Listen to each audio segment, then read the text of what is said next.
World Tour Taipei sails on as we head to day 2 of the calling. I am Brian Gottlieb. That is Hayden Dale.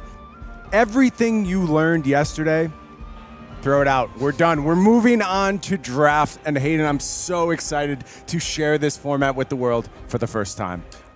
Very, very excited. Sealed yesterday. First time seeing draft of this new set, High Seas, and players have a lot to learn for this new format. What are you hearing about the buzz on the floor? How are players adapting? I know you got in some drafts yourself yesterday. I did. What's the general vibe? Are players hyped to move on to draft? Do they think they have something figured out based on what happened yesterday in Sealed? I think that's been the conversation, is what do you take from Sealed and what can you actually transition into this draft format, because they feel very different. So I got a draft under my belt yesterday, also speaking to players. As soon as they played that first round of draft, even after they had finished their first draft, they were like, wow, this feels very different. And I think that's been that 8-pack seal piece and the 30-card seal piece versus draft. It does feel quite different. So players have a lot of things to try and work out. Does this transition across? If it does it look different? Does it play differently? How do I actually draft a deck? And are they going to look similar to my sealed pools or my sealed decks that I've played over the last 2 days?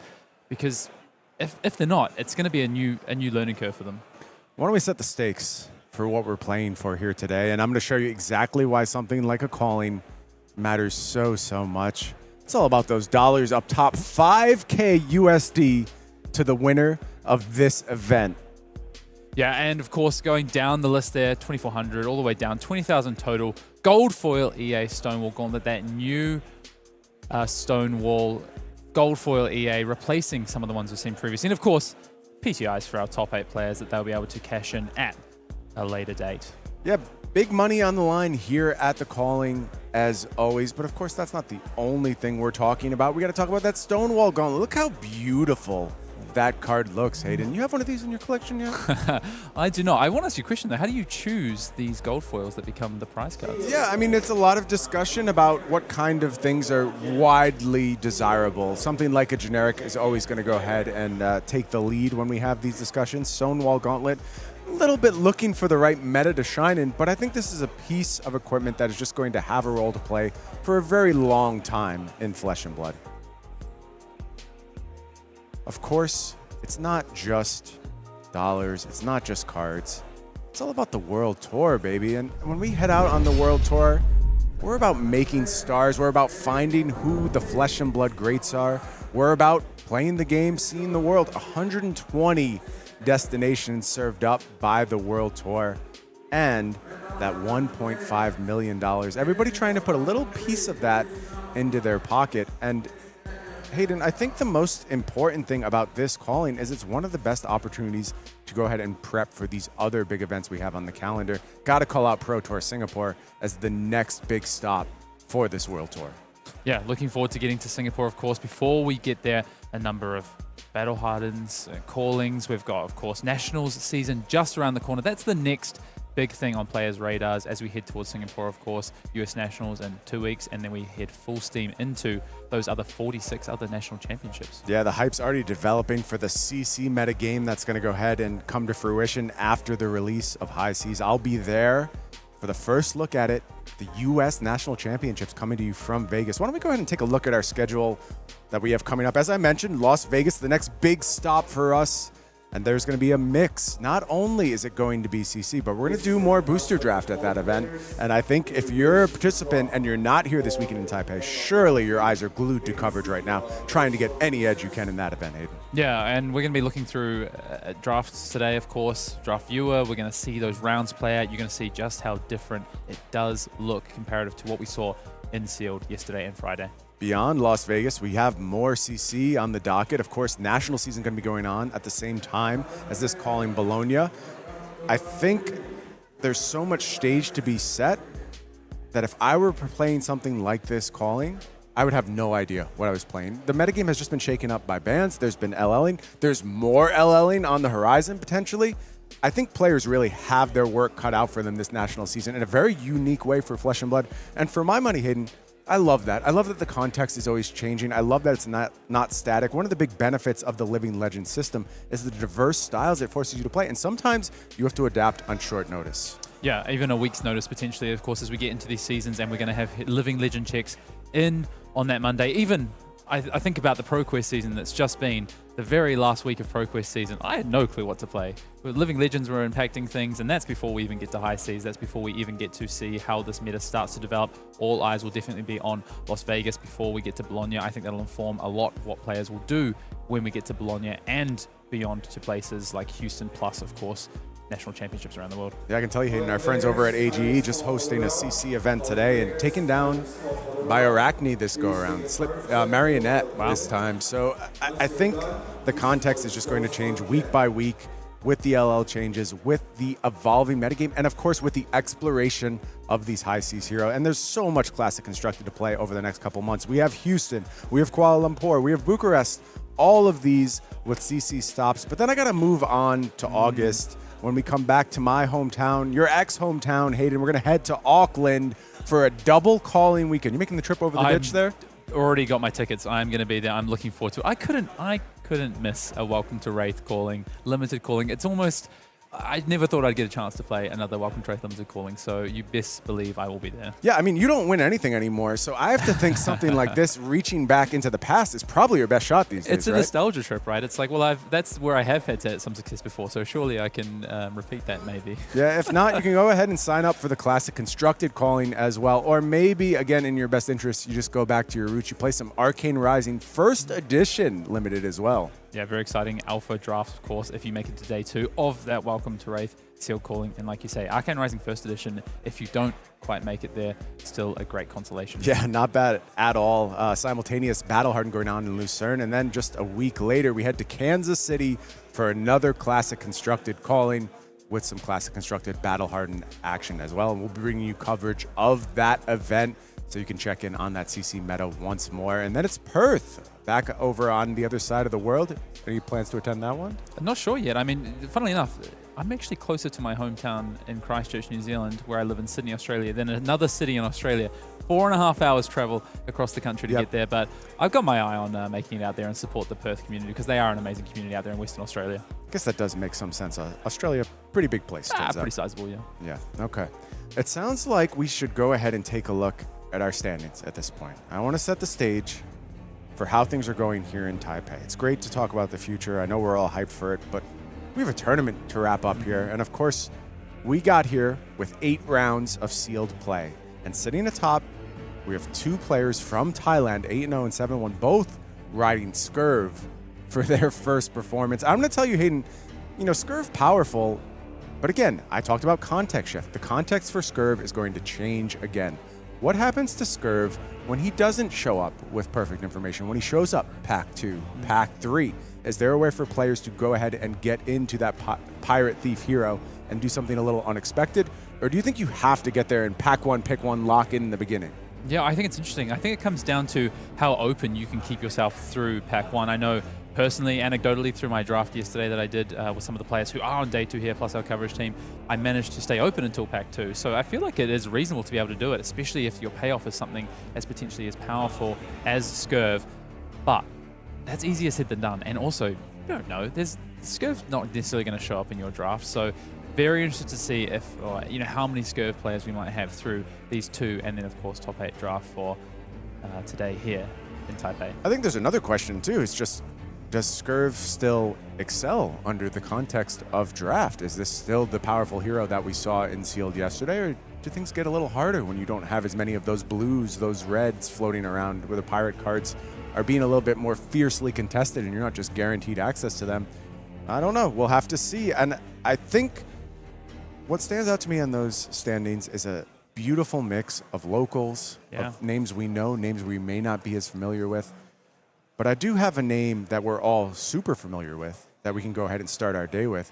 It is Yuki Lee Bender. That's going to be our featured drafter here today. And why don't we go ahead and take a look at the pod she's going to be navigating. This is a strong pod, Brian, that we're going to take a look at. But we're going to go to the pod? We'll get there eventually. No we'll problem. Get there. I know it's coming. We're going to talk about the pod. Just going off that, though, before we get to the pod breakdown, I think, you know, we saw those top 8 players there. Of course, you spoke about the players from around the world, the 2 Thai players at the top there. We've got representation from here, here in Southeast Asia as well. So, yeah, there's a real mix in there, and I'm excited to see, you know, do we have these also these groups come together, right? Yeah. I'm sure the Thai players were talking. I'm sure the Japanese players were talking. I'm sure the Australian players were talking. What have they come to? Well, we see some differentiations. I heard this morning some players were drafting with some of the Japanese players, and they had a very specific thought that maybe others didn't or hadn't heard yet. So I think we're going to see maybe some preferences, some ideas come out of that regionality like you spoke about. Well, I think also possibly influencing how draft is going to work is just perception from day one. And why don't we go ahead and take a look at that metagame breakdown. We know where we started on day one. We had 131 Marlyns, 118 Gravies, 101 Puffins, and 11 Scurvs. And I think it's fair to say this defied expectations a little bit, Hayden. I know I spoke with my fellow casters before the event started, and I just asked, who do you think will be the most played hero? Unanimous answer was Puffin. Sure was. Actually turned out to be the least played hero. Why do you think that developed? I think it comes down to that 8 packs in the sealed sort of format, and I think players gravitating towards powerful cards, I think, as well. So looking to see how are they going to actually win the game, how are they going to set up their game, and I think Puffin, to me, Puffin feels reliable. But I do think that, if you are looking for, I guess, bigger ways to win games, looking at some of the bigger costed attacks, some of these amazing allies that you might be able to cast, finishing off games with, of course, Hammerhead, with our Chanon, I think players more drawn to some of those things. So, I guess in the end, I'm not super surprised to see it. And ultimately, I guess Puffin, we didn't really see a lot of Puffin through that sort of middle of the day. No one, I think, was undefeated on Puffin when we got to round 6. Yeah, and it turned out Puffin was the worst converting of the heroes. Now, I don't want to say Puffin did poorly. Puffin did just fine converting at 12%. Solid gravy bones. Actually, the best conversion rate in that middle slot at 20% of those players making their way into day 2. Marlynn, a solid 18%. Scurv, 4 of those players making their way. Only had 11 players, so the sample size is small, but a very nice conversion rate there for Scurv. And I kind of have another theory about what's going on here with Puffin. Kind of how the casters thought this would be the default pick. I think the players were in the exact same scenario, and they said to themselves, okay, I don't really see anything that stands out in my seal pool. I don't know this format yet, but Puffin has a weapon.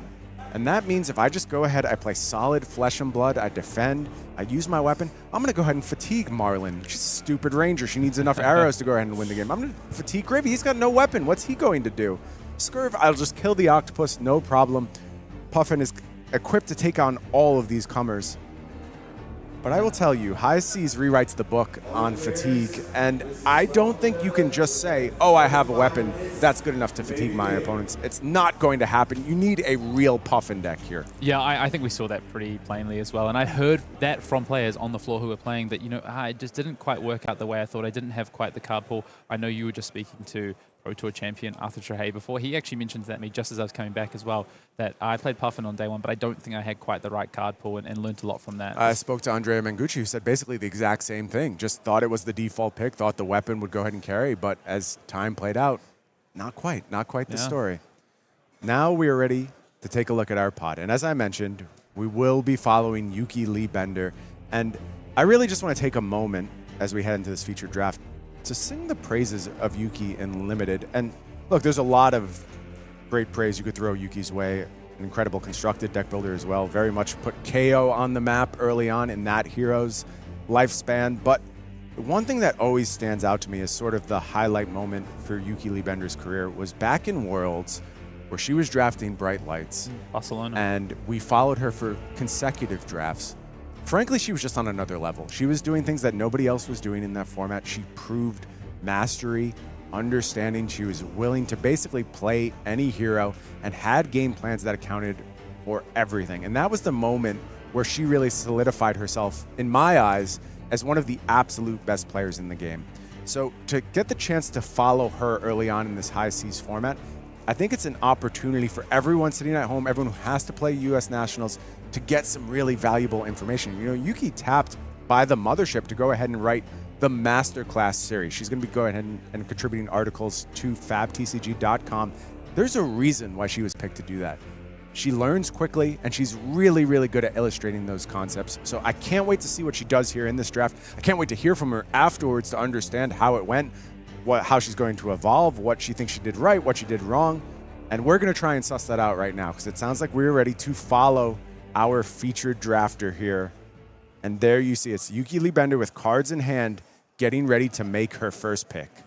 Yeah, straight away, thumbing up that Restless Bones, a Scar for a Scar red there. These are the cards I think I think in this format, you can stay open. So I think you can take some of these pirates or generics. The equipments are really powerful. You can definitely take those early. And you see here, you keep bringing to the front 3 effectively generic cards that all heroes can play in the set. Yeah, love to see that. Not really prioritizing equipment yet. Going to let the captain's coat float in the back of the pack. It looks like she is trying to stay open early on. Some other options like a Restless Bones could be good. Getting that 2 for 6 go again in gravy. Nice starter. I think it's also important to remember that at this early stage of the format, players don't necessarily understand the signals, know what to look for signals. So I think, you've kind of just got to draft your seat and not think too much about what's happening downstream to start with. Really like this pick from Yuki. Is going to stay open early on, takes the versatile Scar for a Scar. Pretty much whatever hero you are playing, you are happy to see this in your deck. Yeah, good first pickup. It impressed me on day one. I was a little bit uncertain about how this would play in the Seal format, and I think it did a lot of work. That 4 breakpoint for Treasure Island sort of management is very important, trying to get those golds. Yep, you give Scar for a Scar an on-hit. It turns out it gets a little bit better. Also just an important tool for clearing out those gravy allies. You're going to flick through the pack, and I think always interesting to see if you can have a look at what's been taken from the pack previously, but a Majestic there. Yeah, big Majestic here in Moray Le Fay. Is that going to be enough to go ahead and push Yuki in to Gravy Bones, perhaps? I love that red Sky Skimmer pulled forward as well. Yeah. Blue Angry Bones in the pack, maybe thinking a little bit about the table. There is some equipment still available. Blue Golden Tipple as well. I love that one in my Gravy decks. But it does seem like Yuki has started to move that Majestic forward. I really like that Buccaneers chest equipment, one of my favorites. But Yuki, just checking exactly, maybe not seen this card yet this weekend, of course, brand new set and a Majestic here that potentially not seen it in play at all this weekend from Yuki's side. So got to evaluate on the fly. Yeah, and she's going to go ahead and take the leap, pick up the Majestic here. What do you think of that picking? I'm not sure. I think it's a risky one potentially. I've personally not played with Moray Le Fay, so I think trying to assess the strength of it. I mean, putting counters on if you can get a board is really impactful. I just don't know if you have the density of allies and time in this format. So I think Yuki's really going to have to now try and build around this card to make it pay off and make sure we can get a few other allies, especially maybe some cheaper allies as well. Red Swiftwater Sloop again. Can just hedge a little bit here, see how the next few picks go. Even having picked that Majestic, you can still get off it at this point. There's plenty of pirate cards, plenty of generic cards in these packs. Shelly pulled forward. Where do you rate Shelly amongst the allies? It's one of my least favorite. I think it's not one of the most impactful, but it's serviceable. I just wouldn't be happy to take it this early. I think what I'd be looking at is potentially the Swiftwater Sloop, I think is a great card. Gravy tends to want a lot of blues. Or there's actually an Angry Bones is not the worst. I think players they prefer the go again off the Bones, getting those early. But Angry Bones not a terrible pick. There's also a Yo-Ho-Ho, which is a 3-block card that helps you enable Gravy. It is going to be the Sloop here, though. So still, I would say open. Yeah, at this I think point. that's important as well. This is a pick that does still allow you to potentially abandon that Moray Le Fay as well. If, say, Marlynn cards or Puffin cards come Yuki's way. Or if there's just no allies. If you go for a few picks in a row and you just don't have access to something like a Chowder, say. But there is that Aura Kelpie also present. So a couple allies still in the pack here. Maybe Yuki can take that as a sign. Another Swiftwater Sloop in the pack. So if she really wants to go down this road of the ships, that option also available. This is a very powerful Gravy pack. And I think one thing that's got to go through Yuki's mind right now is if I take a card here for Gravy Bones, am I also putting the person to the left of me in Gravy Bones? Because a Chowder, a red Restless Bones, to me, those both could be signals that Gravy is on the table, I think. I think those are cards that people really prioritize. Not to mention there's a Headstone as well. Headstone, yeah. I mean, there's kind of no way to cut off this pack. And, something like a Swiftwater Sloop, which was good enough last go-around, isn't going to make the cut here. Yuki feels like she needs to start breaking down those Gravy options, not send the person on her left into the wrong class. So takes the Chowder here. I think it's a really big pick because I think there's a potential there that I think this is going to define Yuki's draft. I think Yuki could have taken the Sloop there and stayed open for another couple of picks. I think not that you can't abandon 2 picks, but they're 2 early important picks. I think now Yuki is definitely leaning into the Gravy camp pretty heavily. A red headshot available here. Those Glidewell fins also there. And I'm not seeing too much in the way of Gravy cards. I will say Blue Jittery Bones. Yeah. That's a good glue piece, but none of those powerful allies. the Finns is the card that's really standing out to me here. I think the Finns is one of the most important cards to have in most Marlyn decks, I would say. Not all, but most Marlyn decks. But, I mean, the blues seem to be by players really highly prioritized, so blue Jittery Bones. And Yuki's going to take the red Swindler's Grift here instead, prioritizing the 2 for 6 and that gold production. I think also still maybe just a little bit undecided on, like you say, that wasn't an amazing gravy pack. Is gravy being cut off? Maybe I can buy myself a little bit more time deciding here. You believe she could still get out at this stage, still time to reset her strategy? I think if you got a really clear signal that there was one of the other heroes open, I think so. If, for instance, if you stepped into being a second Marlyn or a second Puffin, for sure. Second red headshot, back-to-back red headshots available here. I really like that card in Marlyn. Blue Shifting Tides, fine gravy piece, I would say. Red Rally the Coast Guard. I think any deck happy to play that one. Particularly gravy, though. Clean up those ally defenses. But it's going to take the Shifting Tides here. Yeah, Shifting Tides. Not a card I've seen a lot of from Shifting Tides so far. This weekend, I saw it from a couple of players. Get that one fixed up on your screen. Yuki looking at the next pack here. Another Rally the Coast Guard. There is the washed up wave there if Yuki does want to go and start. Again, with the last 2 picks have not been gravy cards, so still opportunity to potentially move on to a different hero. But there's no big signals for Puffin or Marlyn here in this pack either. Blue Burly Bones on offer.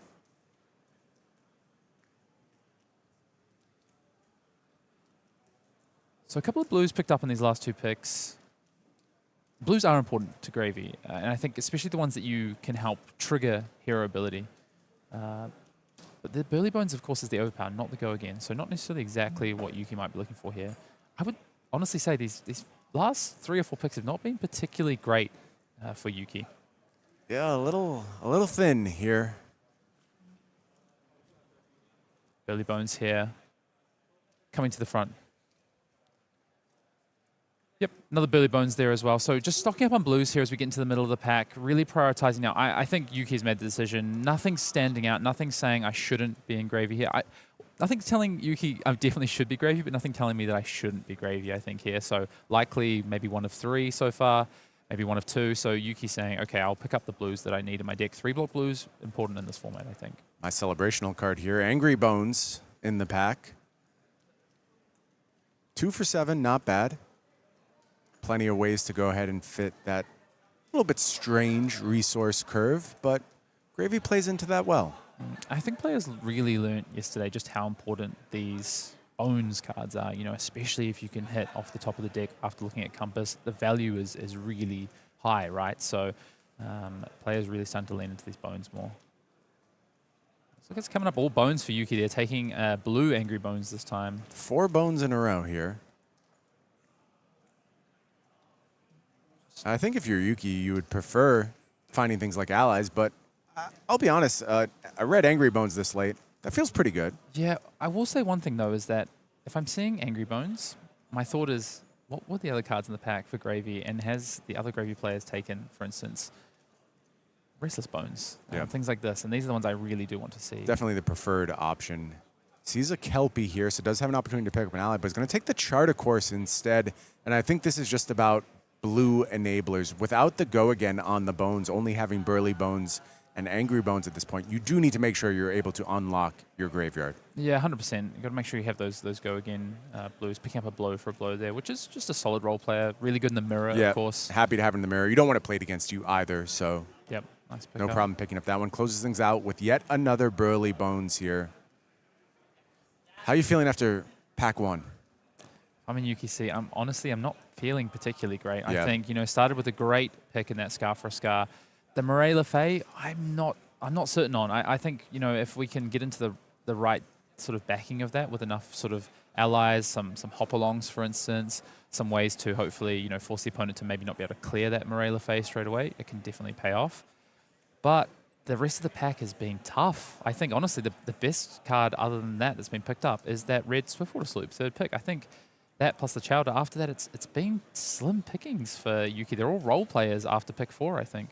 I will say there is a mode of gravy that Yuki can look to explore that is way more rooted in big numbers. value gravy. Yeah, just finding those 2-for-7s all over the place. And if you're able to get some swabbies, any kind of large front-end ally, you can just offer routine numbers. Your opponent has to spend cards on clearing your allies, and you actually can fatigue them via damage. That's actually what I lost to in my final round of the pod to go 3-0 last night, was actually that sort of archetype. So it makes a lot of sense. A lot of 3 blocks. I will say as well, a lot of 3 blocks in Yuki's pool so far. So going to really be able to potentially block out a lot of that Marlynn and Puffin damage. Yeah, and like all the bones defending for 3s. So a lot of 3 blocks here so far. So I think Yuki now really probably looking for potentially a bit more impact cards on the red side.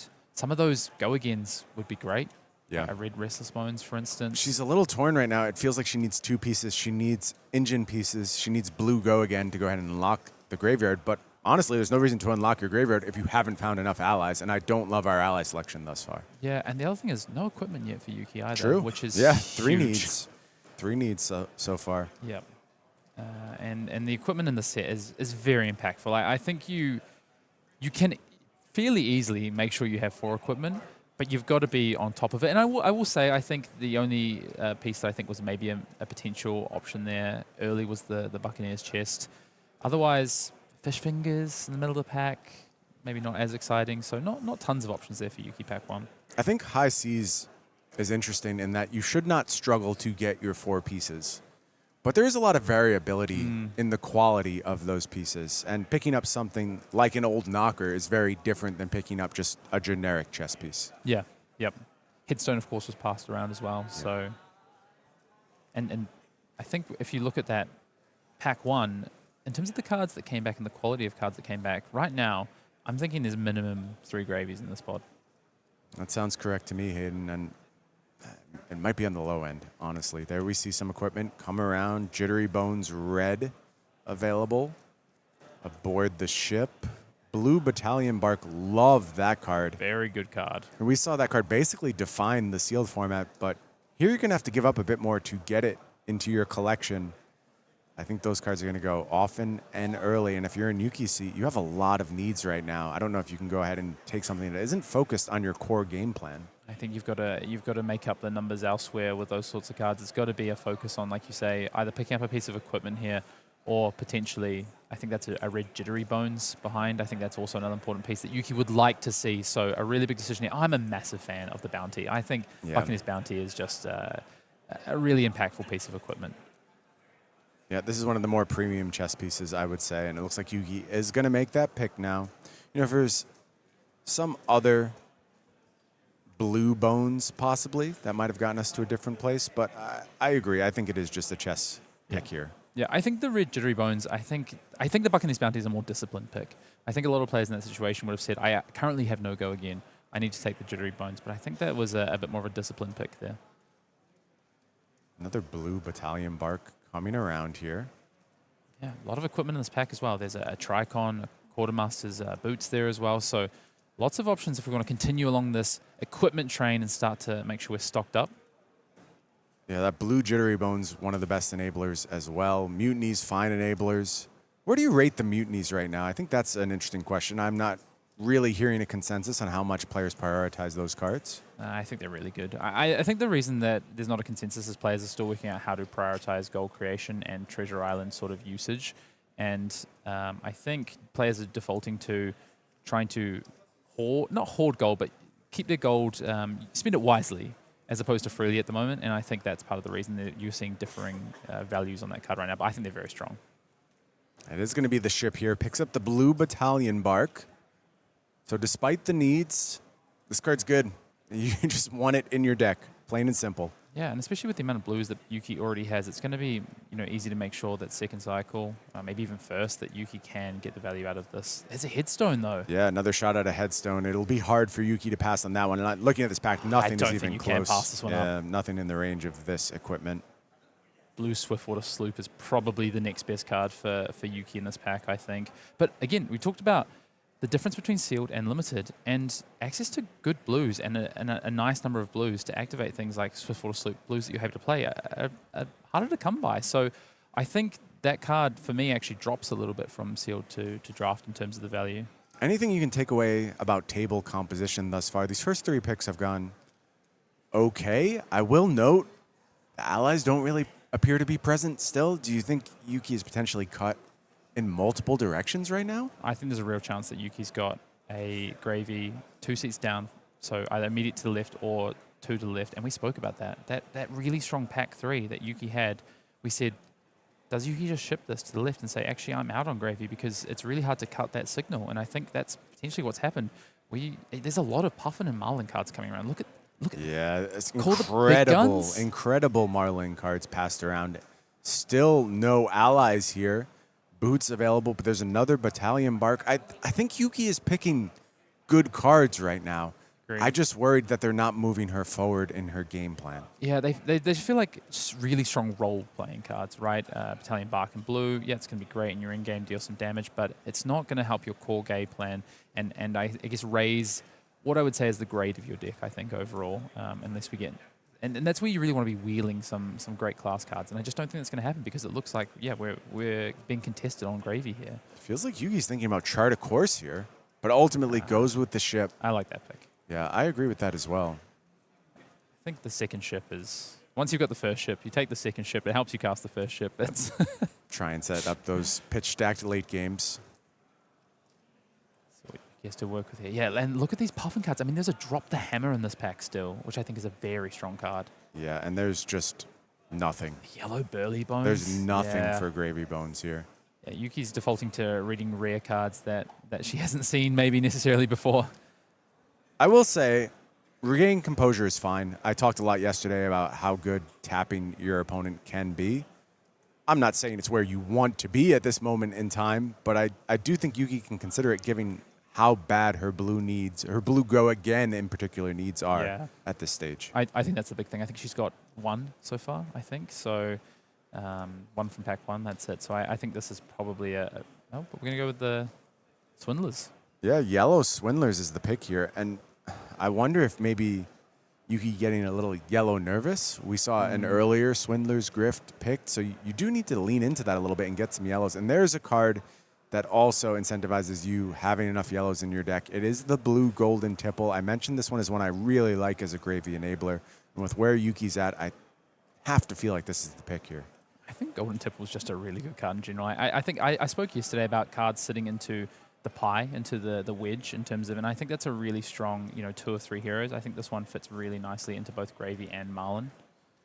I think it's quite actually a reasonably high priority, I think, once you know you're in those heroes and you need those enablers. And it's going to be the tipple picked up here. Also clears allies so well. Takes care of a hop along, for instance. A friend limpet. Just an expedition and a fool's gold. Even varmints, fine. 0 for 4, acceptable. But still, I don't think we've seen allies in this pack. No, and I think the other thing as well is that these costings of cards don't actually work that well for what Yuki's trying to do. There's some 2 costs in Yuki's deck. What I would actually like to see is some 3 for 7s, I think. Yeah. And Yuki just hasn't seen them. Yeah, the lack of allies here really starting to get noticeable. And given that, I'm starting to feel 4 gravies in this pod, actually. There's just nothing here. There's no depth whatsoever in these packs. That's a nice pickup, though, mid-pack, though. I think that Mutiny on the Battalion Bark, I think that is exactly the sort of card Yuki needs at the spot. Something to help you with gold, something to enable Gravy as well. But does Yuki actually just need damage now because we're so short on allies and has to consider this yellow Battalion Bark? Yeah, it feels like she needs a lot. Like, we keep talking about needing enablers, but you don't have any allies right now. Yeah. And so are you just going to go ahead and play ships here and does take the yellow bark? Yeah, and I can see it. I think, just getting nervous. Like you say, we've only got the 2 allies that we took in the first 4 picks of pack 1 so far. That Chowder and that Murray Le Fay, and that's it at this stage. Yeah, and I want to say, ships are an archetype, absolutely. And here we see another ship. It's the Swiftwater Sloop. And I wonder if Yuki is at the point where she just has to abandon the idea of allies. I talked earlier about the type of games you can play where you're just saying, okay, I have 2 good allies that produce numbers. There's a Swabby in here somewhere and a Barnacle if I have a turn where it just lines up. And that's as far as you want to go down the ally train.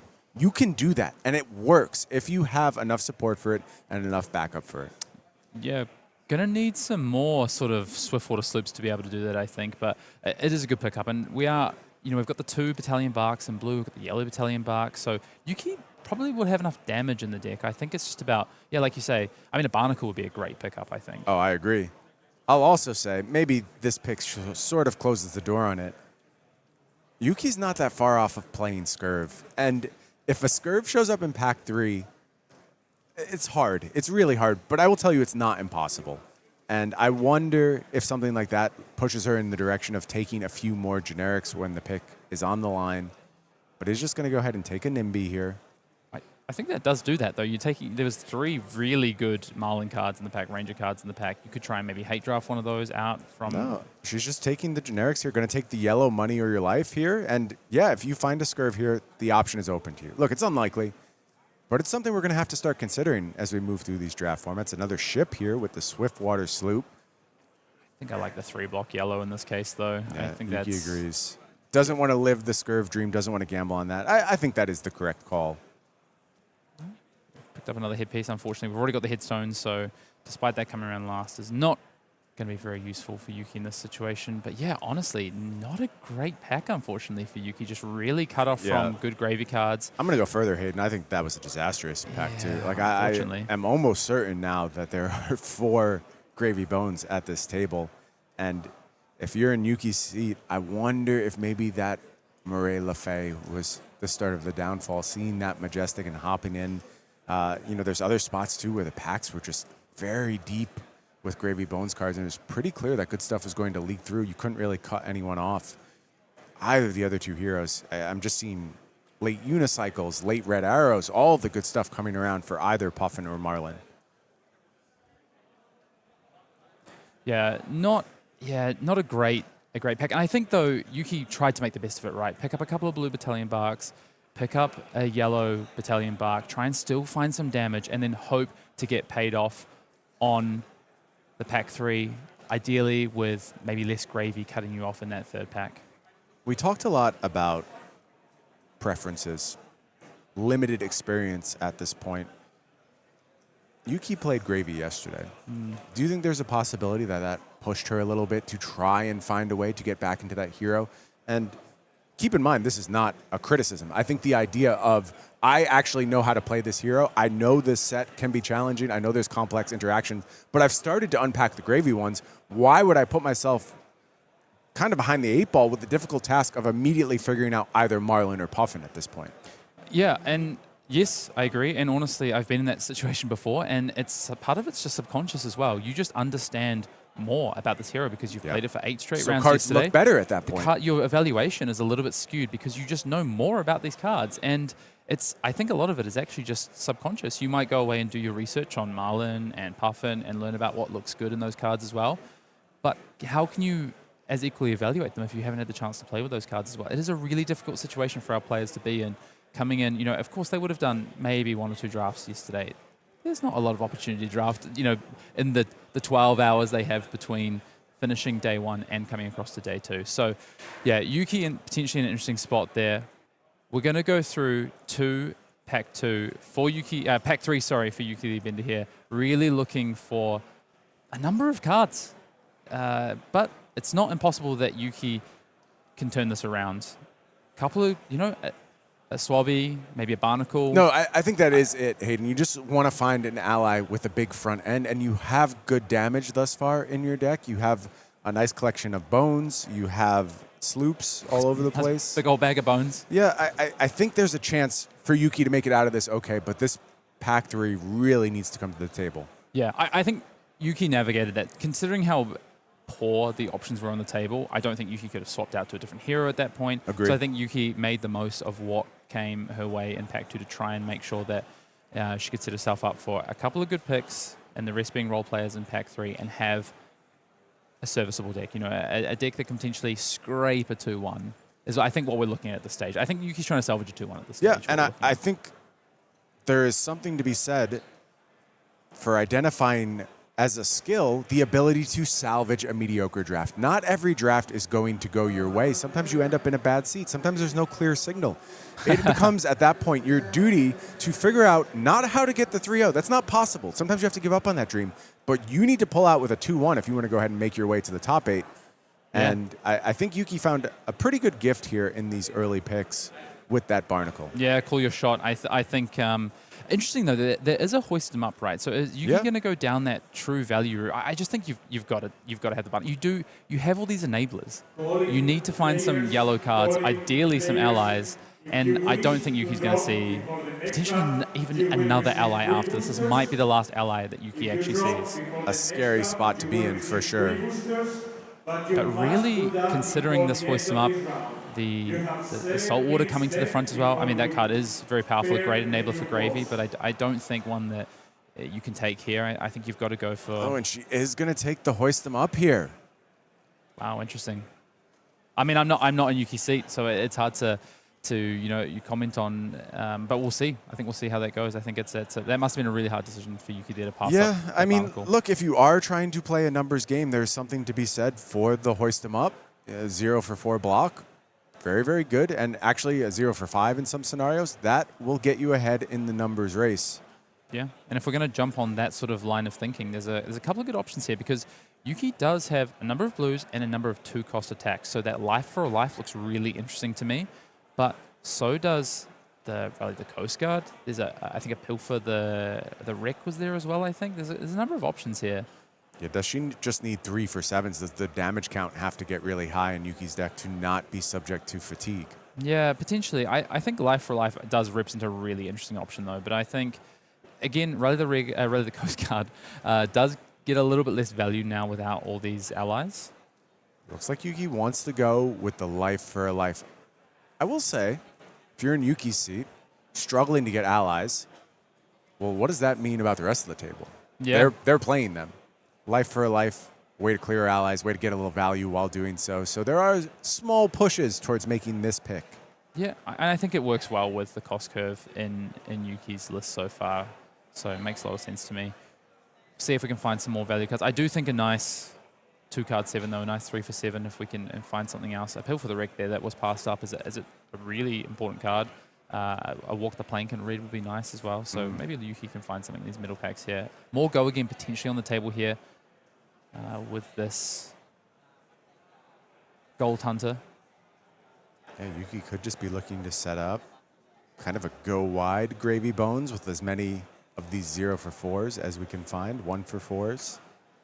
Yeah, it looks to me we're just drafting a bit of a pirate value deck here, and at some point if we can get an ally on the table, maybe late enough to use as a sort of weapon in the in-game fatigue situation, maybe something like a Chowder to sort of grind in the in-game. Could get the job done potentially. I think that Moray Lefay is in a pretty dubious place in the deck right now, though. That's not exactly the ally I want to have for this type of setup. Unfortunately, looking like one of the weaker cards. There's an Asher's Kraken, though. And I think this card is very strong and going to work very well with what Yuki's got so far. But a Golden Tipple, I think, unfortunately, the Golden Tipple just doesn't play as well in this list as it looks right now because of the lack of allies. Yeah, what are you discarding to the Golden Tipple? There's also not that many yellows either, I will say. We saw some yellows picked up a little bit earlier, but it looks like Yuki disagrees. She is going to go ahead and go with the Golden Tipple here. Maybe that card's just too powerful to ignore, honestly. Yeah, go again. I'm a big fan of the HMSs, though. I think I would have been very tempted to take the Kraken there. But, of course, Yuki does have a number of 4-cost boats already, so maybe just thinking how many can I realistically cast? Am I going to get clogged up? Do I need to just, because of my lack of allies, do I need to make sure that I have hand extenders, have these enablers, things like Golden Tipple? Maybe, maybe I need to get a little bit lucky. Maybe I just need to find my Golden Tipple with an ally. Maybe I need a little bit of luck if I'm going to get a 2-1 or a 3-0 on this pod. Yeah, we talked about salvaging a draft that's not really going the way you want. Sometimes that means you take risks and you put yourself in situations where you have to get lucky. Life for a life available another time here. I think if I'm Yuki now, I might just consider just leaning on a second life for life. I think it is the 2 cards at the front, though. It's that or the Expedition. I think it's a way up of just total damage in the deck. You might just need that 1-card 7, that effectively 7 damage out of the deck for just 1 card. But I honestly like just leaning life for life and just trying to go for this wide, aggressive deck now. And that is going to be the pick here, life for a life, added to the deck. Yeah, I'm actually a fan of this. I'm actually really interested to see this list play out now. I don't think, obviously, it's gone the way Yuki would have wanted to draw this up, sitting down at the table this morning, but we've got something interesting going on here now. Sometimes, especially when we're doing these release week callings, you have to just adapt on the fly and try something. We saw it with Simon Nielsen in the top 8 of the draft in Prague. Just on the fly came up with a new Fang strategy in the top 8, and it carried him to victory. Yeah. Yuki Lee Bender put in a similar situation here, having to cobble something together. Is she going to be able to find the path to do the damage she needs to, even without the help of Gravy Bones' pirate crew? Swindler's Grift here, I think, is a great card to pair with that sort of 3-card plan of Life for a Life. A nice 3-card 10 or 11 potential value with, of course, gold generation on the table. I like that card there. Really interesting to see there was a Finns still in that pack. So Marlynn looks pretty wide open. Wide open, yeah. Imagine we're going to see at least maybe just one, but I think there's 2 Marlynn at the table looking at how these cards are going around. 2 quite powerful Marlynn decks potentially. Oh, okay, there's a card here that I'm very interested in the current shape of Yuki's deck. I think Yuki might need another couple of blues, so might have to prioritize that. But I actually really like Strike Gold, especially in a deck that's not going to play allies and wants to punish other allies. The Strike Gold could be really valuable. But, of course, we don't have an arms piece as well. Yeah, so I think picking up Fingers, the Blade Break is too important. And Yuki is going to go ahead and make the pick for the Light Fingers. This is the tough thing in these drafts sometimes. You know, a few picks feel really weak. They don't go your way. They almost feel like pure filler. And then you get these packs where you're like, I want 3 of these cards. And unfortunately, when You're you're trapped. when you're in a seat that's maybe overdrafted or you're not quite in the right seat, this is what can happen. And you can get really punished for that. See what holds. Another Swindler's Grift, potentially. Last pick before the wheel here. I think I like just doubling down on this plan. I think the Swiftwater Sloop is also an interesting option. I'm actually a little bit worried Yuki might be light on blues for the Sloop plan, though. I'm not sure her yellows are all that dense either for the Swindler's Grift plan, so Yeah. it looks like the pick here is going to be the Sloop. Yeah, it feels like Yuki's maybe caught between a few different strategies and is going to need some luck for the hands to come up nicely. Gold Hunter Marauder, though. Another yellow that Yuki could add there. I think might want to just prioritize the 3-block yellow in this situation, though. Although I do really like these Gold Hunters. They've been particularly impressive to me yesterday, but I think they're going to be even more impressive in this draft format. Yeah, I wonder how highly Yuki is prioritizing overpower at this point. We mentioned maybe a weird need for yellow cards right now, but it's just going to take the 3-block. I think I agree with that decision. It was close, but I think that helps, right? Because your deck's going to be a little bit awkward, so at the very least it blocks for 3. It is a 2-cost that fits into your plan as well. So it kind of does everything you kind of need it to do. Yellow, 3-block, 2 costs. I think that's a reasonable pick there. does have the opportunity to make the pick again, though, with another yellow Angry Bones. Yeah. I just want to point out, no blues picked up in this pack so far for Yuki. Yeah, no allies, just kind of a disaster. And you see at this point you are in the wrong class. A red scouting shot. Still in the pack there. I will note, I'm now very confident in the 4 Gravy Bones assessment, but Yuki is not in bauble territory. No? The generic pirate pools are very, very deep in this format. I like denying the salvage shot there, by the way. I think that's important for Yuki to not leave out there. But despite the fact that she is heavily contested, she has a functional deck. Everything's going to come together. There are some options here. Swift Strike Bracers, second to last pick in the pack.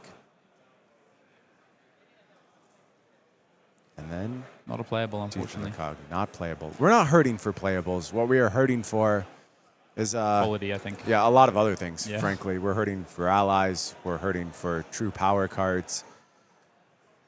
Yeah, I mean, Hayden, you've been in this spot before. You've had that killer day one, and you sit down and you do your draft. And let's go back to Queenstown. I love dredging up this memory for you, because I know how much you love it. But let's go back to that moment where you have this explosive day one, and you sit down for your draft, and I believe you draft KO when it comes to day two, and you just need one win. And you can't get it. You go 0-3. When you drafted that deck, were you kind of feeling the fear at that moment, or did you think everything went okay when you first put together? No, I knew. Yeah. I think if you're an experienced and a seasoned Flesh and Blood player, you've done so many drafts that you know not only when you look at the cards at the end, because if you look at the cards at the end, that's very in isolation. I think you know you're going through that third pack, you're not seeing the cards that you expect to see. You're not seeing the cards that know are gonna make the archetype that you'd like to see. You're missing key pieces, so you just know as you're going through the draft, let alone what you look at in the sort of the end. But I think the thing is though, in this situation, you've got to be positive in terms of okay, I'm probably 1 of 4 at this point.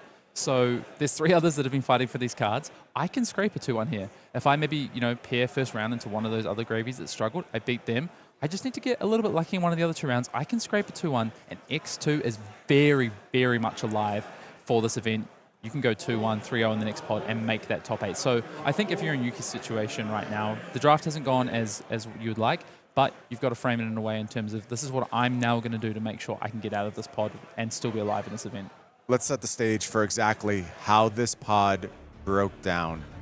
There you see it is 4 gravy bones, Yuki Lee Bender, surrounded.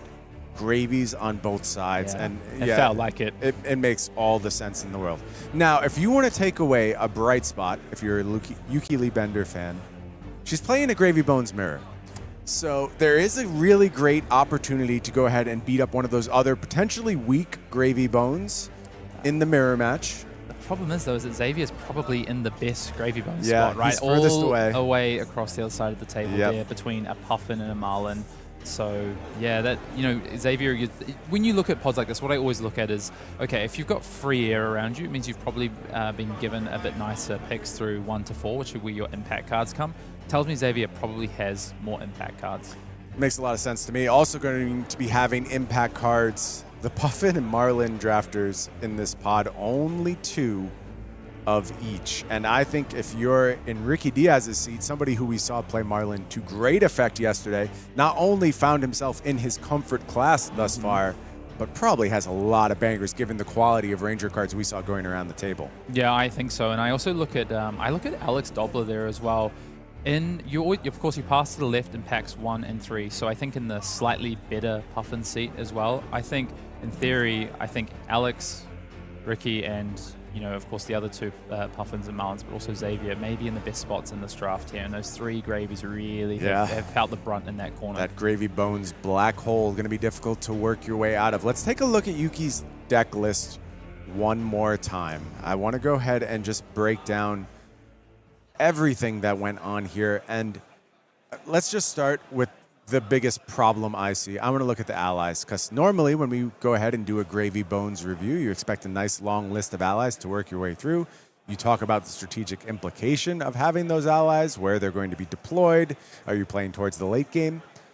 In this case, we're talking 2 allies. Yeah, We're talking a Chowder, and we're talking a Moray Lefay, and that is a Majestic that I think is just not set up to play this game plan whatsoever. Yeah, it kind of feels to me like Yuki has 1 ally, honestly. Like, Moray Lefay, I think by itself is very, very awkward. Like, I think the situation where Moray Lefay, like, I actually wonder if Yuki considers not putting this in the deck. I'm being honest here. I actually think Yuki might consider not playing this Moray Lefay, because where this is going to have some impact is only at the very end of the game, when your opponent is potentially throwing damage at your face and you can stack up some counters on that, and then your opponent has the choice of what they do.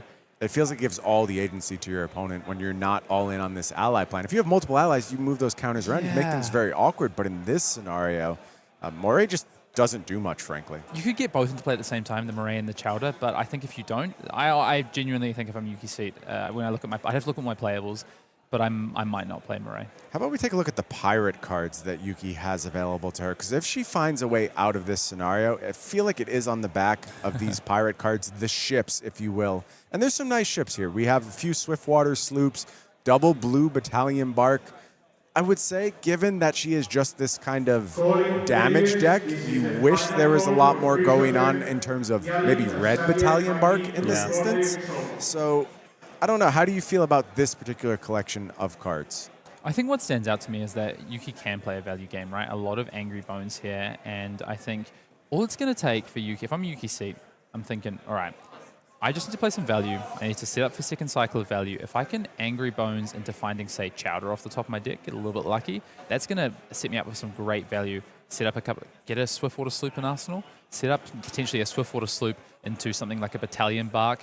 in second cycle is going to be a massive piece. So the other piece I'm really going to look forward to look for when it comes to this set of cards is actually how Yuki can own gold and how Yuki can potentially manage Treasure Island, because I think Yuki's going to need some gold in the end game to set up some of these ship plans. I think that's really going to help Yuki. So I think looking at these cards, Yuki's going to play value, a lot of block 3s, which is great. Some nice Angry Bones turns, but you've got to be careful. You can't actually discard. You've only got 2 allies, and you're not discarding other cards to Angry Bones. So I think it's going to be a lot of 3 blocks and 2 for 6s. And we know Yuki also has access to some generics that are going to help support that in Life for a Life. Yeah, let's take a look at those generics, because I do think these are an important part of her plan. We talked a lot about the cost profile here. I love double Life for her Life. It feels like that's a big part of what Yuki is doing here. You go Life for her Life into 2 costs, and you can be in a pretty good spot. Yeah, I think that's what it's going to come down to. How many of these sort of big, wide turns can Yuki potentially punish opponents for having too many 2 blocks, get them on the back foot? Life for Life is going to be great for getting some gold as well, utilize that gold. The one thing I want to call out as well, we've looked at these generics, the one thing that's really interesting to me, the 8 blues. I sort of spoke about it in Pack 3. Yuki really struggled to find any blues in Pack 3. And of course, is on a bit of a ship plan. We've got sloops, we've got battalion barks, and only 8 blues. Yeah. I actually think, aside from the allies, that might be Yuki's biggest problem. Yeah, that is rough, Hayden. I think Yuki absolutely has her work cut out for her. But look, this is one of the greatest Flesh and Blood players in the world. I think she is entirely capable, if anyone is, of finding a way out of this scenario. And it sounds like she is ready down in our feature match area. So why don't we head down, check it out, and there you see on the left, it's Xavier McLean coming to us from Japan, taking on the Canadian national champion, Yuki Lee Bender. Reigning national champion Xavier McLean as well. So some national champions down here in our feature match area. Yeah, and Xavier, you know, someone we saw at Pro Tour London, made a bit of a run at Pro Tour London. We saw him on the feature match tables a couple of times. Now, been traveling a lot. Of course, lives very close here, being in Japan, just a few hours away, making the trip over. Had a really good day 1, and also on Gravy Bones here, and got a little bit of a peek at Xavier's list as well. And I think, you know, being on that other end of the table, managed to pick up a few more impactful cards through those packs, even had the chance to potentially draft a Chaap, the High Seas, decided to give that up for a Rigor Mortis. A couple of Rigor Mortises in Xavier's deck. We're going to be looking for this sort of ally plan more on Xavier's side. Yuki on the other side is going to be looking to clear those, use those Life for Life to do so, go again, block out maybe some of Xavier's other value pieces as well. But Xavier really got a couple of really strong allies to lean on. And a really good blue suite for Xavier as well. Things like Murderous Rabble. Yeah, so Xavier definitely more of the traditional ally Gravy Bones here. A lot of blues for Xavier. A lot of blue block 3s as well. Full set of equipment here for Xavier as well. Helmsman's Peak, Peg Leg, the coat. Nice set of equipment there. Yeah, I will say Yuki did okay with her equipment. She had so many needs going into those last couple packs. Got close, missed on the legs. 3 other pieces though. And over on Xavier's side, we see what looks like a pretty traditional Gravy Bones hand with a Rigor Mortis as part of the mix. Nice to see allies in the mix, because I feel like on Yuki's side, it's not going to be as common. Yeah, and we spoke about, you know, Yuki seeing a lot of those angry bones, and we were saying, where are the go again bones? It looks like they're all in Xavier's bag, his bag of bones, jitteries, restless, and we see one come out here as well.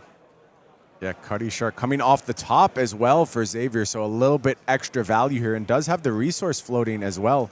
Can maybe lead with like a double ally turn here if he chooses to go that route. Yeah, this looks like Xavier could set up this game very quickly. Rigor Mortis, of course, in hand as well for Xavier. And the Gravy Mirror setting up double allies can be a bit of a gambit. If you catch your opponent unable to clear, you can really snowball the game in your favor. But if your opponent's ready, giving up that damage can also be problematic. Yuki just surveying the hand here, because Yuki has actually a pretty powerful hand, a couple of go-again cards, so could actually clear allies potentially. There's a Scar for a Scar, there's a Gold Hunter Light Foil as well, and a blue to pair with it. Yuki kind of has the, was hoping maybe Xavier wouldn't attack because this is kind of the perfect hand, you know, potentially. Or attack and a small attack for maybe 1 or something. Yeah, we know that's pretty rare in high seas. We often see pretty big salvos on these first turns. Yeah, turn 0 very common to attack. And it kind of works out on both sides because the other player gets to decide how they want to block, how they might want to let the opponent have a gold or not. Maybe something for like a mutiny, for instance.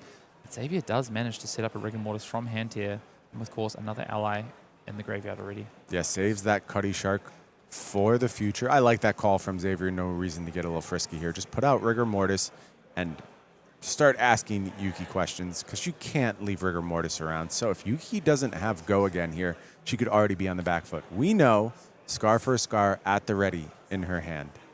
Yeah, Yuki's got an answer to start with. I was trying to pick up what that was. That an ally that Yuki had drawn already? Was that a Chowder in hand potentially? Couldn't get quite a glimpse of that. No, it's just an Angry Bones, yellow Angry Bones. Okay, but yeah, a few different ways that Yuki could play this turn. A couple of go again cards in hand here. Just pitching a blue chart, of course.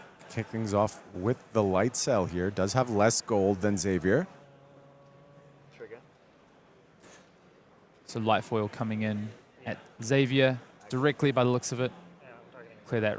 Oh, Rigor Mortis by the looks of it. Yuki clarifies there. So just going to start by clearing this Rigor Mortis immediately. Yeah, that can't be allowed to live. Yeah, just too much damage from the ally. Rigor Mortis that's in play for multiple turns is bad news, Hayden. Xavier just has activated Gravy here and just deciding what to discard off the back of this. Quite a few powerful options in Xavier's hand here. Blues and reds. Have you been surprised by how often Gravy ends up activated on an opponent's turn? No, I think it makes sense. You want to give yourself the most information for the turn cycle, right? So Compass on your opponent's turn often, activate Gravy reasonably often on your opponent's turn as well. I think and actually interestingly, you can sort of counter some cards by doing that as well, right? We see the Gold Hunter Light Sail here, and Xavier able to counter the go again, right? By cracking that gold. So using Gravy on your opponent's turn, I think it makes a lot of sense. And there's so many different interactions that come up, which is quite cool. Yeah, the ability to go ahead and deny go again when faced with something like the Light Sail. Really turn off any of those Gold Hunter abilities. You want to be keeping that in mind. A nice hit here for Xavier. Does find the blue off of the Saltwater Swell. Ally rich now. Man, I do wonder if Resource rich as well. I wonder if Yuki kind of got caught out by that interaction with Gravy and the gold there, because Yuki did have the Scar for a Scar in hand.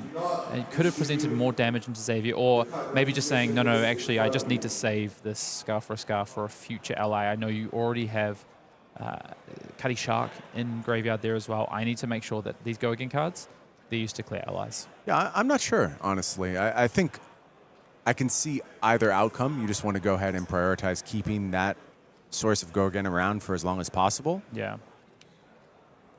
So Yuki just surveying here. Headstone comes out to block. I think get the value of this headstone as early as possible if you can. Xavier now weighing up what to do with the rest, and of course has that full 5 resources. Looks like a Pill for the Wreck in hand and a Thieving Vermin. So a couple of options here for Xavier. I expect that we're going to see this 7 attack come out though. But the question is, do we develop an ally in could between? Be time for Cuddy Shark to come down. But look, there's a lot of reasons to not just go ahead and fire off every ally you see. You may want to be trying to set up 2 allies in a turn. You may just need to go ahead and get more information and extract some of that go again out of your opponent's deck before you're trying to run out your allies. I think it's got to be that. And these are both high level players. And I think Xavier here saying, do I really think you got caught out by the gold interaction on that Light Sail? Or are you potentially purposely IPing yourself, Yuki, to make sure that you can clear my next ally? And I think Xavier saying, I'm going to wait. I'm going to play patiently here. I think I was in a potentially good seat. I'm going to set things up, set allies up, and then try and double ally on a turn later in the game. So Yuki just thinking about the block here, trying to decide what to defend with. A few options for Yuki as well. And it looks like we'll take a look in on Yuki's hand if we can. See what Yuki's playing with here. I think we saw potentially an ally there. So Yuki maybe with a few different options on how to play this next turn. Couple of 3 blocks, and there is that chowder. So there is definitely some options here for Yuki. Looks like we're going to put those 2 3 blocks down on the table, though. You're just really considering the options here. So, welcome to the second part of the draft today. Chowder in hand, of course. So, but no blue, so I wouldn't want to hard cast it. There will be 3 main Look at opponents. potential options. Is in your main start. Can't stop this pill for the wreck, though, here from Yuki I Bender, will also tell you how much unless you wanted to give a piece of equipment up. 10-second warning. I will give you a warning. Looks like Yuki... Yeah, he looks like Yuki is going to commit here with the equipment, keep Xavier off this gold this time around. But this is an important piece of equipment to give up. This is going to potentially represent a break point later on that Yuki won't be able to stop. This means you must make a decision to keep Careful play thus far from Xavier. pass the cards based on I like that turn from Xavier. I like not playing out. I think a less disciplined player there would run the ally out. You know, utilize your resources, make the most of your full hand. But I think what we're learning about this format is that players will intentionally IP. They won't play for the highest value. Instead, learn to set up for future turns. And this is the patience being paid off here. I think he wins a scar for a scar here, and that's a big win if you're in Xavier's seat. Yuki knows that I'm the damage deck here. If Xavier is playing patiently, if I continue to hold the scar for a scar, I actually just can't push that much damage. And Xavier looks like he has maybe the more traditional, the more longer in-game gravy deck. I need to be able to make sure I can actually push some damage here. And I would say that's 1 point going to Xavier on this last turn cycle. Well played from Xavier. The more I see from him in the feature match area, the more impressed I am. As we mentioned, Japanese national champion, been instrumental in getting that scene going over in Japan. Worked a lot with Shoma Yamamura prior to his Pro Tour victory. Yeah, honestly, Xavier is someone I've known for a very long time. We actually lived together, like not lived together, we lived in the same city as one another. We didn't room together, but someone that I've known for a very long time and has been someone who's just perfected his craft, worked really hard at getting better at card games. It's something that I don't think has always naturally come to him, but has spent a lot of time and honestly become a really good flesh and blood player over the last couple of years. Oh yeah, it's only if you're scared. Yeah, it is absolutely starting to show. Yeah. Yuki just learning about how Thief and Vermint's works here. Let me think about. Right. Thief and Vermint's, of course, does remove a gold counter if you would like, but unless you're a thief, you do not get to create a gold token. And Yuki this time around is not Scurv. Yeah, that ability can still be useful, and we're going to see Yuki go ahead and manipulate here via the Thief Varmints. I'm gonna take 4. But Xavier's just going to take here, so maybe having given up a gold token here. Always a hard spot with these cards. Really reminds me of Wager back Yeah, from Heavy Hitters. I think that's a great analogy. See what Xavier wants to do next turn with his full 4-card hand.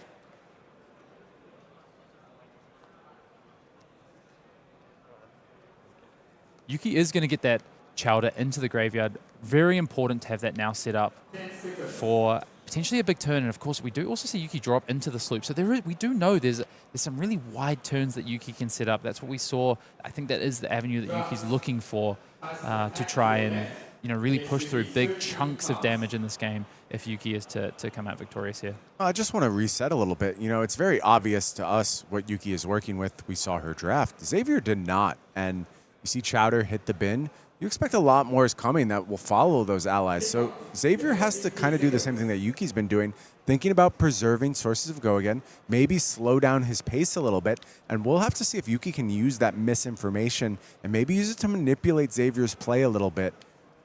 Yeah, I find in these mid-games that when you're playing a Gravy Mirror, the players really get into this kind of setup mode. Okay, we're sort of, it's a bit of chess in the middle of trying to assemble your pieces, get the right cards into the graveyard, right cards back into your deck for second cycle, the right blues that enable go again so that you can then push out those allies in consecutive turns. A card that can become really important in that situation is something like Pegleg, for instance, as well for Xavier. So yeah, really about positioning over these next few turns, and Restless Bones are a good piece of that. Patience shown from Xavier again. Just firing off Restless Bones, nothing else going on this turn. He's finding that okay thus far. And Yuki with some decisions now. has already used that compass to learn more information about what might be on top of the deck. And this is the thing, Yuki with really few blues, a lot of yellows.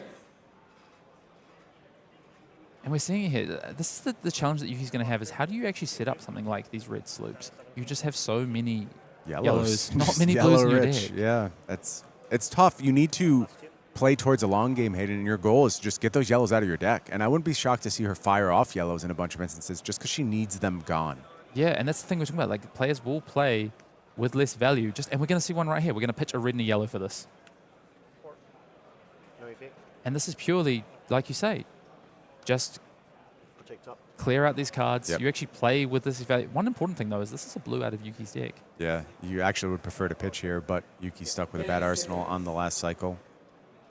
I think this is a really good example of what this format can be about, where it's not just about what you might see in traditional Fab formats of extract the most value out of every 4-card hand on each turn cycle or 5-card hand. Instead, you're playing for position. Second cycle, third cycle really does matter. The hands, you're trying to get more than, in some hands, more than the average 4 value of a card. You're trying to get 4, 5, 6. You're trying to do these 20 damage hands potentially. And I think for Yuki, that is going to be very, very important. Xavier with lots of options, though. A few go-again options in hand. I wonder if we can just check in there and see what Xavier's working with. Blue Fiddler's Green. 3 block in the form of Restless Bones. Has the light cell as well. Blackwater Strait Expedition there as well. So, a few different options. Xavier looks like he might be able to go wide on this turn. 10 seconds. Xavier having to think, though. I wonder if Xavier's going to line up potentially a block here, crack the gold. The problem is, this is the thing with Chowder, though. This light foil is actually really awkward in this matchup because unless you've got a big gold lead, your opponent can, of course, respond with gravy like we spoke about in the own turn and stop that go again. So there's not a great light foil line here for Xavier, I don't think. 15. I got a gold. Go ahead. How often do you think it actually benefits you to just keep yourself on 1 gold and not let it pile up so you have the ability to manipulate these states with the Gravy Bones ability? I don't think it's just for Gravy Bones. I think it's actually just a marquee of this format, as I think it's about gold management. I think about cards like Mutinies as well and how impactful those cards can be. A blue that can have the value of a red if your opponent is up on gold. So you've really got to manage your gold to try and limit some of the effects that your opponent can have. And that's before you even inject Scurv into the conversation. So yeah, in the Chowder matchup, or the Chowder mirror in particular, I think just trying to stay on that 0 to 1 gold is really important. You do really want 1 gold, it is important. But yeah, I think it is, you've got to be careful about actually how much gold you create and if you can't use it. 5. Xavier just wants to offer 5 here. I would say both players right now don't trust each other. They don't know what one another are up to, and they want to just get as much done with as little resources as invested as possible. Yeah, let's scout each other out. Let's go through the first cycle of the deck. Let's see what we're both playing with, and then make some decisions. The problem is, I think that favors one player more than the other. And I think if you're on Yuki's side, unless you feel really confident in your second cycle with a lot of go again, so the sloops into battalion barks, maybe another life for life, for instance, which looks like Yuki has in hand right now. You've got to wonder, from what you've seen of Xavier so far, a Cuddy Shark in the bin, lots of go again being pitched as well. Something you've got to start to consider, I think, if you're on Yuki's side is when do you maybe pull the trigger and try and throw damage? Could be now. She's taking 5 here from the expedition. Xavier's going to pick up another gold. I like this from Xavier. Xavier's going to do exactly what we just spoke about, potentially crack a gold here to manage the gold that he has, but decides, no, just going to hold the 2 gold here. Already seen a light foil. What's the chances of a second one? I've got one in my deck as well. I was thinking about shipping that Fiddler's Green and maybe getting a little bit of value along the way, but does just choose to keep the 2 gold.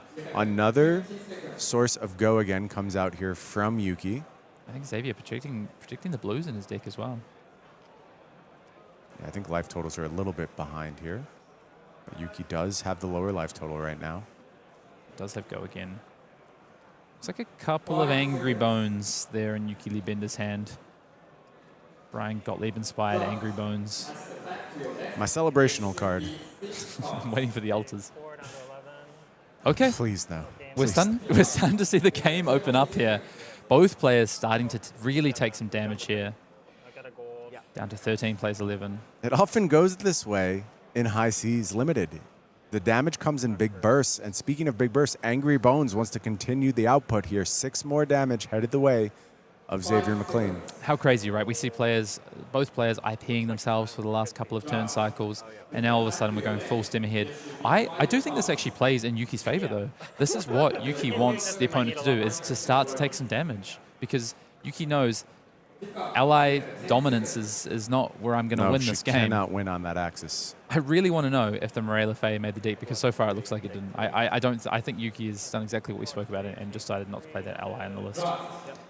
3 block here from Xavier. Going to take a bit more damage. Should be down to 8 now, I believe. Life totals have just been lagging a little bit here. Has an Angry Bones out of the arsenal. I think it's a Jittery Bones. I think that's a go again. You are It's correct. Yeah. It's I was a go wondering, I was again. like, wow, he's really IPing Makes a lot himself on more this sense. one. Yeah, and this is why Xavier was ready to go ahead and take some damage. Yeah. Is able to go ahead and fire off the Jittery Bones. 6 go again. Yeah, and if you're heading out to your pre-release this coming weekend, or maybe you're starting to get prepped for US Nationals in 2 weeks, I think taking a look at how these Gravy Bone players navigate this match. It is Xavier's turn right now, but Yuki is making use of that compass, making use of that Gravy Bones to craft the hand and get set up for next turn. But there is the Morella Faye. Yeah, it does keep it in the deck. Maybe just didn't have a better option here. Sees value here from the 4 block. Hoists him up, comes down, defends for 4, but 2 damage is going to leak. And the second Rigor Mortis did hit the bin for Xavier. Yeah, 2 allies there now getting set up for that end game. And just remember, Yuki blocking with this hoist them up, that came at the expense of another ally, I believe it was. I think you're correct. I think it was a Rigor Mortis, Rigor Mortis actually, that we that gave she up took for the this. hoist him up over. Yeah. So Xavier saying, nice hoist them up. I'm putting this Rigor Mortis in my bin. Oh, Barnacle. Barnacle. It was a Barnacle. Now we do see that Fiddler's Green finally discarded to the gold. Buying Xavier a tiny bit more life, but this turn will continue. And I suspect we'll see some allies this go around. Yeah, Xavier still... Yeah, so there we go. Yep. You see the power of something like Fiddler's Green there, hitting the graveyard, enabling Watery Grave. Rigor Mortis coming out here. Xavier has a choice to potentially fire off something like a Money or Your Life and just go ahead and put Yuki to the test and saying, if you want to go after this Rigor Mortis, you're going to have to let this hit. But instead, it's going to be the Avasti. Uses that to power up this Rigor Mortis. I like that. Xavier, I believe, really prioritized this Avasti in the draft. I think took it very highly. And I think you see why and sort of what it can enable here. Giving go again, Xavier's then going to be able to actually, with that coat, potentially throw still this Money or Your Life, right? Xavier has a few options here, but instead he's going to decide to develop the Cuddy Shark. So this is the turn. Xavier's been so patient. This is the turn we set up the double ally and say, okay, Yuki, what have you got? I've got my setup going now. I've got a Money or Your Life in Arsenal. Where do we go from here? Yeah, Money of Your Life 3 costs, so not able 3, to go ahead and fire that one off. So It's only couldn't 6 code it. power, so I understand why you might think that way. It gets a lot of its value from the big on-hit. And Yuki is put to work here. You have to go ahead and clear the allies, but the problem is no go again. And that means Cuddy Shark persists for another turn cycle. How well is Xavier able to leverage the larger hand here? I think Xavier played that so well. Waited out a Scar for a Scar. Saw a second life for a life. And then was ready to pull the trigger. And a Chowder now hits the bin. Yeah, he's got a Swabby in hand too. So we have found where all those big allies have ended up. It's in the deck of Xavier McLean. You know, 1 of 4 gravies, but in a good seat for it. Xavier playing so confidently here. Knows the lines, knows this in-game. Has clearly played this either yesterday in Sealed or in some practice drafts. Just kind of knows what he wants to go after here. Develop another ally. Just try and now keep 2 allies on the board and keep Yuki focused while Xavier whittles down Yuki's life total or resource of deck. Yuki has to take care of these allies. Cuddy Shark going to come in for 4 here. 3, right? I activate, so I play 1 to give your next ally attack go again. Yeah, it's not a tap to activate on Cuddy Shark. You just pay the 1 resource. So this is going to come in for 4 here.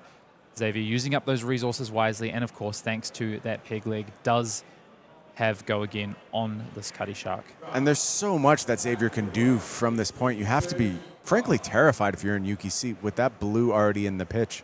You know, a second blue pitched here. It could be something like a red battalion bark coming out of Arsenal for the nightmare scenario. So much unknown on the rest of this turn for Yuki. And that life total starting to tick downwards. Yeah, and we do have a chowder in the bin, I believe, right? So Xavier can also develop the chowder if he wanted to. Yeah, continue to stay on 2 allies. Yeah, and of course, because we haven't played... Go to 3 gold. Okay, there we go. So we get... Destroy this. Okay. I drew from Toby. Yeah. I think we might just come in with the attack action here, though. 6. Yeah, so just damage at this point. And Yuki is down to 5. Yeah, This does offering demand lethal. cards. Keeps the money of your life in Arsenal, does Xavier. Seems clean. Yeah, I think Xavier sort of pivoting a little bit, saying, I could develop the ally here, or I've got a money of your life in Arsenal. I've got another red here. Do I just start throwing damage at face? I want to call out a card here, Hayden. I don't know if it's going to matter, but Blow for a Blow heads into the pitch deck here. And Blow for a Blow has a pretty tricky ability there.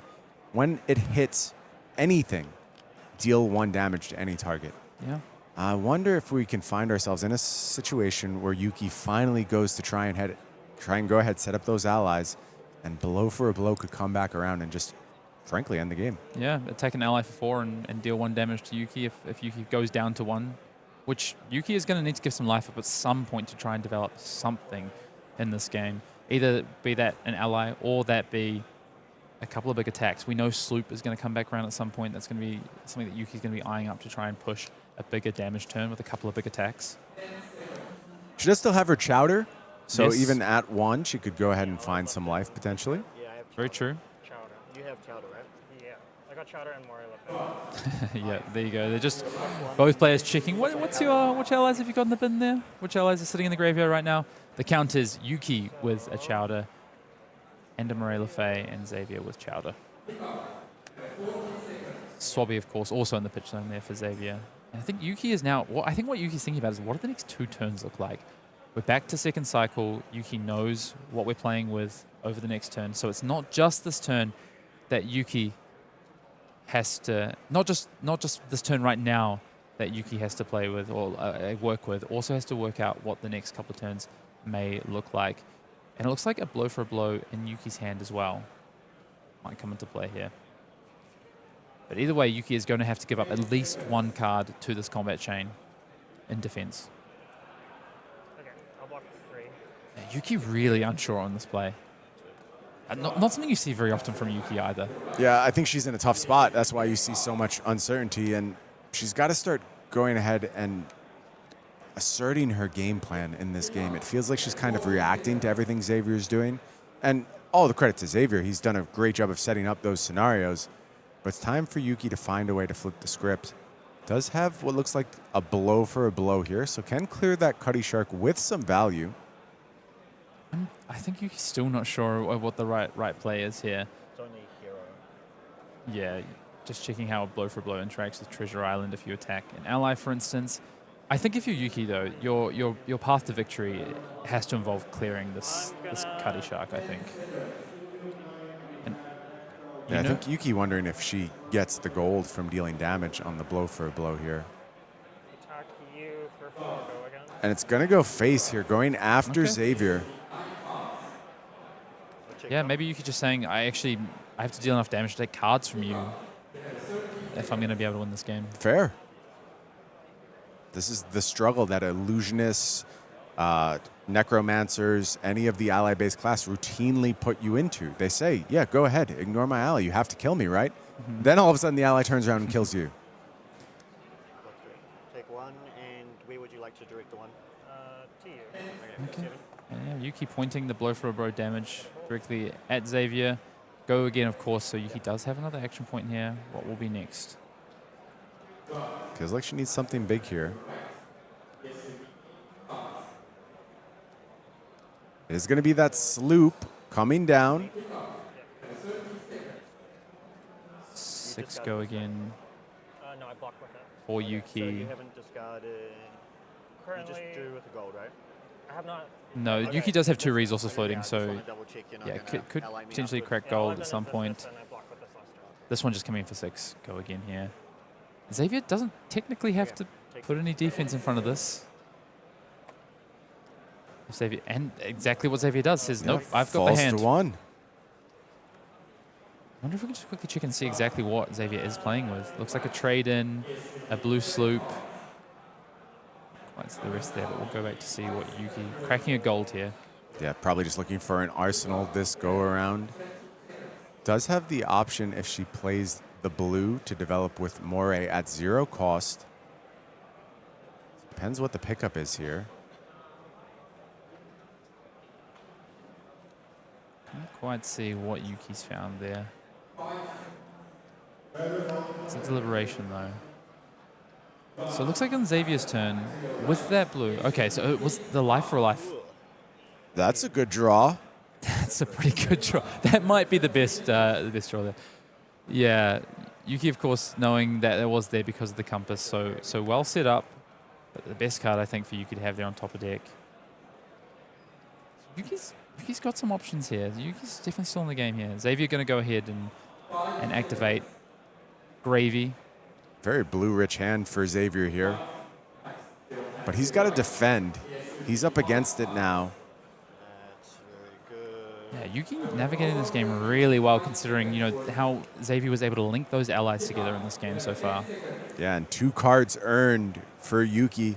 Xavier only gets to play back with 1. I will say with Cuddy Shark available, you can live with that a little bit more, but Yuki is not done yet. Activates the headstone, finds the blue, and now it's time for Moray LeFay to join the fray at no cost. Yeah, and Yuki knowing that blue on top there, right? That's just great second cycle management, knowing your pitch stack there.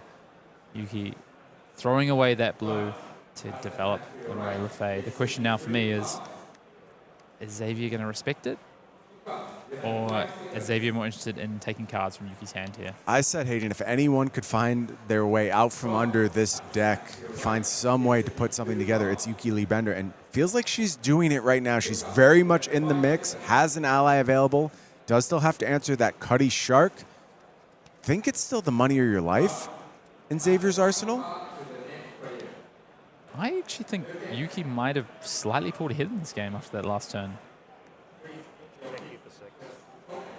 And Xavier's just going to go face here. Money of your life doing its thing. And we'll see if that Moray LeFay was a justified pick after all. Can Yuki go ahead and build that up over the next few turns and maybe use it to spell Xavier's demise? The problem for Yuki, though, is just 1 3-block in hand and no equipment left. So if Yuki wants to stop this money or your life, we'll have to commit 3 cards from the hand or go down to 1 and give Xavier that gold. Unless Yuki wants to break the gold beforehand. But cards in deck is becoming a real consideration for Yuki now. Giving up another card to that Gravy Bones hero ability might not be where Yuki might not be where Yuki wants to be. Does go ahead and defend 4-5. Now the on hit for money or your life will require Yuki to hand over that gold.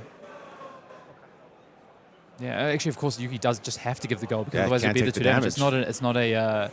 It is an ore. Xavier gold rich. Now both players sit at 1.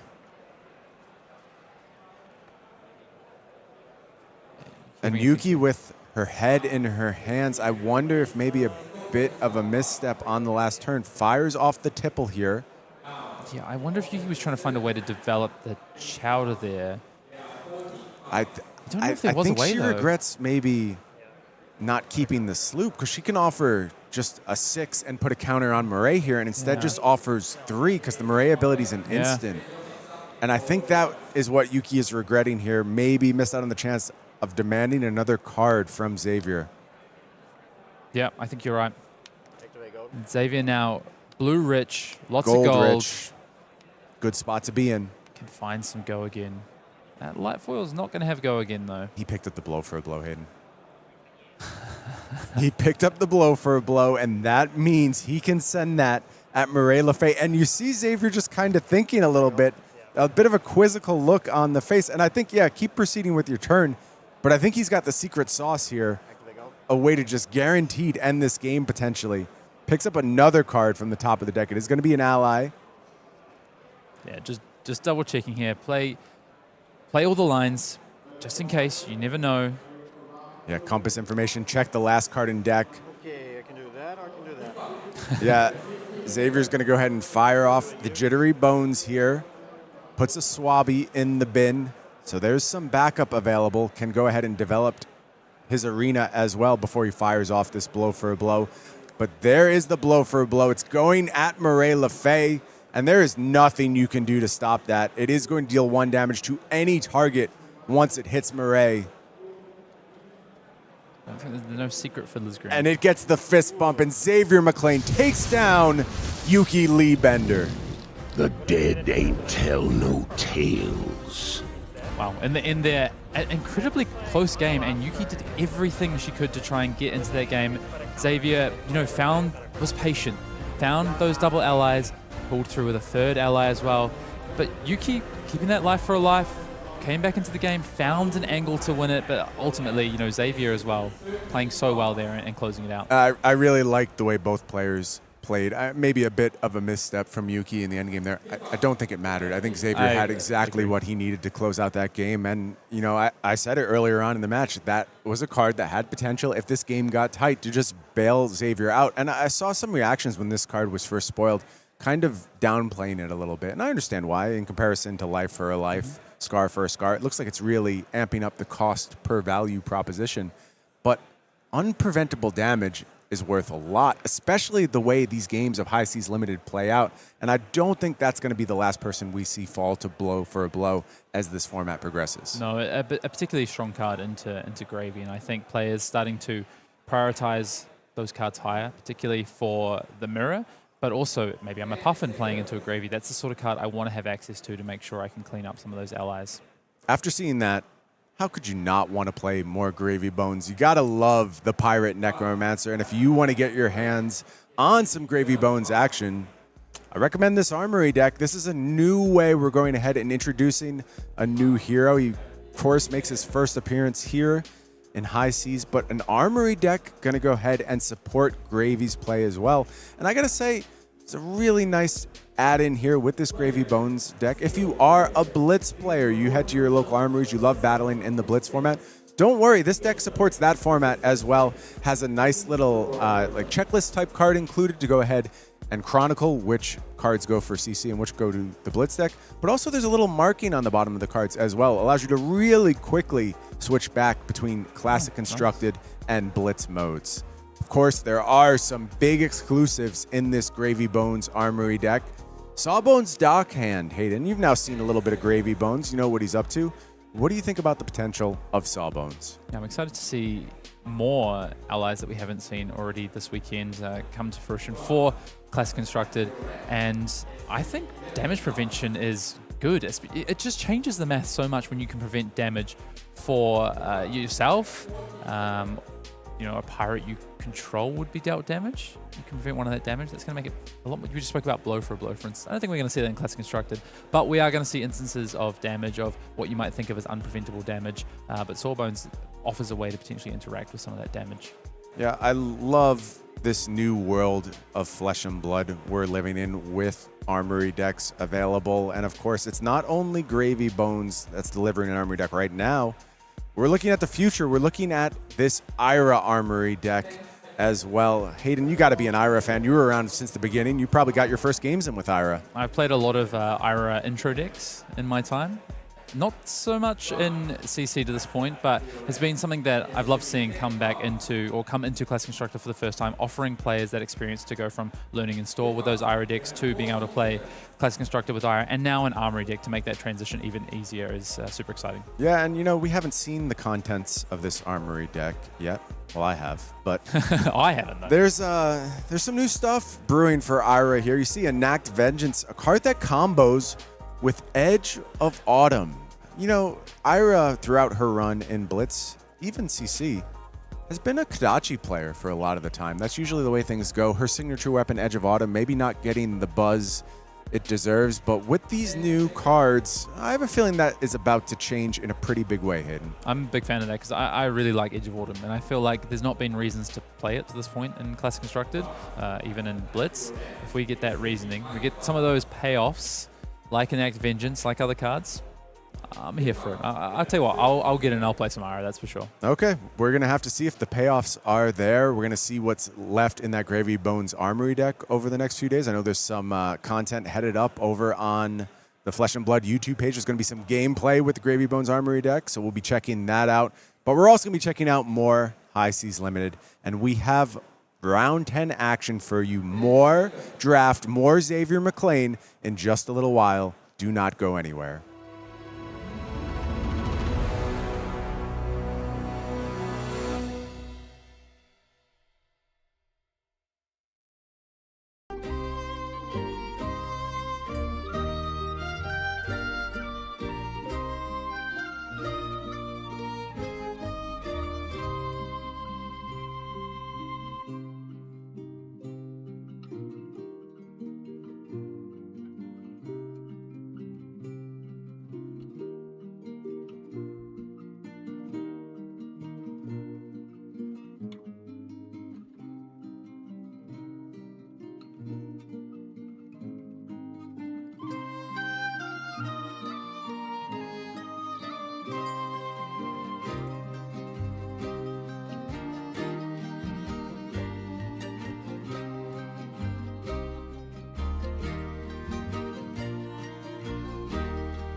At the top of the day, this man told us to forget everything we knew about High Seas so far, but I don't know, Brian. It still looks like a pretty cool set to me.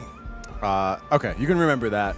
I basically forget everything I know every single day because I am old, and that's just the way it works. Hey, you said it, not me. Yeah, so I'm very used to the experience, but yeah, I think you're exactly right, Scott. The games continue to be incredible so far here on day 2.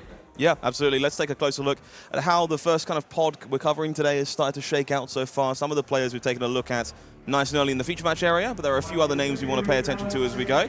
What are we thinking of this split so far, Brian? Yeah, I mean, you saw how being in that Gravy Bones black hole has worked out 0-1s all around, and only a Gravy mirror win thus far for the Gravies. I suspect that the Puffins, the Marlyns, they're in a really, really good spot to do some damage to this pod. But Xavier McLean's deck looked good. I thought it was a solid-looking gravy deck. I wouldn't say a top-tier gravy deck, but a really, really nice-looking package. Yeah, some interesting traffic going on here for sure. Happy to see both of the Puffins taking a notch on their belt to start, but maybe a little bit surprised to see one of the Marlyns not quite coming out on top. Both those decks looked really good at a glance when I had a chance to be out there on the floor. I wouldn't be surprised to see further success from both of those players. Yeah, I suspect we may have been dealing with a Marlyn mirror match in that instance. So one of them had to drop down in that case. I think probably beyond that, it was a gravy mirror, and then the two Puffins taking down the gravy bones. Love to see it. So, Xavier McLean, currently the king of the hill. No reason to move them off that mountain until they, well, either win the event or fall for slightly short. So we'll keep them in the feature match area for now. I imagine we're going to be taking a look at, where will they end up with their opponent?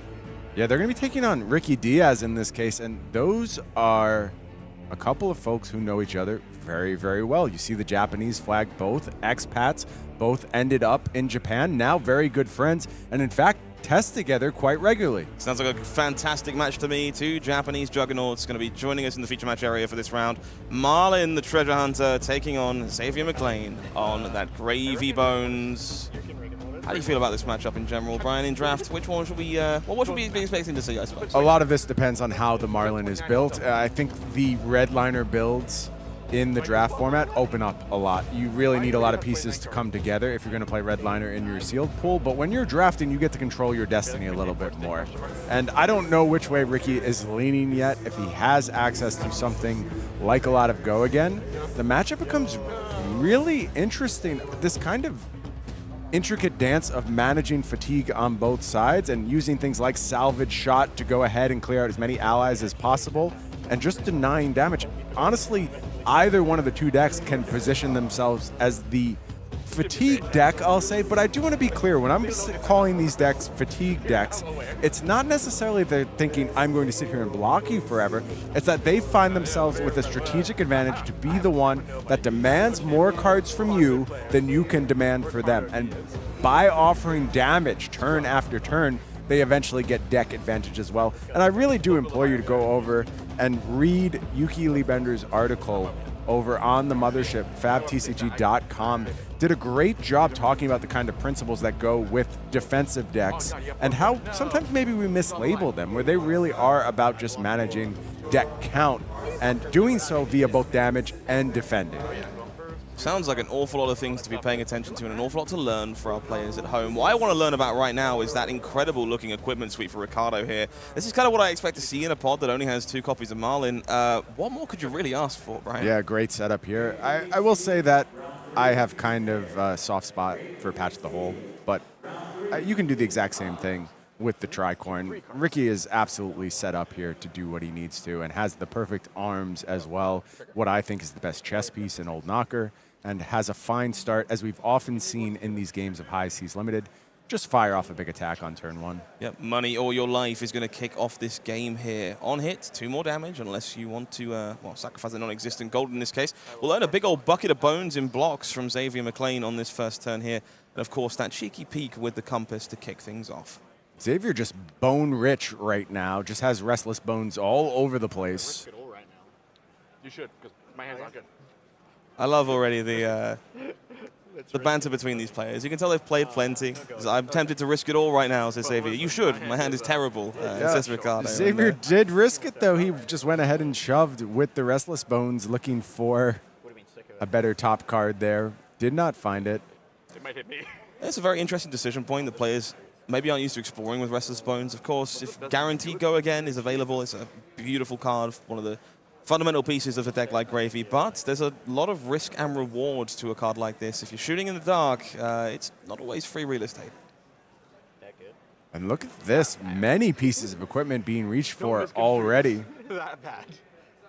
Looks pretty bad. 6? Block 6, yeah. Love to see this. We kind of briefly alluded to this earlier in the day. Treasure Island, still a fundamental part of how these games are going to play, but arguably a very different dynamic around this card during the draft. Not surprised to see Ricardo here just cashing in so much equipment to kind of stem the bleeding on that nice and early. Yeah, and he's just basically out at this point, uses the Old Knocker for a resource as well with a very, very red heavy hand. Was not lying about how bad that hand is able to still, though, put together a 3-7, which is what you need to do when you're in a tough spot like that. Yeah, definitely interested in the card that will be getting parked in the arsenal here for Ricardo as well. Chose to keep it around instead of any alternatives. Walk the plank here. A card I've kind of fallen in love with over the course of the weekend. Tapping allies, tapping heroes, just proven to be, I guess, a lot better than I expected at face value. Yep, I've been singing the praises of that tap ability all weekend long. We've seen it in a few varying forms. There are multiple ways to go ahead and tap an opponent, but every time you do, feels good. See if we can take a look at what Xavier is working with here. Some jittery bones on the end, some Coast Guard, expeditions. A good selection of cards here as well. That Restless Bones definitely seems to be a mainstay of their deck. Lots of those copies lurking around. Yeah, Xavier grabbed all the Go Again bones, where Yuki was stuck with some of the angry bones. So I want to talk about gold denial, where it's appropriate, who it's appropriate against. If you keep Marlynn off gold, she can straight up brick. You can lock her out of some hands. And I think Xavier quickly realizing that this could be the route he wants to go down. And for the first time here on day 2, we see Treasure Island start to build up a little bit. 3 counters already on it. Xavier going to go ahead and challenge that with an expedition. And now it's up to 4 counters. This is incredibly interesting to me. Yeah, we kind of saw the demeanor there from Ricardo. Just, I would really like this gold token, if you wouldn't mind. And of course, as you say, Xavier playing denial and showcasing the sheer amount of Restless Bones they've had to give up in order to do so. This expedition to Blackwater Strait, very powerful card. We saw it lining up very well with Cogworks Blunderbuss yesterday, but just plenty efficient in a spot like this. 5 is an awkward number, will demand some number of resources from Marlynn. Ricky having a think here. Really wants to get away with defending with just a single card, it looks like. See if we can't take a closer look at what we got going on down there. Drop the anchor. Very powerful front buff for this deck. Entangling shot as well. Seawater Swill. Can't quite catch the blue in the back, but you can see very clearly why we only want to give up 1 card here if at all possible. Hand becomes much more powerful if we can keep this entire suite together, and that is indeed the line we take in the end. Swill will be on the blocking duty here. 2 gold scored for Xavier. How big of a deal is this in a spot like this, Ryan? Yeah, first gold is always important. Unlocking Gravy feels really, really good. Your hands start to do far more. Okay. Use this both offensively and defensively, but also feeling good. Playing your big Majestic. Yeah, we can see why Ricardo was so insistent on keeping this hand together. Big game trophy shot. An incredible piece of tech for Marlynn here. Next arrow will be getting +4 this turn. If it happens to have Harpoon in its name, when it hits a hero, you'll make a gold token. Of course, you then draw and discard, which means Marlynn will immediately load your arrow for you. Entangling shot coming on through, tapping Gravy down along the way. Big old chunky 8 points of damage here. Yeah, that's good, Scott. It's good, but I think Ricky really wants to put some gold together. I have a feeling. I don't know exactly the context of how his deck is built. We're going to see that revealed as we move through this game. But I know there's arrows in it. I know there's potential for bricking. Now, there's still an out in the form of that arms, which, yeah, keep your outs around when you're playing Marlynn. I will tell you, Scott, if you play this format enough, you will get straight up bricked. You will lose a turn if you do not manage your Marlynn abilities appropriately. Duly noted. Going to be keeping an eye on those arms going forward. For now, all eyes on the entangling shot in the center of the table. Xavier having a bit of a tough time deciding how to block this one out. Let's see if we can get a peek at what they're looking at. Money or Your Life, Blue Swiftwater Sloop. Love that red Pill for the Wreck in the back. Big 7 power attack. A lot of 2 blocks in the hand here for Xavier. Does make soaking up this damage a little bit awkward. Gold Denial definitely been a prevalent part of Xavier's plan early in this game. Feels like if we want to commit to that here, it would be quite a heavy sacrifice. It would be, and if you go too far down this route and you give Marlynn enough time to find overpower, you can get into a lot of trouble. Just taking it declared. Xavier falling down to 12. 3 gold secured here for Ricardo. So, ability online, brick potential turned off. In exchange, Saltwater Swill will be the play from Xavier McLean. Gonna pitch away a blue. 5 resources left available after this. Just a cheeky one. Rather pesky to block if you're interested in keeping that Treasure Island ticking up. Does, of course. have the rigor mortis down there in the bin. Suspect we may see that join the fray on this turn cycle. Time for Pegleg to get involved.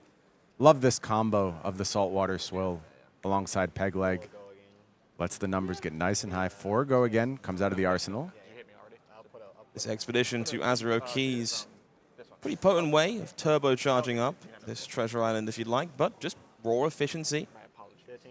Definitely just showcasing itself as a powerful way to play a turn here. There will be that rigor mortis emerging from the depths, making its way into the red zone. Yeah, 6 points damage. Ricky's got a plan here. He's just taking all of it, and that tells me we're looking at a big arrow potentially coming back Xavier's way. I swear I have blues in this deck. Not exactly what you expect to hear when someone's just taken over half their life total in damage. Yeah, you haven't shown them so far, Ricky. There's been a lot of red heavy hands over on his side. Is going to go ahead and get that harpoon made. But yeah, just completely deprived of resources is Ricky.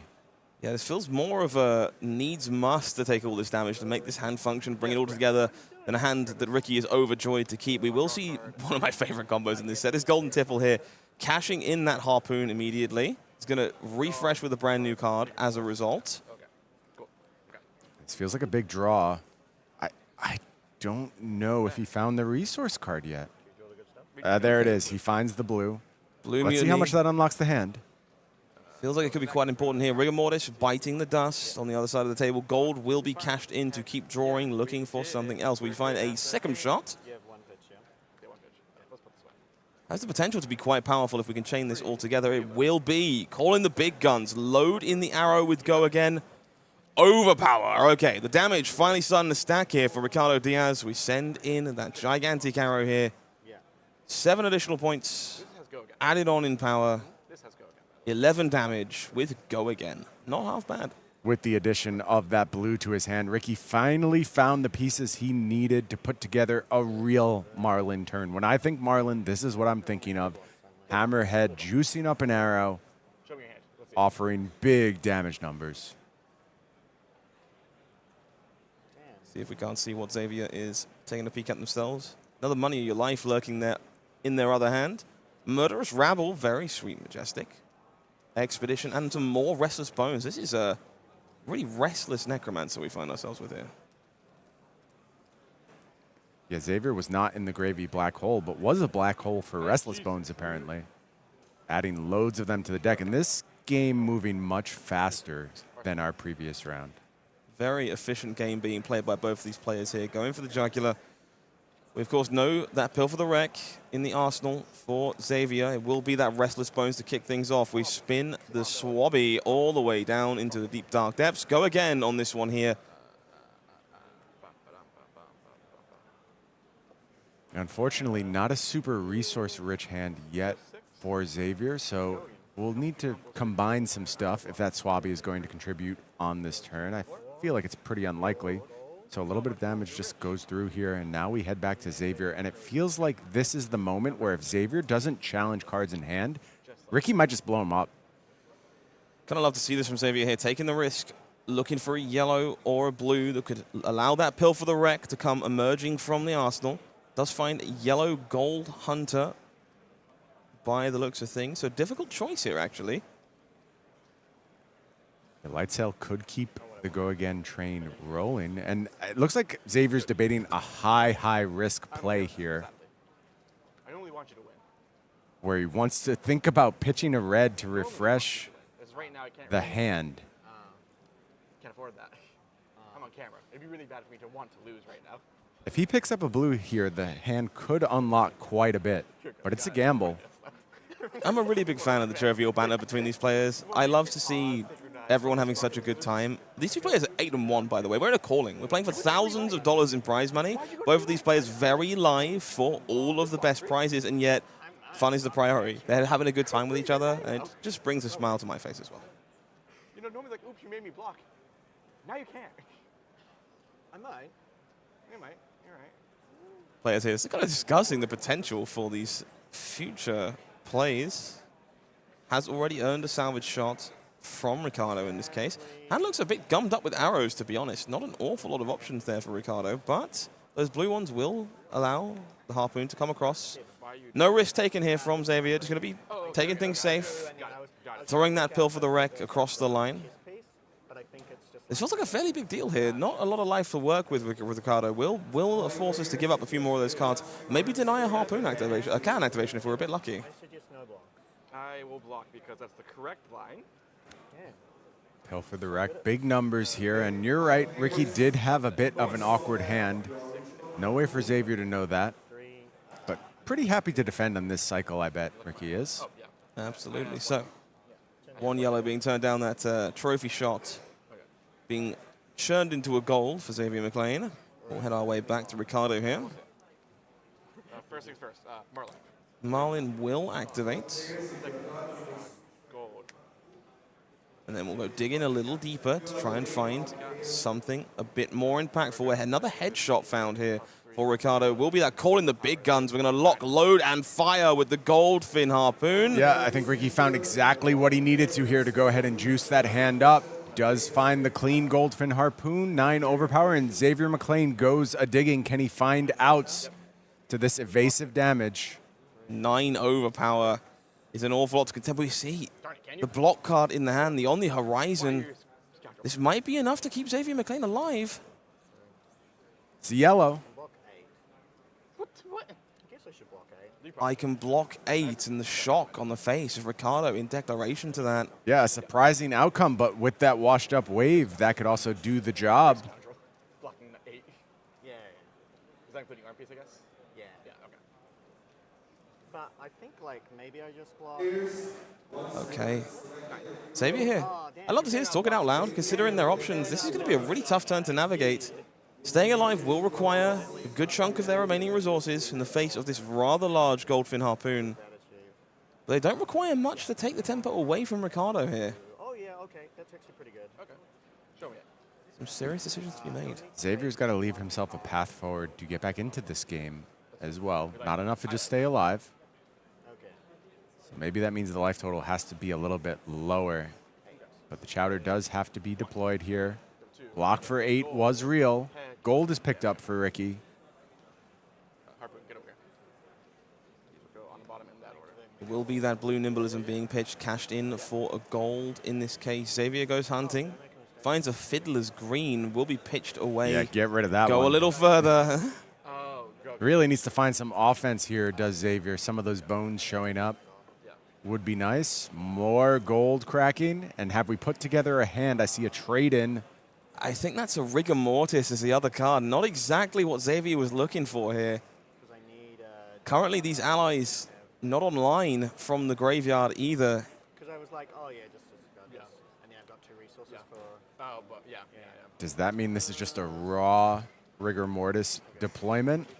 Not ideal. Ricky with just a full grip to work with. Yeah, Plenty of gold. Yeah, both these players kind of in a bit of a weird spot here, honestly. Xavier deciding if a raw trade-in is the way to go, and looks like the answer is yes. that cannot feel good. I drew all my allies a little too late. 1 point of damage coming across. Does earn a card here from Ricardo. Excess arrows going to good use. But a pretty lackluster turn there for Xavier McLean. Big Al? Yeah, and just time to make a harpoon, and it feels like with all these choices and all this gold, Ricky should be able to put enough together here to overpower one more time. It is going to be just the Goldfin harpoon coming in for 7. A Hammerhead harpoon cannon doing some serious work once again, scoring overpower on these Goldfin harpoons. Xavier does have a Rally of the Coast Guard here. That's going to be able to defend above its weight. Can he cheat death one more time? Honestly, fairly impressive to see Xavier staring down 2 gigantic overpower arrows and finding a way to weave it through. I love the back and forth, the potential to actually overcome these overpower numbers. Sometimes it feels ridiculous what Marlynn is capable of. But sometimes you look at your hand and you're just like, I have no problem defending this. Because I finally drew the go again, so I can go Rigor Mortis with go again. Oh, God, okay, that'd be awful. Yeah, into... Again, I kind of just love to see these players talking about the theoretical scenarios that could have happened here. Would have been team. Fantastic stuff to see on such a high stage. Well, the theoretical output is nice. I care about the real output. And Ricky is offering 7 real overpower damage that Xavier must find an out to right now. And There's any outright. I don't think he's got it. No, I think the problem, looking at his hand if we can, not quite in shot there, fortunately. That Avasi definitely opens up some options, but no way to stay alive in this case. So, Ricardo Diaz moving on to 9-1. Marlynn Treasure Hunter doing well for this personal player. Another notch on the harpoon. The Harpoon continues to take many a name this weekend. Well said, Mr. Bones. I do think it was the Harpoon that very much dictated that game. Ricky taking full advantage of the Marlynn hero ability. And we saw a lot yesterday, varying states of Marlynn's importance. Simon Nielsen using the ability constantly to great effect. Then we saw Marlyns that were just, kind of playing cards and content to engage with the pirate side of the map. That Marlynn was all about the Harpoons and did so very effectively. Yeah, it's been very interesting to kind of watch this change of pace with certain Marlynn players. As people figure out what's possible, you can definitely lean a little more aggressive and rely on the cannon to finish the job. You can set up with the cannon being the plan from the start, or you can just be very efficient, of course, and just fire arrows each and every turn. Rangers are cool and all, Brian. I want to talk about some Guardians. Okay, I'm happy to talk Guardians. Really missed Guardians, and thankfully we got some more of them joining us in the near future, courtesy of a brand new way to play Flesh and Blood. Tell me about Smash Palace. Yeah, a whole host of Guardians joining the fray, as you see there on the bit of a splash screen. This is something new for us, Scott, a cool new product, and we've seen some looks at the event deck. We've seen our looks at these heroes. It's a new way to play in the ultimate pit fight environment, and I'm really excited to share this with the world. I think we've had some starts and stops when it comes to ultimate pit fight. I think back to something like our collaboration with the professor, that Tolarian Community College box. I think it was a solid first shot at what a UPF product could look like. But I think we took all the lessons we learned from that and we brought something new back to the table. And I actually think the biggest upgrade for all the fun it is playing with these new heroes, playing with this event deck, I kind of think the packaging deserves a huge amount of the credit for really leveling up our game here. This feels like the most complete package that LSS has ever put out. And you see things like these accessories coming with it. You see things like that full color, beautiful, big rule book. And you see the Mastery Pack Guardian included as well. I think there's just a really solid value proposition here, a really fun way to play Flesh and Blood, and it's doing so with a nice bit of shine higher than we've ever given to a product before. Yeah, I know I've been looking for a way to play multiplayer games with my friends, just casual evenings, something that fits in a hotel travel bag really well if you just want to take it out for a spin there. So happy to have some more social play modes, 7 more heroes, of course, joining the roster. And yeah, if you were looking for a way to grab some Flesh and Blood, start playing within minutes, keep spinning for hours, this is going to be the perfect product for you. Well worth paying attention to Smash Palace. Of course, if you're interested in getting early access, Gen Con's the way to do that. Yeah, going to be available at Gen Con. I'm also going to be available at Gen Con. I'm going to be there battling and playing Smash Palace with folks all weekend long. We'll be down there in the multiplayer arena, crack, shuffling, and play. And it's good to have crack, shuffle, play back in the fold. Yeah, absolutely. Kind of gives some unique sense of replayability to a product like this. I think Mastery Pack Guardian stands to be a really impactful set. Things are going to be very unique there. And I like the idea of being able to play and maybe make some excuses to buy some more packs in the future. Yeah, that'll be great. But we got to go to the highlight of the product. It's this event deck, Scott. This is something that we've never seen before. And we can go ahead and take a look at some of the cards in the event deck. And I just want to hear from you. What do you take away from effects like this, and how do you think they're going to influence the multiplayer game? Yeah, I think this adds a much-needed toast of chaos to something a little more multiplayer, and I think that's kind of needed. I think people like to play politics in multiplayer games, maybe lean a little more into, hey, if you let me do the cool thing, maybe I'll let you do the cool thing, and the inevitable sense of betrayal that comes with making deals like that. I find that the cards like this kind of just add an element of surprise. You can suddenly have gold in the spots where you really needed it, or threaten larger attacks your opponent wasn't expecting. Maybe those alliances fall apart on the hands of a code of conduct, and someone needs to suddenly die that might not have needed to otherwise. It seems like a really cool addition to how we play multiplayer today, and I think a good way to introduce people that are brand new to Flesh and Blood as well. Yeah, I'm going to be honest with you, Scott. Historically, I'm not a multiplayer guy. I came up through the competitive scene. That was always what I was all about. And so for me, when I knew this product was going to be something really cool was when I was down there in the multiplayer arena playing with folks at LSS and just cackling, having a blast, fully enjoying myself, fully buying into the politics of it all with the crazy explosive plays that we can make all over. And a lot of that is on the back of these new heroes coming to the table, the Pit Fighters, all designed for UPF, only legal in UPF. And that allows us to do some weird stuff, including introducing this little goblin, Fight Master Cox, coming to the arena. Going to be manipulating that event deck. And this is the hero I like to play the most in Smash Palace. Yeah, I think I remember Fightmaster being referenced in some flavor text periodically, and of Heavy course Hitters. Heavy Hitters. So happy to see them making an appearance on the grand stage here. And yeah, event deck manipulation feels like you could definitely cause some chaos if you're looking to achieve that in your player pool. Of course, I'm looking more at Groundbreaker Kriegs. This one very much appealing to me. I'm a big fan of Seismic Surge tokens in general, but I do like to win a good clash. Also, you got to call out Groundbreaker Kriegs. How cool is this hero? This weird, I don't even know exactly what to call her. Centaur-ish thing, but there's like feline vibes going on at the same time. I don't know, maybe we created a new mythical creature here at LSS, stepping away from the tropes a little bit. Yeah, love the idea of just kind of leaning into this being an all-Guardian Pit Fighter situation. These abilities kind of let you do some things that might not fly in other formats, but those Seismic Surges could be very impactful for your opponent too. So a lot of high risk, high reward here, and of course, getting the benefit from your opponent, maybe giving you some Seismic Surges too. Also showing up in this product, it is Bravo Flattering Showman, designed to just go ahead and set up this new player pathway. We're going to be debuting a new player deck out there at Gen Con with Bravo Flattering Showman. The idea is you go ahead, you learn the core mechanics of Smash Palace, and you play that Bravo intro deck. It's going to tell you everything you need to know about Mastery Pack Guardian. All the mechanics present in Mastery Pack Guardian are rolled up in that intro deck. So you make it through your intro game with the help of our talented staff. They will have you all set to get there into Smash Palace playing multiplayer games in just a few minutes. Incredibly thematic stuff. I'm looking forward to this product. I know so many of my friends who don't currently play Flesh and Blood are going to be finding out about the game as a result of this product. And hopefully, we'll be seeing you in the casual play areas with this one sometime soon as well. Yeah, cannot wait to share this with the world. We're so close now to Gen Con. It's only a couple short months away, but we're also pretty close to some more high seas action, Scott. We certainly are. Not long now until we're making our way to the next round of this draft. Only one player is going to get to go undefeated in this pod. Don't go anywhere if you want to find out who it is.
We've had our dose of Graveyard Quintorius Bones. We've had a small dose of Marlynn Treasure Hunter.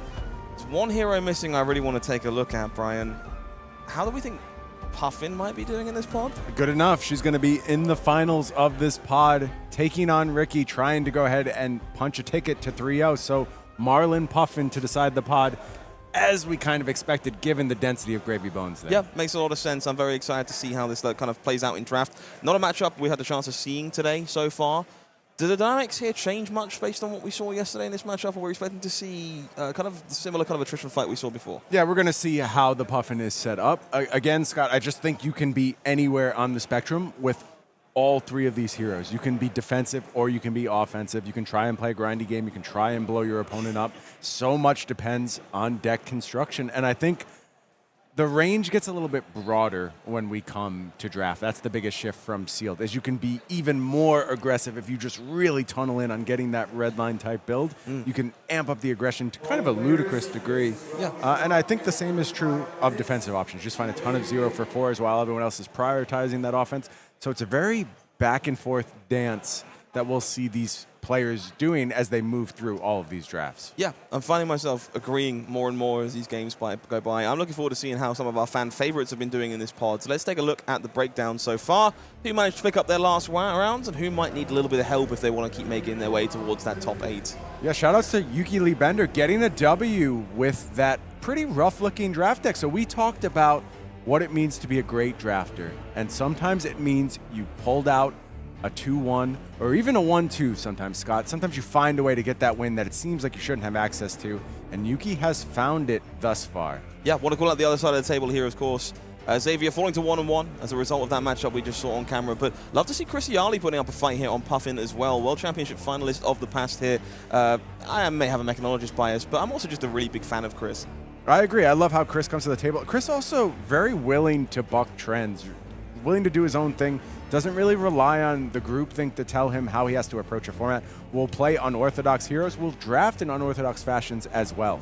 Yeah, really cool to see these 2-0 players parked next to each other in this pod as well. Goes to show you that you can find success anywhere, regardless of the seat you might find yourself in. But I don't want to wait any longer. Let's make our way down to that feature match area. The battle of the 2-0s here to find this pod's winner. Ricardo Diaz on Marlynn, Pirate Ranger, of course. And we're going to be looking at Puffin on the other side here from Alexander Dobler.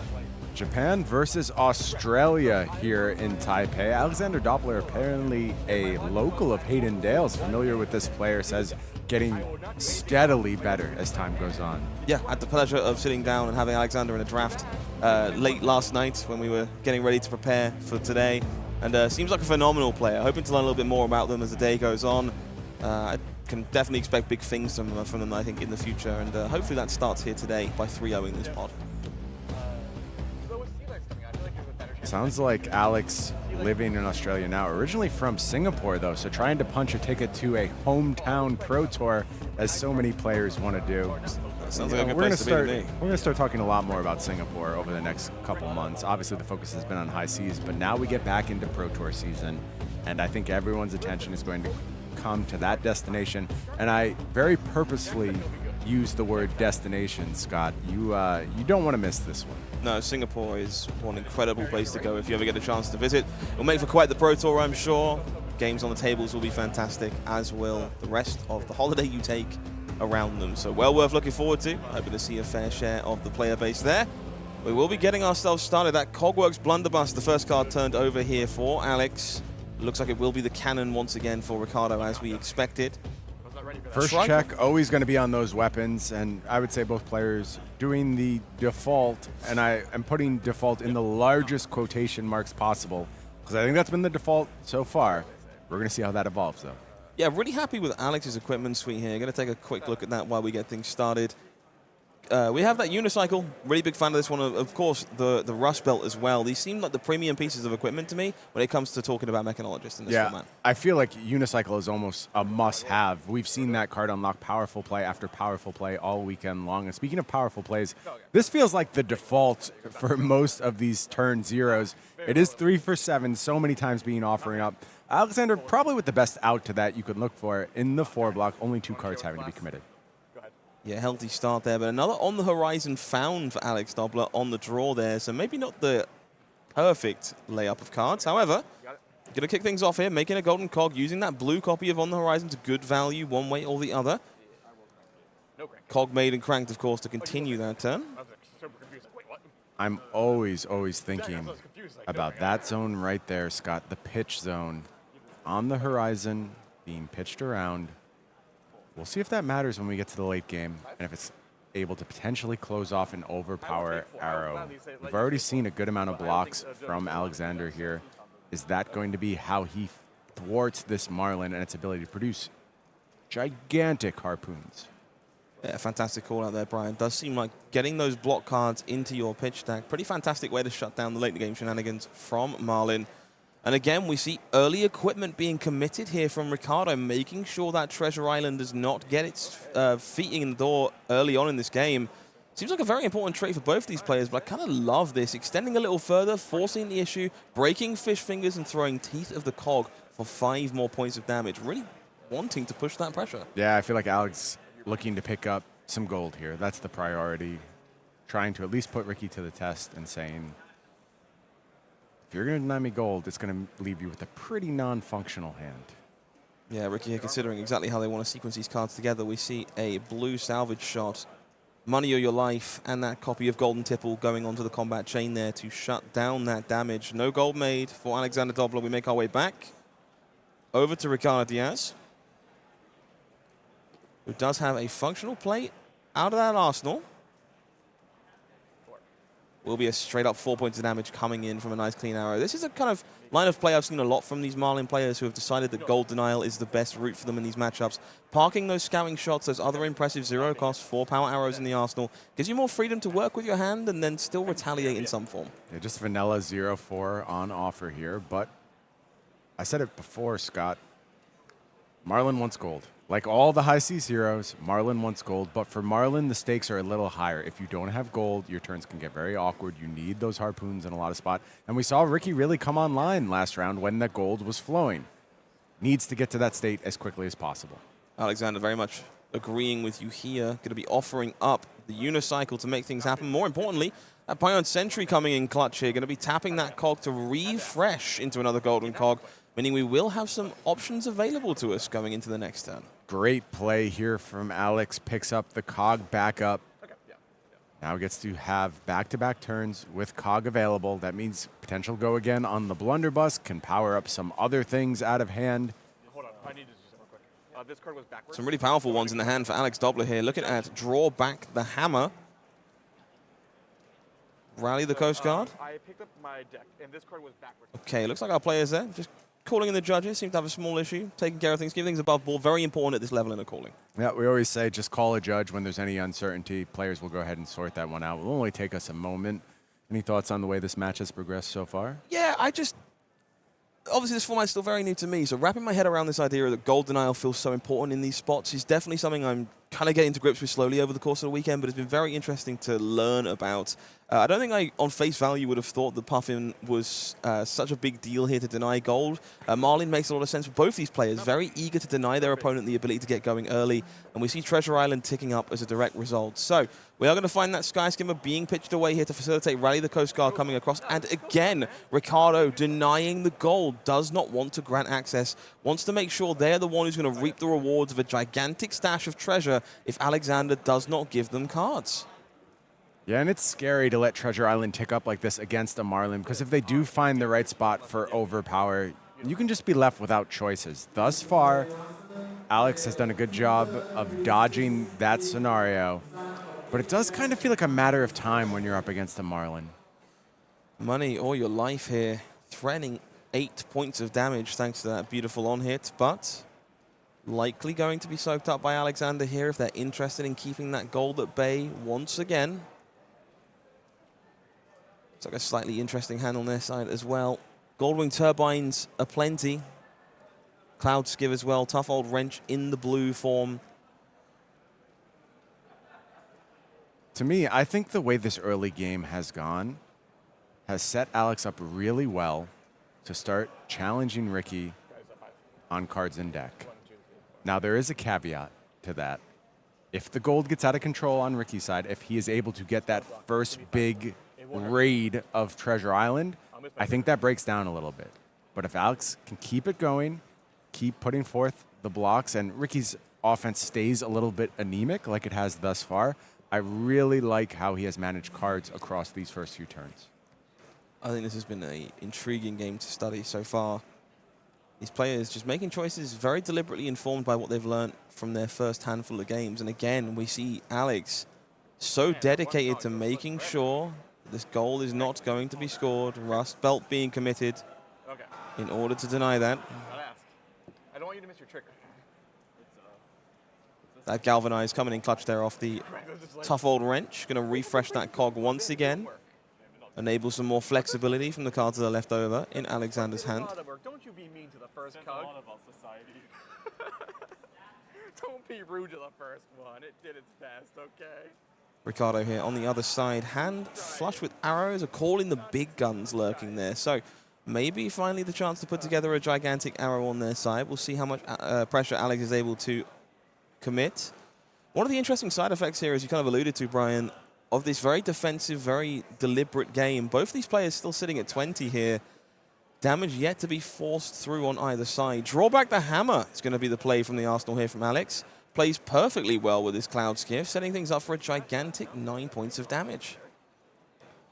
Yeah, a pretty good offer. And again, I think this speaks in favor of Alex just denying a lot of cards from Ricky. But now it feels like we're getting a pretty big win for Alex, and I think the context has really reset. He picks up 6 gold off of Treasure Island, and now I really like his odds to go ahead and challenge on this axis. This feels like a gigantic turning point in this game. Alexander wins the fight over Treasure Island, but Ricky will be the one who has access to a full 4 cards to work with. It will be the second shot from the Arsenal to kick things off here. 4 points of go again damage, and plenty more lurking in the wings.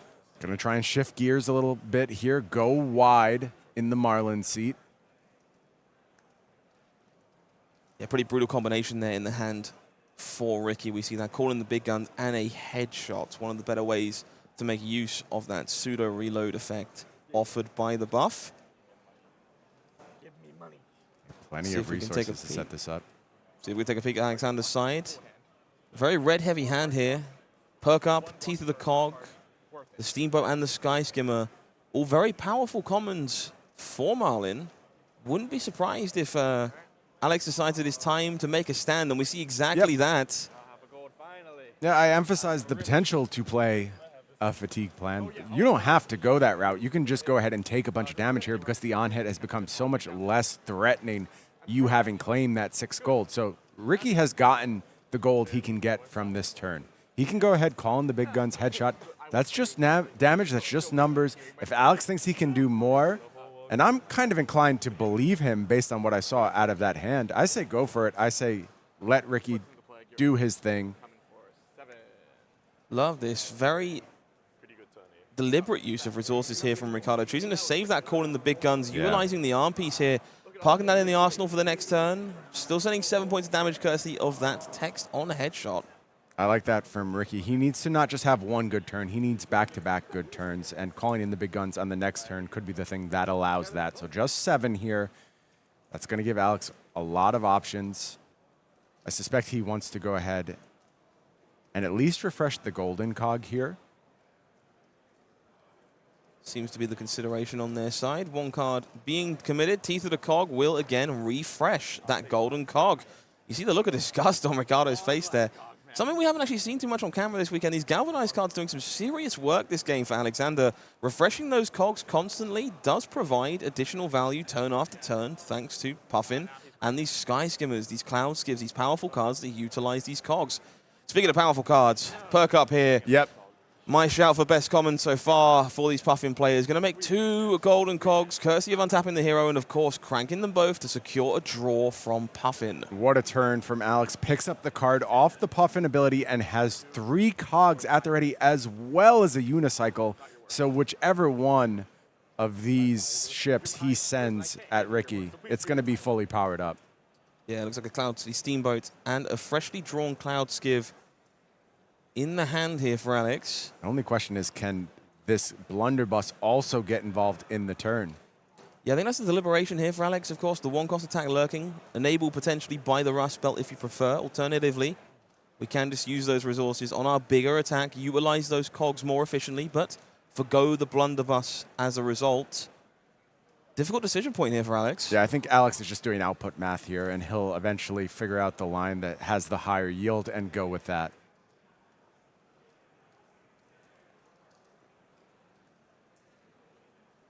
Math, the most infamous and difficult part of a game of Flesh and Blood. The final boss. So I'm reliably informed. You see Alex just kind of second-guessing himself just a little bit, making sure, double-checking these things. It will be that Cloud Skiv coming across. This does have the potential for go again, so definitely a third option available here for Alexander. Using those cogs to grant go again to the attack could allow the Steamboat to come across the line after this as well. It will be a block for four, I believe, from the Sirens. Going to gain an extra life in the process. You don't have enough gold? You take 4? Yep, take 4, you get 1 counter, you go to 5. It will be the cog being tapped here to enable go again. Extra gold scored from Treasure Island. Forgetting to put my number. Alex remaining gold rich here. You're a veteran of the stream. At this point, yes. Yeah. Just keep putting me on here. Stop it. Yeah, important to note, 8 points of damage coming across from this Skiv, courtesy of that perk. Not just a way to draw cards from Puffin, but a Exactly. large chunk of damage attached to that front buff as well. Yes, thank you. I do gain 1. Chain is closed here, but the turn not over for Alex. Looks over at that Rust Belt, does commit to the line, cracks it for the extra resource. Cog being tapped. Maybe just debating Arsenal, I said shoot but me, too. this feels correct. You have to go ahead and get while the getting's good. Cloud City Steamboat going to do its thing. Does have the option when it hits to go ahead and put an additional steam counter on a cog and pass it over to the next turn. Yeah, kind of love this here from Cloud City Steamboat. I think he went damage in this case, though, and just took the buff instead and pumped up that Steamboat. So Ricky's going to fall to 4. One incredible turn there from Alexander Dobler. We will see if we can mark our way back into this game for Ricardo Diaz. Going to need a similar volley of damage. It will be that call in the big guns. And an ally. Carefully saved earlier on. On stream. Locking and loading that netting shot. I thought this tapped you. That was much worse. Oh, no. 7? Yes, 7. Of course, no allies here. 2 tap for this one. Just raw efficient damage. 7 points coming across. Yeah, if you're Alex, you're pretty happy that that's the best output that Ricky has to offer here. Going to be able to keep whatever number of cards you choose and try and go ahead and close this one out. Golden Sky Warden. Phenomenal majestic Wow. here for Puffin. That is the moment to have that card. Yeah, talk about 3 golden cogs in play. Just eat some items, repeat the process, block for approximately 1 million. What a powerful showcase for Golden Sky Warden. Yeah, you know, I'll say this, Scott. I saw some sentiment when this card was revealed that it didn't look very good. I hope just this little glimpse at what this card is capable of maybe resets expectations around Golden Sky Warden. I think it is one of the most important cards for Puffin. It's huge and limited, but I'm speaking on CC right now. I think Golden Sky Warden, very, very good stuff, and you see exactly what it's capable of there. That hand lined up so well for Alex on his absolute pinnacle cog generation turn. Picked up the Golden Sky Warden. 7 gold left over as a direct result of that powerful majestic. And 1 card defending for 5. That's the thing you can't sleep on here. Golden Cog, remade courtesy of Puffin. Cranked, and Alexander here taking a moment to consider the next option. Going to go digging. Love to see this at this point in the game. Understands they are the one with all of the momentum. Needs to put a ton of pressure on Ricardo here to make sure that door stays shut. Yeah, do not take your foot off the gas if you're in Alex's seat. You've just put together your cards so, so well. Convert now. Find some go again. Take some gambles if you have to. It's a really strong start to this turn here. Cloudskiv going to get go again from that golden cog. Does demand 2 cards from Ricardo Diaz. The follow-up, Sky Skimmer, coming in for 4 as well. Incredibly efficient stuff here Yeah, from card kept Alexander. in hand as well for Alex. So this is probably not going to stop. And we go ahead and use the unicycle here and take the hit pick up an additional gold. All about the damage, though, in this case. And you just look at what Unicycle is capable. Oh, excuse me, this was go again, so does just offer the 0 for 4 and gets the fist bump. Talk about efficiency. 5 into 4 into 4 is the name of the game here for Alexander. Puffin will be the hero who remains 3-0 undefeated in this pod. Bloody Sky Pirates. I don't know, Gravy. I'm personally a really big fan of those Sky Pirates. Brian, what a game. I feel like we've seen good stuff from Puffin here on the weekend. I feel like that was the first time we saw a great Puffin game, and Puffin really showing why she is just as much of a threat to take down any pod as is Gravy Bones, as is Marlynn, as is Scurv.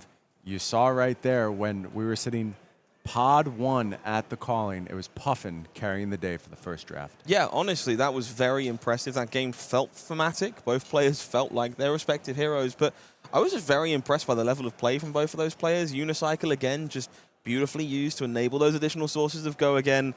I just love to see players figuring out these heroes in real time, and I see that no more than what we just saw with Puffin. Yeah, we keep seeing more and more unlocked, and we're starting to see patterns at this point, right? And we're starting to understand where the strength lies when the spikes happen. And for Puffin, it always feels like Unicycle. Always feels like Unicycle. You really, really want to load out with that equipment if you were able to.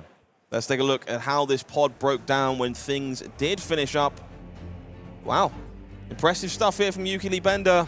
We had some doubts. The gravy black hole, as it has been referred to so far.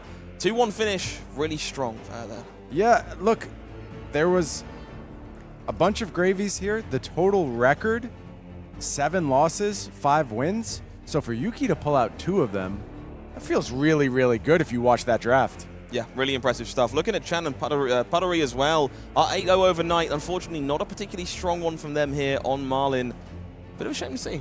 Still in striking distance, only 2 losses at this point, and most of these players are going to come out of this draft alive as we head into our second draft of the day. So big threats all over the place, but Alexander Dobler now pacing the field a little bit. Yeah, I want to talk about Xavier McLean as well, of course, our feature for those first 2 rounds there. Did manage to secure a 2-1 with Gravy as well. Really cool to see these players who maybe had a bit of a difficult seat in the draft still managing to find success. That's how you go ahead and make your name known when it comes to Flesh and Blood Limited. It's easy to remember the 3-0s. They get all the press, all the highlights, but it's when your back is against the wall and you have to pull out something a little extra, you know, where your heroes ends up overdrafted. Maybe you find a crack bauble or 2 in your deck and you're just begging for the win. If you find success in those moments, that's how you pave the path to greatness. Well, talking about the path to greatness, that path leads to one place, in my opinion, of course. The Pro Tour, this time arriving in Singapore this July. Brian, this is going to be an incredible event. Cannot wait to head to Singapore. I'm spending, I think, 11 days in Singapore. I am, believe it or not, Scott, going to take some vacation. That's how amazing Singapore is it even got me to stop working for a little bit of time. Can't wait to go out there with all of my best friends in Flesh and Blood.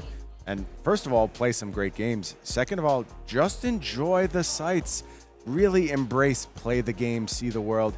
And I will tell you, head of organized play, Trevor Baker, will not shut up about this event. He is so excited, and I might know a few things that are cooking. He's correct. He's correct. He has put something truly special together for the players here.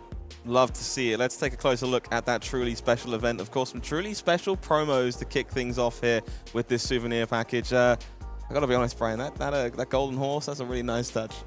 Pretty cool. It's nice to see Victor represented in a different form. You know, obviously we saw when he first showed up, that beautiful horse, the main majestic out there on the card. Now we're seeing an inflatable version of Victor. And I got to say, it looks good on him. Yeah. Definitely looks good on him. Looks good on all 3 of these heroes, to be honest. His rider not looking bad either. You heard it here first, folks. Confirmed for the first time live on air. Souvenir package contains all 3 of these cards. You can guarantee them for yourselves if you prefer. Pro Tour players will receive 1 at random. If you're looking for a particular hero to bling out your next deck, there will be an event associated with it for you. You can jump into and score those all-important promo cards. Shoutouts to Cinder. She's got that dragon fruit cocktail working, just ready to go, enjoying the beach life. That's going to be my vibe when I'm out there in Singapore. I look forward to seeing all the holiday photos. Speaking of things I'm looking forward to, That's quite the playmat to mark the occasion as well. Love to see all three arts amalgamated together here. And of course, don't miss out on that Mastery Pack, Guardian Archive Pack tucked away in this souvenir package as well, alongside a very unique deck box celebrating high seas. Yeah, I love more and more we come to the table at these events with something unique to take home. I'm taking home my Year of the Snake package from this event. Stunning presentation for that particular go around, and I'm sure these Pro Tour add-ins going to look just as impressive. Absolutely that. So, Fabled event package for this one. Going to be a fan favorite, I think. The legendary Ranger feat here. Got a lot of commotion when it was revealed. Bound to be a mainstay of Classic Constructed. And pasted all over some sleeves and a playmat here. Yeah, beautiful piece of art on the Sea Lace Sarong. And also, don't want to sleep on those promo cards being included either, including Golden Sky Warden, which we saw used to great effect last round. Absolutely. If you're looking to get your hands on some bling for any of the heroes in this set, alongside a cold foil gold token, best way to do that, pick up the Fable package when you're in Singapore and enjoy the rest of your holiday. Of course, plenty of other things to look forward to. You want rainbow foils of these brand new heroes. You can get them by playing the Calling. Of course, open entry. Anyone can come and join us in a Calling, make a name for yourself on the tournament circuit, and secure a very pretty hero card in the process. Such an important point, Scott. It's not just an event for the Pro Tour players. I truly encourage you, whether you're qualified for the Pro Tour or not, bring your family out to Singapore, play a little Flesh and Blood, see the sights, enjoy one of the most beautiful countries in the world. There's something for everyone at our World Tour stops. Yeah, if you're looking for a Battle Harden instead, we'll have one of those, some associated promo cards in the process. Board the ship, battle faster, hoist them up. All looked really good across multiple Gravy decks this weekend. The Battle Harden, no doubt, to be a great way to pick up that all-important PTI if you're looking forward to the next Pro Tour. Feel like blinged out Gravy definitely going to be a thing. You're going to need those promos. Start accumulating them now. Hunt for those marvels, get a little treasure into your deck, and show up with the best looking Gravy deck you possibly can. Yeah, kind of strange, really. It's normally the illusionists who are getting the treatment when it comes to blinged out stuff. And that seems to be continuing, Brian. Player package here at the Pro Tour. Light of Soul front and center on this playmat. I know people have been waiting for this one for a long time. Love going back to those fabled gems for the playmat. For my money, not that I'm hating on any of the other the Pro Tour playmats, but I really like when the playmat is a gem. It just feels, for some reason, more appropriate for these events to me. Absolutely. Again, one of 3 of those hero promo cards and those sleeves being assigned to the player package as well. If you are, of course, joining us for some sealed in Singapore, you will get your chance to lock up those promos regardless of how you prefer to play. Multiple sets available.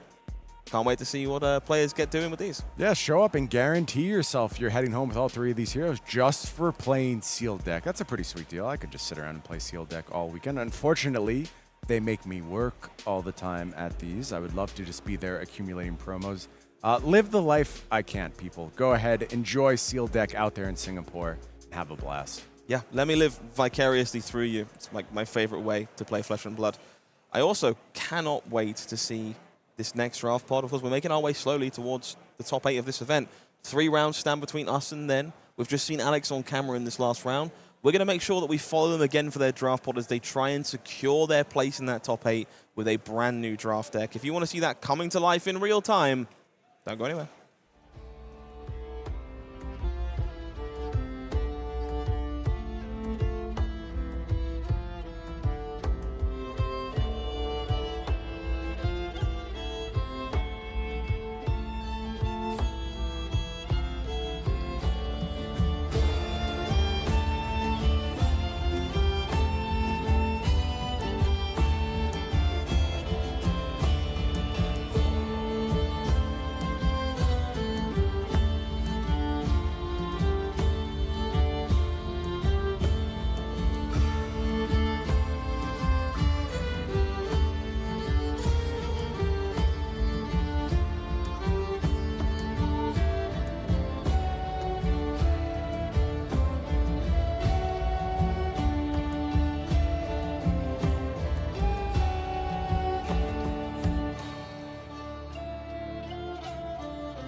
once was a ship that put to sea, and the name of that ship was the Billy O.T. The winds blew harder, bow dip down, blow me bully boys blow.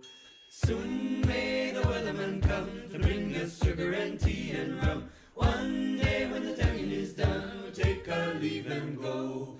She had not been 2 weeks from shore, and down on her a right whale bore. The captain called all hands and swore he'd take that whale in tow. Soon may the wellerman come to bring us sugar and tea and rum.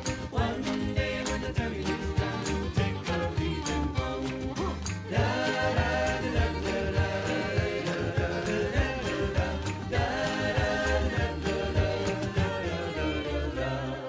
Before the whole head hit the water, the whale's tail came up and caught her. All hands to the side, harpooned and caught her when she dived down low. Soon may the wellerman come to bring us sugar and tea and rum. One day when the diving is done, we'll take our leave and go. The line was cut, no whale was freed, and the captain's mind was not on greed. But he belonged to the whales and screed, she took that ship in tow. Soon may the wellerman come to bring us sugar and tea and rum. One day when the tonguing is done, we'll take our leave and go.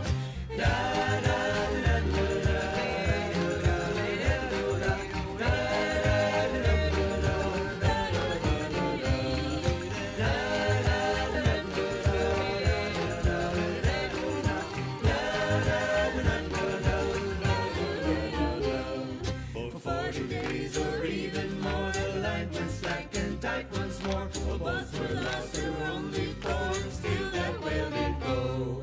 Soon may the wellerman come to bring us sugar and tea and rum. One day when the tonguing is done, we'll take our leave and go. As far as I'm afraid, the fight's still on, now the line's not cut and the whale's not gone. The wellerman makes his regular cauldron for the captain, crew and all. Soon may the wellerman come to bring us sugar and tea and rum. One day when the tonguing is done, we'll take our leave and go.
You know, they keep trying to keep the 2 most handsome casters off the cast at the same time, but as far as I'm concerned, that has to happen eventually. So, Hayden, I'm really glad to have you back in the booth with me. I feel just better about my own self-esteem being around you.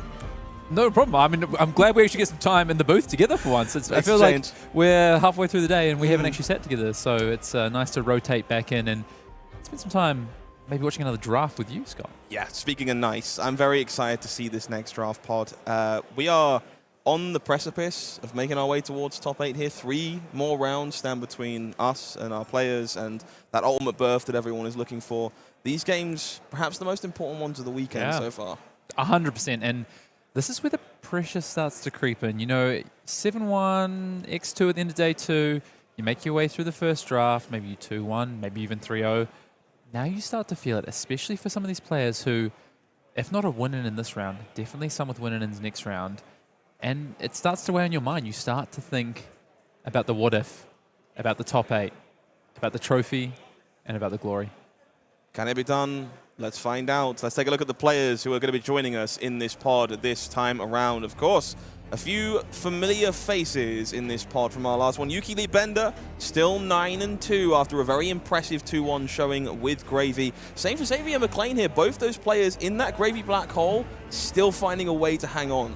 Yeah, 100%. And I also look around the rest of the table, of course. Ivan Teo making their way up from, I believe, the second or third pod earlier today, now into pod 1. Evan Tanguy, we spoke about yesterday, not sort of getting on our feature table throughout the day so far, but now here, sat in pod 1 alongside 2 Singaporean players there. Actually, Ijlst Dobler, living in Australia, but native Singaporean, next to Shiru there. Yeah, and of course, our final 2 players in this pod also joined us in pod 1. So these players finding a way to hang on. Lots of 9-2s here. You see these 2 10-1 players. They're the ones who are going to be fighting it out, not against each other this round, funnily enough, but fighting out for that place in the top 8. This is almost certainly going to guarantee them that slot if they could put a win together here. And we're going to be following along with Alexander Dobler as they try and make their way into that top 8. Yeah, excited to see. I just want to call out as well, lastly, Alexander and Shiru, both, I believe, effectively on win-and-ins when they head to round 1 of this next pod at X1. I believe X3 would be good enough, especially if you win this first round. So both players really lining up to potentially lock their spot in a top 8 in this first round. Cannot wait to see how this goes. So let's get ourselves primed and ready to see things from Alexander's perspective. Of course, Hayden, we know they did favor Mechanologist in that first pod. Do you expect to see the same again? Yeah, I mean, Alex is someone with a lot of range. Alex, a big-time Leviah player.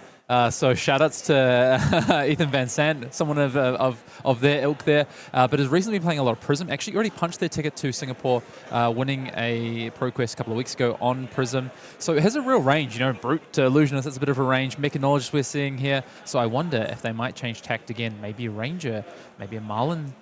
Maybe we'll see some Gravy Bones here. But interesting pack. Doesn't look like an overly strong pack to start here for Alex. A Mutiny pull to the front. I like that. Battalion Bark, I think the strongest Mutiny, and a really nice card to keep you open in pack 1 potentially. But a Divvy Up also being pulled to the front by Alex. Yeah, really blue-heavy pack there. 2 copies of Mutiny on the Battalion Bark, courtesy of a rainbow foil in that pack as well. It will be one of those secured for Alex to kick off this draft. As I say, really like this. I agree with you. Very powerful blue card here. And, well, most importantly, flexible in all of these heroes. Yeah, I think, honestly, this card is just such a great opening card.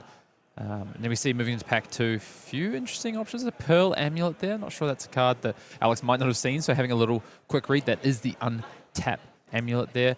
And a few good red options. Pill for the Wreck, if Alex would like to stay open potentially. A Blue Sea Tricon is a very strong piece of equipment to get in early. Or we could go with something like that Blue Battalion Bark potentially. Or maybe Alex really favors the Mechanologist and wants to take that perk up straight away. Yeah, some great options here. Restless Bones, Angry Bones in red at the front of the pack as well. We do see that perk up being the one that floats to the front of the pack alongside that blue Cloud Skiff. This is a card I'm just definitely increasing my opinion on each and every game that I see it played so far. It feels like a formative piece of Puffin, and it would be an early claim to Mechanologist here if Alex takes it, which they do. Yeah, I think you're seeing Alex. You asked me the question, does Alex have a bit of a leaning towards Mechanologist, and 100%, right? I think maybe the more open pick would have been taking something like the Battalion Bark or the Tricon there, but Alex saying, no, I would like to see if I can get myself into the Puffin seat right here, and going to go and try and force the issue downstream by taking that perk up. And honestly, perk up, I think the strongest of the cycle, alongside, of course, draw back the hammer and tighten up the screws. I think perk up is the one that can have the highest upside by being able to create 2 cogs straight away off that gold, draw a card, and really crank into a very strong turn. All right, let's look for some Mechanologist follow-ups here for Alex then. If that's the intended route, we see a yellow Cloud Skiff, and honestly, not an awful lot else here. Mutiny on the Nimbus Sovereign lurking in the back of the pack, but a lot of yellows, an old knocker, that may be the standout here as the chess piece of choice, but not a lot else going on. Yeah, I'm not sure if Alex can wait around for something like a Rust Belt, which would be ideal, of course, so might be happy just to pick up the old knocker here, or maybe stay a little bit more open, maybe hedge on a lot of Gravy cards coming around. I wonder if Alex might hedge on a Gravy card if they're open to that. Looks like they're considering it. Yeah, board the ship there at the front of the pack. Definitely looked to be a consideration for Alex, but no, we're going to stays the course. Okay, I think this is a very interesting pick. Cloud Skiff yellow here. Very strong card. Definitely a bread and butter piece of these decks, but not the kind of card I'm looking for third. But this is something that I think you've got to keep in mind. Alex needs just one win in this pod. So is Alex on the view of, I'll just play it safe, play what I know, find one win, and lock up my berth in this top 8 here at Taipei? Well, if you're taking a yellow Cloud Skiff, surely you've got to be interested in the red. Finds itself at the front of this pack this time around. A couple other interesting options, but it's really hard to get your eyes away from that. It's very nice of Alex to show us the rest of the pack before they put down this Cloud Skiff on top of the pile of cards there. But thank you, Alex. Really appreciate it. What might Alex potentially be able to wheel in this pack? Not much, to be honest, but I think it's interesting to see what else is in this pack. Entangling Shot stands out there if I'm thinking about downstream and where people to the left of Alex might be going. Yeah, you're so right. If I'm in Alex's seat there, I'm just thinking of Vegas in the Mirage. That's where I am when that Cloud Skiff comes round the corner. Really strong start here, honestly. Very much rewarded for the dedication of that pick on the yellow Cloud Skiff for Alex. Let's see if their luck continues. Yeah, and Alex definitely paving a way, right? Saying to the downstream, hey, I've cut Mechanologist early. You're not going to get anything, so stay out of it. This is my lane. And should get rewarded for that in pack 2. And it certainly looks like the rewards are still flowing right now. Red Sky Skimmer lurking in this pack here, 5th. Feels like a pretty premium pickup alongside that Rush Belt. Yeah, and the Teeth of the Cog. Alex was very patient, not taking that old knocker like we spoke about. Took a yellow over it, which we thought, I'm not so sure about this. But could get rewarded by taking this Rush Belt here. Red Sky Skimmer, of course, also. But I also know that Alex has really liked those Teeth of the Cog as well. Interesting. So 3 potentially premium Mechanologist cards available in this pack. Alex looking to be in a very healthy seat at the moment. You can see them pretty much deliberating over that Skimmer and that Rust Belt, knowing they will have to pass some premium Mechanologist cards downstream to anyone who's maybe being a bit flexible, staying open right now. Maybe not the best thing to have to do, but this feels like a really good seat to be in. Yeah, I think the Rust Belt is just so strong. A battle-worn equipment in this set that also gives a resource. Like, I think this is maybe in isolation, the strongest piece of equipment in the set for Limited. So I think this is a great pick. And I think then Alex's job now is, if there is a good Mechanologist card in this pack, you've got to take it and cut that signal. Even to the point of maybe just taking the only Mechanologist card by looks of it, which is this Goldwing Turbine. Yeah, yellow Goldwing Turbine, certainly efficient in a pinch, but not ideal. Great role player, I find, these Golden Cog generators. You do need a certain amount of these to make the deck function.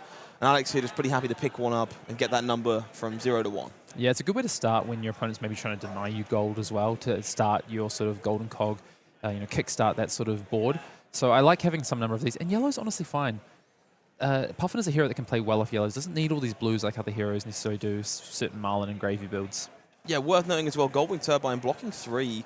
Definitely at a bit of a premium in certain spots for Puffin. We saw time and again the gold denial strategy into these Marlyn players this weekend. And if you want to play that avenue of attack, you will need a sufficient amount of block 3s in the process. Yeah, I quite like this potential Quartermaster's boots here that's poking out of the back of the pack. But Alex might just want a blue here. Doesn't have just that mutiny so far. Yeah, Blue Ready, the Coast Guard, is going to be the pick here. Card that has continued to overperform the more games we've seen it on camera. Blue copy here, going to facilitate some plays, pay for some stuff, and maybe prevent some problematic overpower from Marlyn down the line. Yeah, one thing I'm starting to like in this draft format as well is actually taking some blues that maybe when you're in a weaker pack, but there's some decent blues to take, you can actually deny them from people downstream. And what you might find is that later in packs, they have to take more blues, and you can wheel some really strong pirates and generics at yellow and red. So I actually really like sort of some of these picks in the mid-pack sort of slots. Pretty fantastic call out there, Hayden.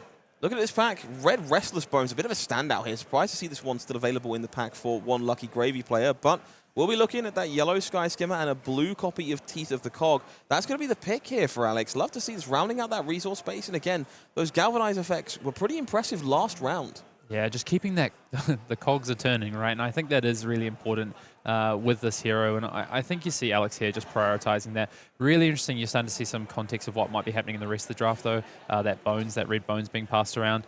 And I think what I'm now on the watch out for is we're getting close to the wheel, and we might see some more information about what the rest of the draft pod looks like here. Yeah, similar story there for that pick from Alex. Tough Old Wrench going to be the choice. Blue copy was selected. Does round things out there. Yeah, Alex now waiting for his next pack. Starting to look... Okay, so we see on the wheel now, blue Cloud Skiff is a fairly decent wheel here.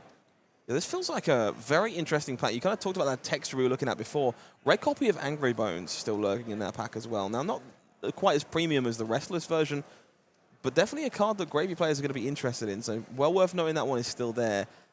Down to the bottom 4 cards here. Yellow Swiftwater Sloop, some yellow Strike Gold. There's yellow on the horizon. Definitely feels like a card that is serviceable here in a pinch.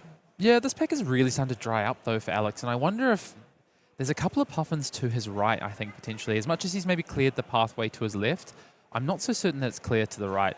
Yellow Teeth of the Cog here, likely to be the pick. Serviceable in a pinch as well. But yeah, as you allude to, I get the feeling our pack 2 might be quite impressive for Alex. Done a very good job at severing the line and stopping the McLean cards from running through. Well, that feels like a gift. That's pretty good. Very late red copy of Teeth of the Cog. Feels like a blessing for Alexander Dobler here. Yeah. Yellow Strike Gold to round things out. Hayden, how are we feeling about this first pack? Well, I think nice to wheel that red Teeth of the Cog out of that Rust Belt pack that we spoke about.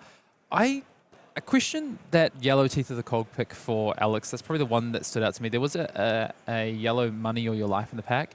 And I actually think Alex needs some just good potential, I would say good, average mid-game damage, some sort of 2-card plays. He doesn't have a lot of 2-card plays. And I think the first 5 picks went really well. The next sort of group of picks from Goldwing Turbine down, as you see there on our draft selector on the right-hand side, and as Alex flicks through these cards, a lot less impressive to me until we get to that red Teeth of the Cog at the end. But there's a lot of role players there. One thing I will say that Alex has navigated well, though, is picked up some blues, albeit 2 blocks at this stage. Yeah, been a very interesting draft to follow so far, as you say. Kind of some very obvious power picks, that perk up, that red copy of Cloud Skiff, and that late Teeth of the Cog. Not quite on the same level, but definitely a sign that we're heading in the right direction. For me, the standout here, Rust Belt. We kind of alluded to it a few times. Very big pickup for these Puffin players. Very happy to have one secured. Mostly going to have our eyes open for a unicycle at this point to hopefully round things out. Yeah, that'd be a great pickup, and maybe another nice Majestic. Alex might be looking for another Mechanologist Majestic to add to the... Maybe he'll change it up this time. One other card I want to just call out here. Alex has a nice sideboard card. We're about to see it. It is that Strike Gold Yellow. I really like that as a card to bring in against your gravy opponents, clear up, some of those 3 life allies that lurk about and get a gold off of it. So quite like having access to a Strike Gold in the sideboard. Yeah, it's a really interesting thought process.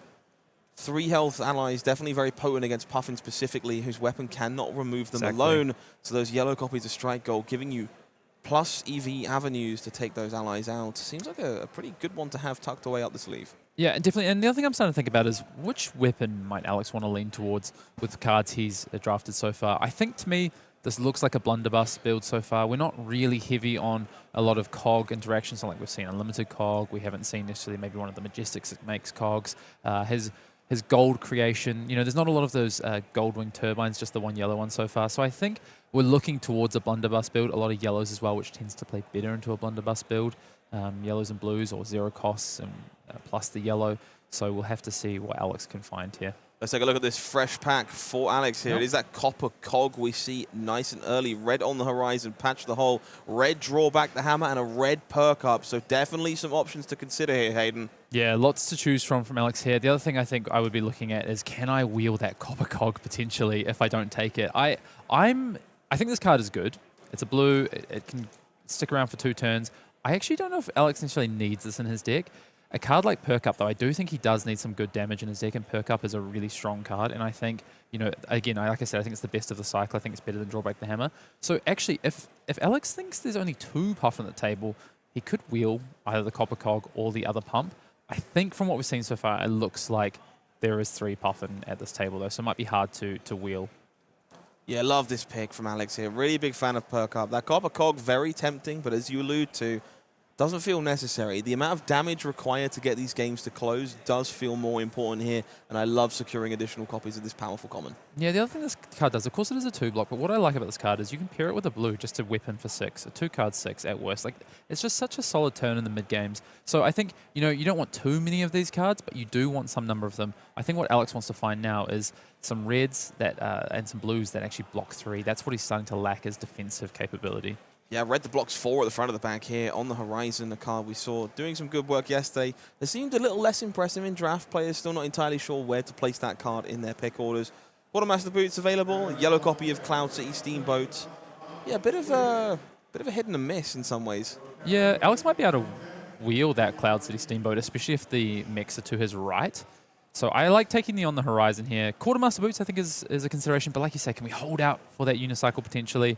Might be difficult, but I think Alex just needs some ways to be able to defend efficiently here, and I like the on the horizon. Yeah, seems like a great pickup here. Shore up those defensive capabilities that are definitely a little bit lacking so far in this version of Puffin. Alex now waiting for this next pack. See what we can find in this one. Ooh, I love to see this. Cogwork, Wow. Zeppelin, tighten the screws, red teeth of the cog. So plenty of options here. Getting the payoff we kind of alluded to before, clearing out the path of these mechanologists to the left-hand side. Alex Snap picks that one. There's no debating on that one. Cogwork Zeppelin, a very powerful card, just kind of exactly the sort of card that you want to see when you're playing Puffin. The other thing I want to shout out as well is we talk about the wheel. If you're not familiar with the wheel, that means the pack coming back around the second time, of course. Eight players at a table, 14 cards. You are going to see 6 of them a second time from your pack 1, less as you go down. Alex will see some of these cards again. There was a lot of Mechanologist cards in that pack, and a lot of solid Mechanologist cards as well. Yeah, it definitely feels like Alex reaping the rewards here for their early commitment to Mechanologist. Cleared the way from the left, and this pack is going pretty spectacularly so far. Powerful rare, definitely going to help up that power level, and 2 pretty premium commons as well. Let's see if we can keep that trend as we head into pick number 4. Yeah, this is where Alex should really get paid off, right? Because we said he cleared the way to those maybe 2 or 3 seats to his left, so he should be getting the best quality cards in this pack getting past to him. Let's take a look. Is it a red cloud skiff floating past? Looks like that's pretty clearly the standout here for Alex. Yeah, I do want to know though, is red jittery bones in this pack? It looks like Gravy, honestly, might be the 2 of in this pod. Right now, to me, it looks like it could be a 3 Marlynn, 3 Puffin, 2 Gravy split. And I think that's just something to keep an eye on as we enter into the draft play rounds as well. Yeah, really cool to see Alex here considering these other blues at the front. The Rally the Coast Guard a consideration as well. Just making sure their resource base is rounded out. But yep, does indeed carry on with the powerful red options. Will be that Cloud Skiff selected here. Really big fan of this card so far. And Alex does, to your point there, great point, because Alex does need some blues. But he really needs some 3-block blues, I think, because he's going to find these hands sometimes that are a little bit awkward. A couple of blues, doesn't really need multiple blues until the end game to operate off. So he's probably going to want to defend with a couple of blues throughout the mid-game. So would really like to find a couple of 3-block blues. I think something like a Goldwing Turbine in blue would be super helpful. A Cloud Skiff in blue is a great place to be, for instance, potentially. But absolutely, tighten up the screws in the pack here. Yeah, tighten the screws definitely feels like another premium red making its way to Alex. +4 is no small joke. As you say, though, that blue Cloud Skiff looking very appealing. We do need to find some way to shore up our defensive liabilities eventually. Can we afford to pass such a premium power card to enable us to do so? No. Alex going to take the risk. Find those cards later. Blues should be more readily available than powerful Mechanologist reds. Yeah, and honestly, maybe Alex just drafts such an aggressive deck with these 1-cost pumps and just kind of says, I won't really worry about defending anyway. I'll just kind of find my way into just blasting through with some really big sort of 10 to 14 damage turns each turn cycle. The other thing I think Alex, though, does need to start to consider is equipment. Just that rust belt, I believe, so far in terms of equipment picked up. Yeah, snapping off a red Goldwing Turbine here. Feels like a really big pickup for Alex. Good sign the way is clear. This card blocking 3 again in a pinch. If the hand doesn't quite come together, the blues aren't there. It's not a liability. And when everything is working as the machine intends, extra points of damage and, of course, that all-important golden cog. Yeah, I think that's a massive pickup for Alex. I think now he's kind of got a lot of the pieces he needs at red. I mean, look at just what we've taken so far in this pack too, thanks to our beautiful draft viewer here. All reds, all action, all the time, apart from that on the horizon, which is going to help shore up the defensive side. So I think Alex can now start to prioritize those equipments. And, well, never mind. Okay, some huge hitters still in this pack for Alex. We're looking at that Cloud City Steamboat up in front, but a copy of Drawback the Hammer also lurking in the back there. I'm a really big fan of this Steamboat. Very powerful rare. Feels like it's going to be on the table in just a moment. Worth noting, though, this blue Cloud Skiff also still in this pack. So 3 very potent Mechanologist cards to choose from. It will be the very, very impactful rare that makes the cut. Yeah, 100%. I think that's just an easy pick off for Alex there. And now I am starting to think, yeah, are we faced with just the 2 Puffins at the table? I think we'll learn on the wheel because there could have been strong pirate cards that other Puffins took as opposed to the Mechanologist cards. But passing up a Cloud City Steamboat, bearing in mind everyone had seen that pack. That was pick 8 for Alex. Very surprised to see that still in the pack there. Yeah, okay. We got a couple more options available for us here. Some, again, Pirate Red's still available here. Yellow copy of Goldwing Turbine, red copy of Strike Gold. I got to find myself leaning towards this Turbine here. In the absence of some blues, maybe some yellow block 3s might be the way to tie the room together. Yeah, I think Alex is just considering, though, I need some blues in my deck. I wonder if he could have been a little bit more patient, a little bit more greedy, taking the yellow wing there. But Honestly, doesn't necessarily need it. Got a red one already, got a yellow one. Wow. Big deal here for Alex. Okay, wheeling the copper cog. We kind of alluded to this in the pack. I didn't think it was going to happen, though. No. I called it out, but I didn't think it would actually happen. Pretty spectacular pickup. Not going to be great on defense, but should enable some pretty crippling offense. This resource curve coming together, and maybe Alexander Dobler is not interested in blocking whatsoever. No, I think this tells you as well that there's. I think what there is there's 4 Marlins at this table. It looks really light on in these packs, and Alex is getting paid off on the wheel here. Bearing in mind, there's still another couple of cards that Alex could wheel come around here, and also it tells me he's in for a good time in pack 3. Strong options here. I like that. I think this is time to snap off a piece of equipment and take the Quartermaster's boots here. Yeah, Alex does indeed go with the turbine instead. This is a very interesting spot, though, that pack. Kind of flush with options for Alex. The Mechanologist cards remaining, good premium generic equipment. Lots very to cool choose to see. from. Red Teeth of the Cog once again turning up very late here for Alex. We know they're a big fan of this card. Getting gifted with another one very deep in the pack. Yeah, Alex actually might just be able to play off of less blues at this point. So might be happy playing in the range of, honestly, 5 to 7, 8 blues.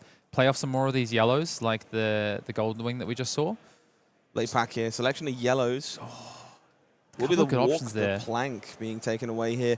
Walk the plank, an interesting one, has looked impressive on camera over the course of the weekend. Yellow nimbleism and headshot. I actually really like this, Max. Taking that nimbleism here does open up some avenues if you happen to find nimbleism equipment to fill out the spaces you're missing. Yeah, potentially. Also, I really like taking that walk the plank because I think it's one of the most potent cards against what Alex is trying to do here as well. So a bit of a hate. I thought you should take the kitsch there, Alex, but actually I like taking the walk the plank just to deny that being played against him.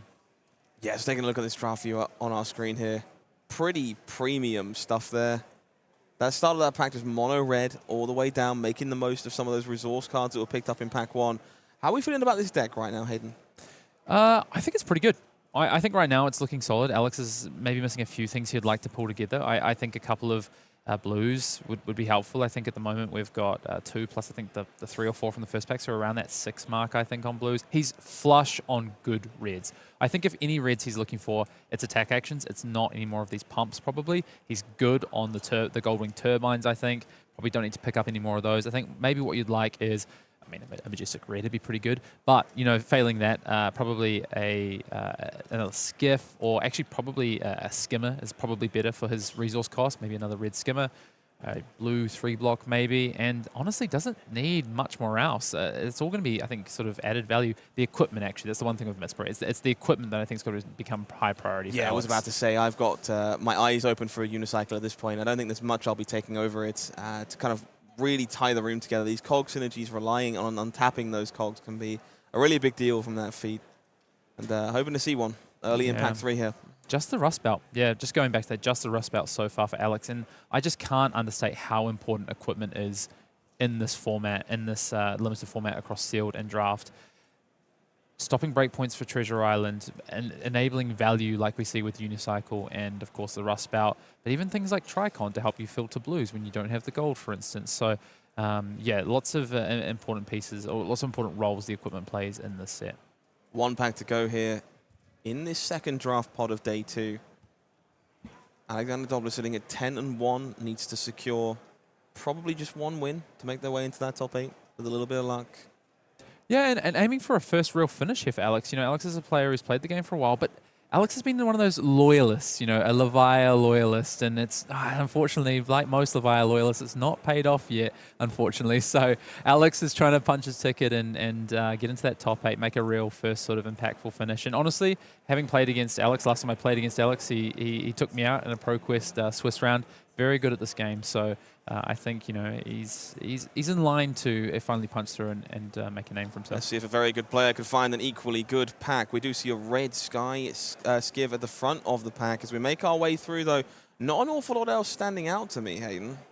Yeah, there's Barracuda in the pack, but Alex is really light on blues. I actually think, I mean, there's a Cloud Skiff here. I think it's either the Cloud Skiff or you go ahead and you pick up the blue turbine. It's a blue 3-block. I think that's perfectly reasonable at this point. I think it's one of those two for me. I don't think this arms is what Alex wants to be playing. The yellow nimblism is not enough, I think, too. So if Alex takes the Swift Strike races, I think that's really predicated on finding a red nimblism at this point. Does have the blue and the yellow. not super exciting to play. You turn your blue into a 3 value, but I'd rather just have a 1 block arms, I think, at that point. So I think it's between the Skiff and the blue turbine here for me. Yeah, similar choice here for Alex. Does take the premium red once more. Does believe they'll find some of these blues as the pack continues to round out their resource base. I think the safer pick was the blue, honestly. But we'll see if Alex can find some of these blues in later packs. Ideally a block 3. Oh, there's your unicycle, Scott. He's found it. He's ready to ride. That's a huge pickup. Some really interesting choices here. Red Sky Skimmer and another Zeppelin in the back, but not even any attention paid whatsoever. Alex knew what they were looking for going into this pack, and now they are one-wheeling for the rest of this set of games. Speaking of wheeling, a Cloud Skimmer in that pack. Would love to see that come back around as well. Dare to dream in this pod. It looks like maybe 2 Puffins, so Alex might still get paid off yet. We will have to see, but good start to this. You know, Cloud Skiff into Unicycle. I think we are now pretty good on reds. Maybe if that Skimmer comes back, it'd be a nice pickup. Tension has to really turn, I think, to some good blues, even to the point of maybe take, if it's, for instance, if a red Goldwing turbine came up, or another 1 for 4 pump and a blue 3 block. If I'm in Alex's seat, I'm probably just taking that blue 3 block at this point. Looking for those missing pieces of equipment and some key defensive tools to round out what looks to be quite an impressive Puffin deck. Headstone lurking at the front for one lucky Gravy player. For now, not an awful lot standing out in this pack for Alex, though. Red, Strike Gold, NIMBY, Trade-In. What are you looking at here, Hayden? I think I'm looking at this blue 3 block. C4, I think, is a really nice card. I think it has obviously some relevancy in some matchups, but honestly, it's a blue 3 block, and I think that's exactly what Alex needs in his deck right now. Nice disciplined play there. Yep. Disciplined is the word, I think. Good against Gravy, of course, as well. Yeah. Yeah, happy to see this one being picked up here. As you kind of alluded to earlier, nice to deny this from a Gravy as well. These blue block 3 go again cards are very potent in those heroes. And this is going to fill a pretty required niche for Alex, but also take away that tool from somebody else. 100%, 100%. Now, Alex on the lookout to find some gloves, find a hat, a couple of 3 blocks, maybe manages to find a Majestic that someone's open for him. That would be, I think that would start to push Alex's deck into the stratosphere at that point. I think so far, looking like a very nice Puffin deck. Blue Sky Skimmer there seems like a huge potential pickup. Blue Cloud City Steamboat as well. So definitely some options available to fill out that resource base for Alex. I wonder if Alex is going to consider this red Nimblism with the thought of potentially wheeling those Nimblism arms. I think because he's not seen a lot of Nimblisms earlier, that's unlikely. Make the safe play, take the blue 3 block. Alex, you need just 1 win to punch your ticket into this top 8. Take the blue 3 block. Yeah, Sky Skimmer making its way into the pile as we move towards pick number 5. This deck really coming together as we round out this pack. Yeah, I'm excited to see more Puffin. I think Puffin's one that we didn't get to see. It hit its straps in day 1 in Sealed, and I think where it really comes into its own is in this draft format, when you can craft the sort of archetypes, you can find more of these go-again red cards. Maybe you build on the pump version, maybe you draft a Spitfire version. There's so many different ways to build Puffin. Yellow Sky Skimmer in the middle of this pack for Alex. Couple other potentially potent yellows, but not anything that jumps out at me as filling the gaps we're looking to fill. Yeah, the one thing I want to note is that Alex is really heavily reliant on cogs right now and might just want to take something that's not a cog payoff. Like this Battalion Bark, honestly, might be the best option for Alex right now. I don't think he needs more skimmers and skiffs. I think what he needs right now is, yeah, either this blue, I think is a good pickup, or you take something like the Battalion Bark that's a non-cog reliant threat. Yeah, that Swiftwater Sloop. Going to be good at rounding out that resource base once more. And as you say, just kind of not relying so much on those cogs. They are pretty heavily taxed currently with the cards that Alex has available. I think we're in upgrade territory for Alex now as well. I think we're about the 8 blue count. I don't want to be playing blue Nimblism if I can help it in my deck if I'm Alex, so maybe we can upgrade that. Maybe a Goldwing Turbine or a Mutiny. Don't need the Unicycle. We've already found one of those. Money All Your Life is there. I think, though, the discipline pick here is take a Mutiny or take a Turbine in this one. Yeah. Unicycle, not a bicycle, so not interested in that one. Going to make its way to the back of the pack. Mutiny at the Battalion Bark. Kind of been a bit of an all-star on camera this weekend. That blue copy of Goldwing Turbine, however, offering some additional block value. I think this pick will be very telling as to how Alex expects these games to be playing out. And it will be that Turbine taking the pick here. As you kind of alluded to, upgrade territory, just a bit more block value on one of those existing blues. Yeah, I think that's a close one because Mutiny also offers ways to potentially get gold when your opponent's denying it from you. You can let them hit, then you can Mutiny them. So I think that must have been a really close pick there for Alex. And He has now found a piece of arm equipment if he wants it in this light fingers. I think he's good now on blues. One more 3-block would be nice, but you do need a piece of arm equipment here, so I think the light fingers is a pretty easy pickup for Alex here. Yeah, interestingly, with 8 cards left in this pack, there are 2 blue Sky Skimmers. I have to wonder if you can just expect to get one of those back as the very final card, which would be quite the premium upgrade. It will be that light fingers, filling up a slot here for Alex. Yeah, we shall see. Not a fish fingers there, just to point out, was a light fingers. We'll get that updated when we can. So yeah, Alex looking to see what still remains. We're heading back to the wheel now, so let's see what comes back around from that first pack. Wow, interesting to see that wave still there. But importantly, a red copy of Goldwing Turbine lurking in this pack as well. Blue copy of Mutiny still, if you're considering that gold situation coming into effect. But I do like this. I like taking another red copy of Goldwing Turbine, just improving the quality of our power cards overall. Another block 3 card as well. Yeah, you've gotten enough blues now, I think, to support this. So I think, you know, as before I said Alex doesn't need more reds, but he's now in, like I say, upgrade territory. So you can start to think about, well, what are some of the cards that maybe these yellows I don't need to play? A yellow Goldwing turning into a red Turbine, for instance. Nice upgrade there. And Alex can easily pull out another blue if he does want one more here. Or could think about maybe a second copy of Strike Gold, for instance, for the sideboard. Lots of options. Alex has this at his disposal because his deck has come together so nicely. Yeah, money of your life here, going to be the pick. Got to take that away from the obvious Scurv that turned up at this table, right? Bit of a shame, really. Haven't had the pleasure of seeing Scurv in any of these draft pods so far today. Stowaway staying stowed for now. Yeah, maybe someone picked it up early in this draft. We might see it. We'll have to find out. Maybe on some other draft pods. We will get a look very shortly. Nice. Seems like a pretty premium pickup here. Blue copy of Cogwork Zeppelin, that card. Not quite as powerful as its red counterpart, but still a pretty potent rare. And slides right into that blue resource space as another potent block 3. Still a very, very big pickup there for Alex. That is exactly what he was looking for. You don't want to play blue Nimblism in your deck. Get it out of there. Get a Cogwork Zeppelin in there. And how about a Strike Gold to add to the sideboard potentially? Or even maybe the main deck as a 4th to last pick. Yeah. Alex here just taking a moment to glance over the rest of this pack, considering a few other options before taking that Strike Gold. Want to note a red, I believe Angry Bones was still in that pack as well. So it does look like Puffin, our Mechanologist, and Gravy Bones, our Necromancer, are maybe the 2 underdrafted heroes here. Yeah, tough old Wrench going to be the pickup there for Alex. Wouldn't be surprised to see this one making the cut. Yeah. We kind of alluded to earlier, these galvanized cards really performing for Alex this weekend, and the red version there going to be worth its weight. Blue Angry Bones is the last card in the pack there. A bit surprising to me. Yeah, I think that tells you everything you need to know about how this draft pod's gone for maybe some of the other players who aren't named Alex Dobler, because he has ended up with a very nice Puffin deck here. Honestly, the only thing missing, it seems like, is that headpiece for Alex, but I don't think he had a great opportunity to actually pick that up. Yeah, wow. Honestly, I'm very excited to kind of see how this pod shaked out and exactly where these heroes ended up.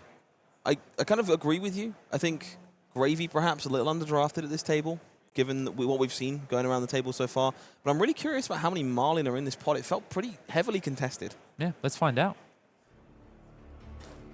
Heading on over to the pod, let's take a look at how things broke. Yeah, you see, okay, interesting. 3 Marlynn, 3 Gravy, 2 Puffin.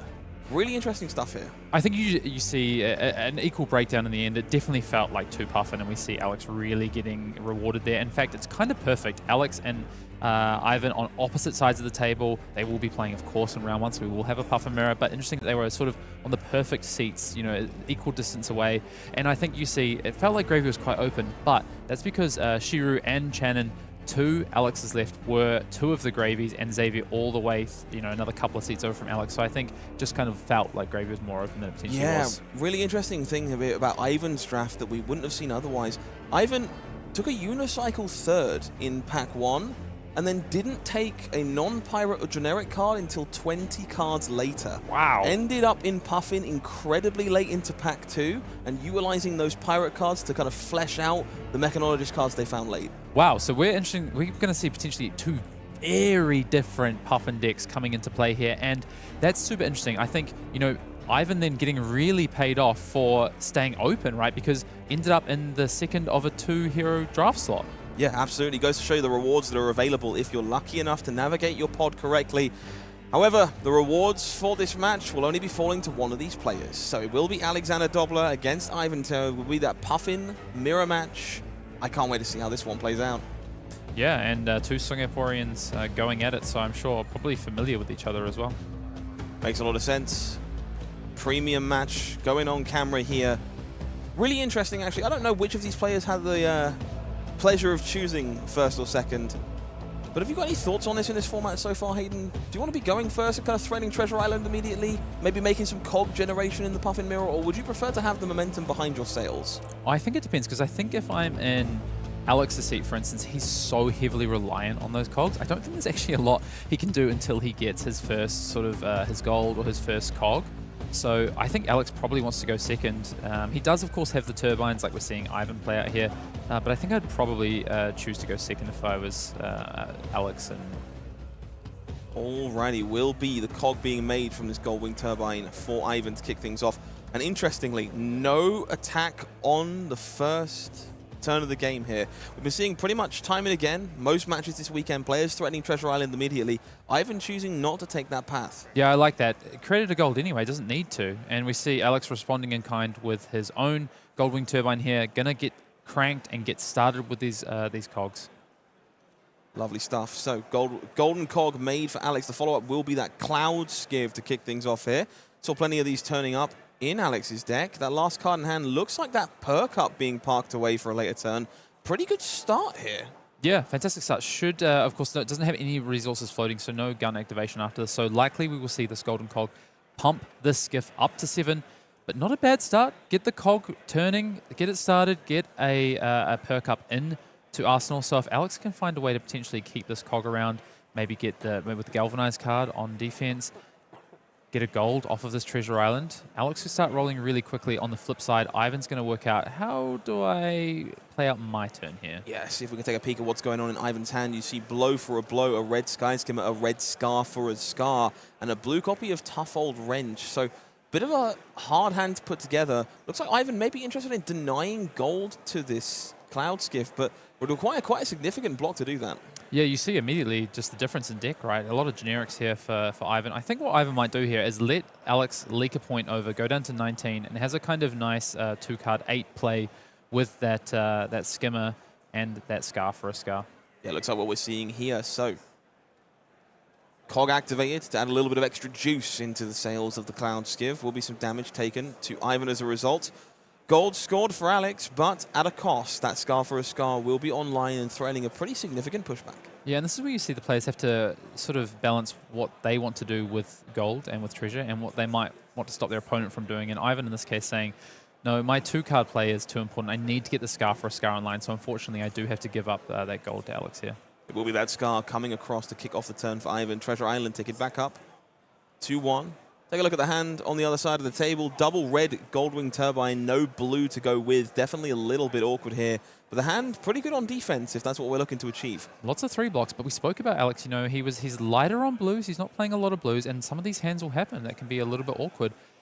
I think Alex might be on a defensive play here because he does have that, of course, that pump in Arsenal, but doesn't have a blue to be able to pair it with something like the gun to do a nice 2-card 6. So if he wants to push some damage this turn, it's probably with 3 cards, and that feels a little awkward, honestly. Yeah, indeed. Going to be giving up the block on that Rust Belt alongside one of these turbines to soak up Scar for a Scar. And it will, of course, be that Sky Skimmer to follow up here. Golden Cog is looming, so Alex will need to respect a potential 5 points of damage if they want to continue denying Treasure Island. Yeah, or a potential follow-up if there's another 0 for 4 to follow this up, right? Alex doesn't know what Ivan might have here. This could be a big 12 damage turn here from Ivan. I think what Alex is going to try and do potentially is wants to line up a nice Puffin activation next turn with that gold, so probably wants to keep that turbine in hand so they can go ahead and draw a card by double cranking on their turn a gold in, and also create a golden cog. But has to think about just the amount of sheer damage coming their way first and what potentially might still be in Ivan Teo's hand here. Yeah, it definitely seems like a interesting early decision point. Will be that cog activated for go again. That's got to make your heart stop for just a moment if you're Alex.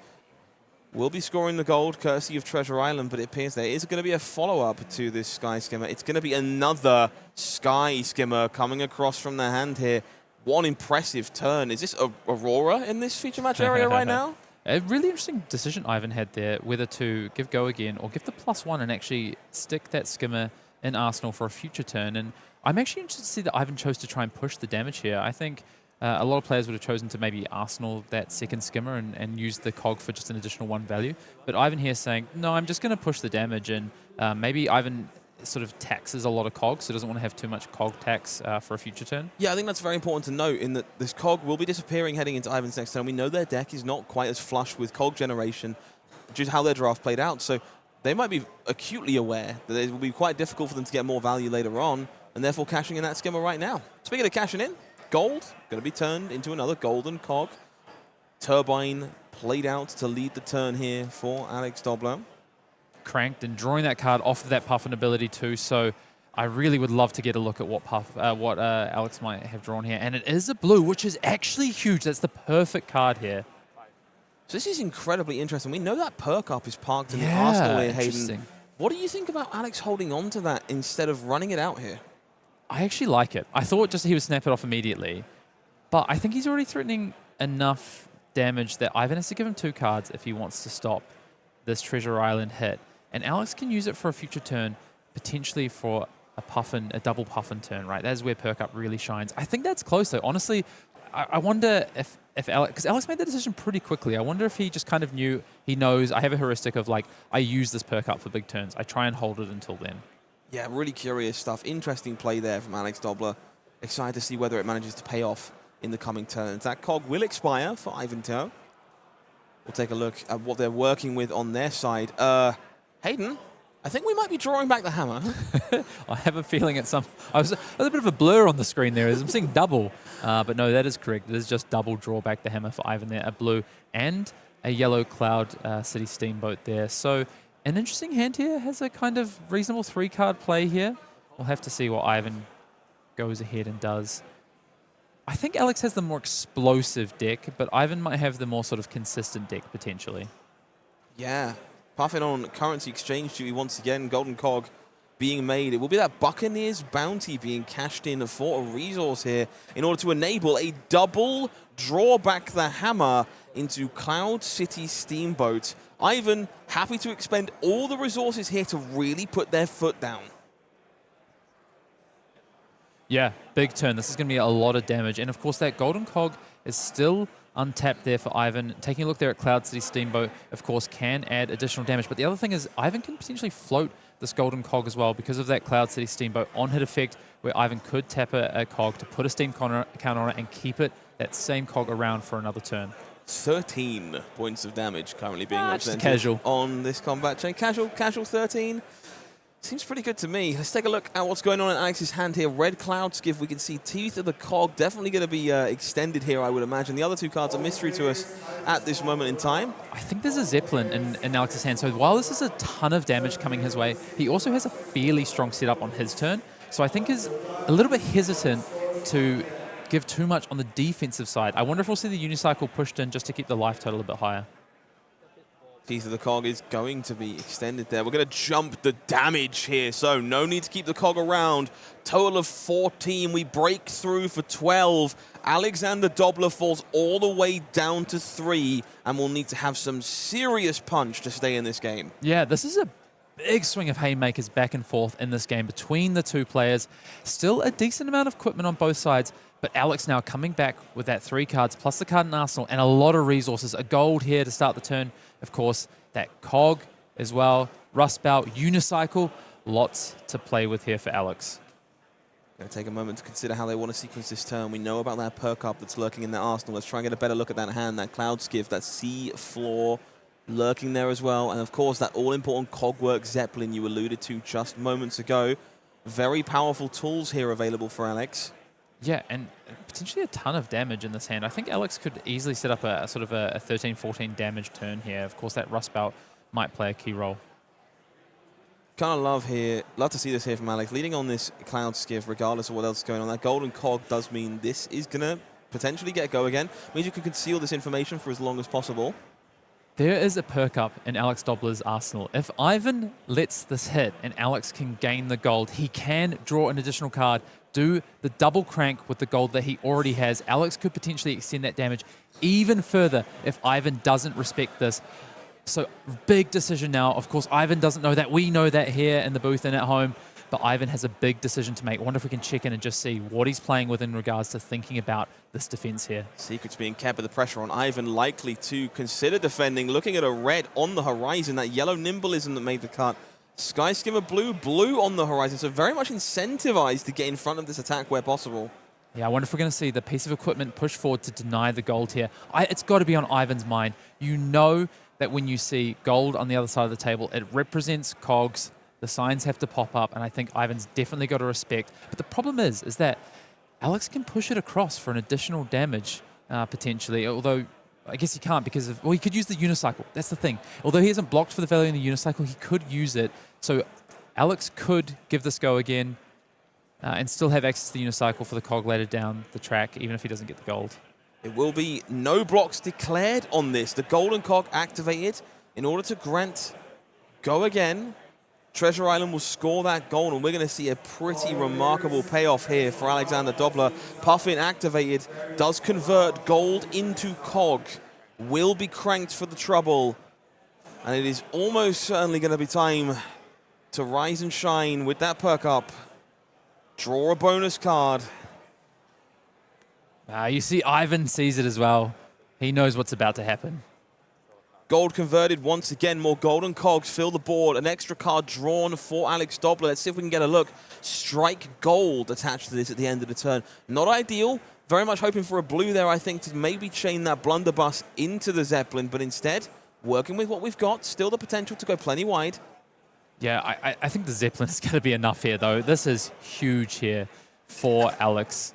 And Ivan here having to read this card. Look at the smile on that face. Oh, no. There is so many cogs. What do you mean? Cogwork Zeppelin here, bit of an all-star, very powerful rare card. Definitely one of the marquee pieces of Alex's deck during that draft. Putting all the pressure on Ivan Teo here. We do know they're going to be pretty incentivized to block, but there's no real clean way of doing that here. Yeah. The other thing as well is that Ivan has to consider the fact that, of course, there's the twice per turn instant of getting the +1 on top of this. So this cogwork could represent up to 11 with the unicycle. I don't think Alex wants to give the unicycle away from that unless it would be for lethal.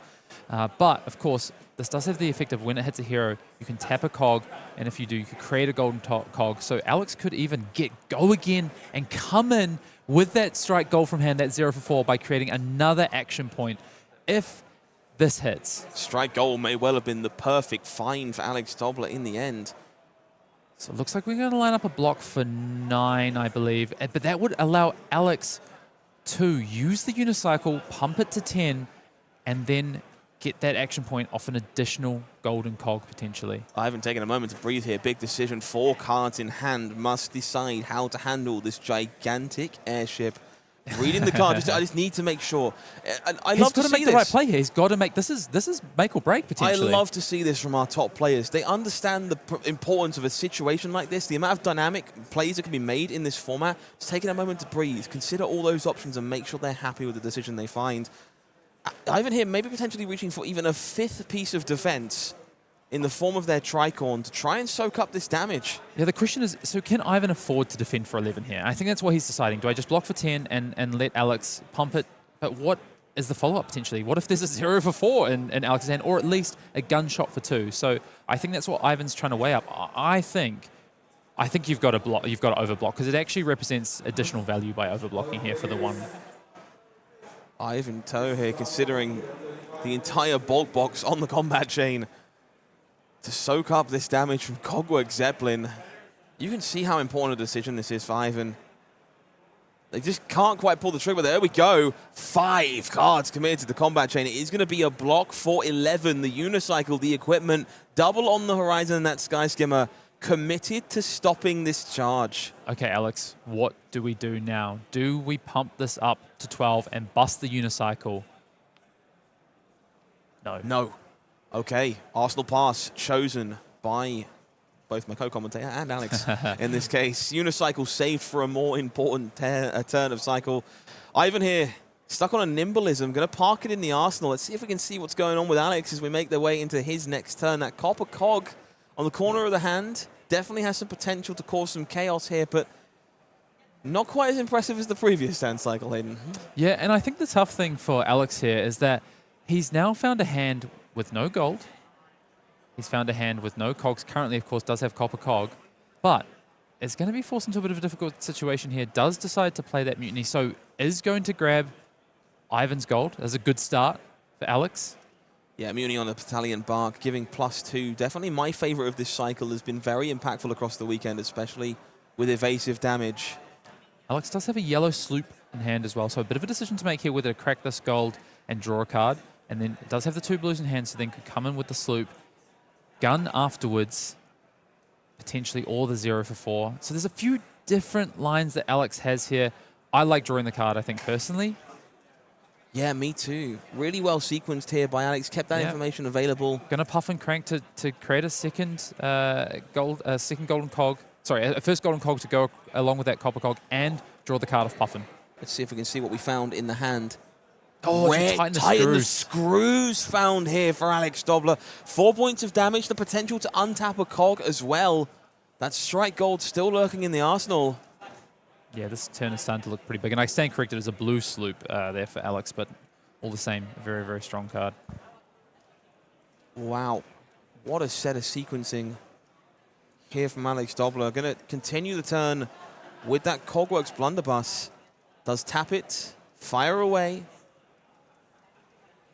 Going to come in for 4 here. And of course, does have more to follow up with, including the ability to untap this cog and then come in with that skiff with go again, or that cloud skimmer, sorry, and then come in with the 0 for 4 afterwards. So Alex has, what, another 10 damage after this? This is pretty incredible stuff. We see the reward of Alex so carefully drafting his deck during that draft portion. These cards just lining up perfectly, the perfect amount of blues, very synergistic.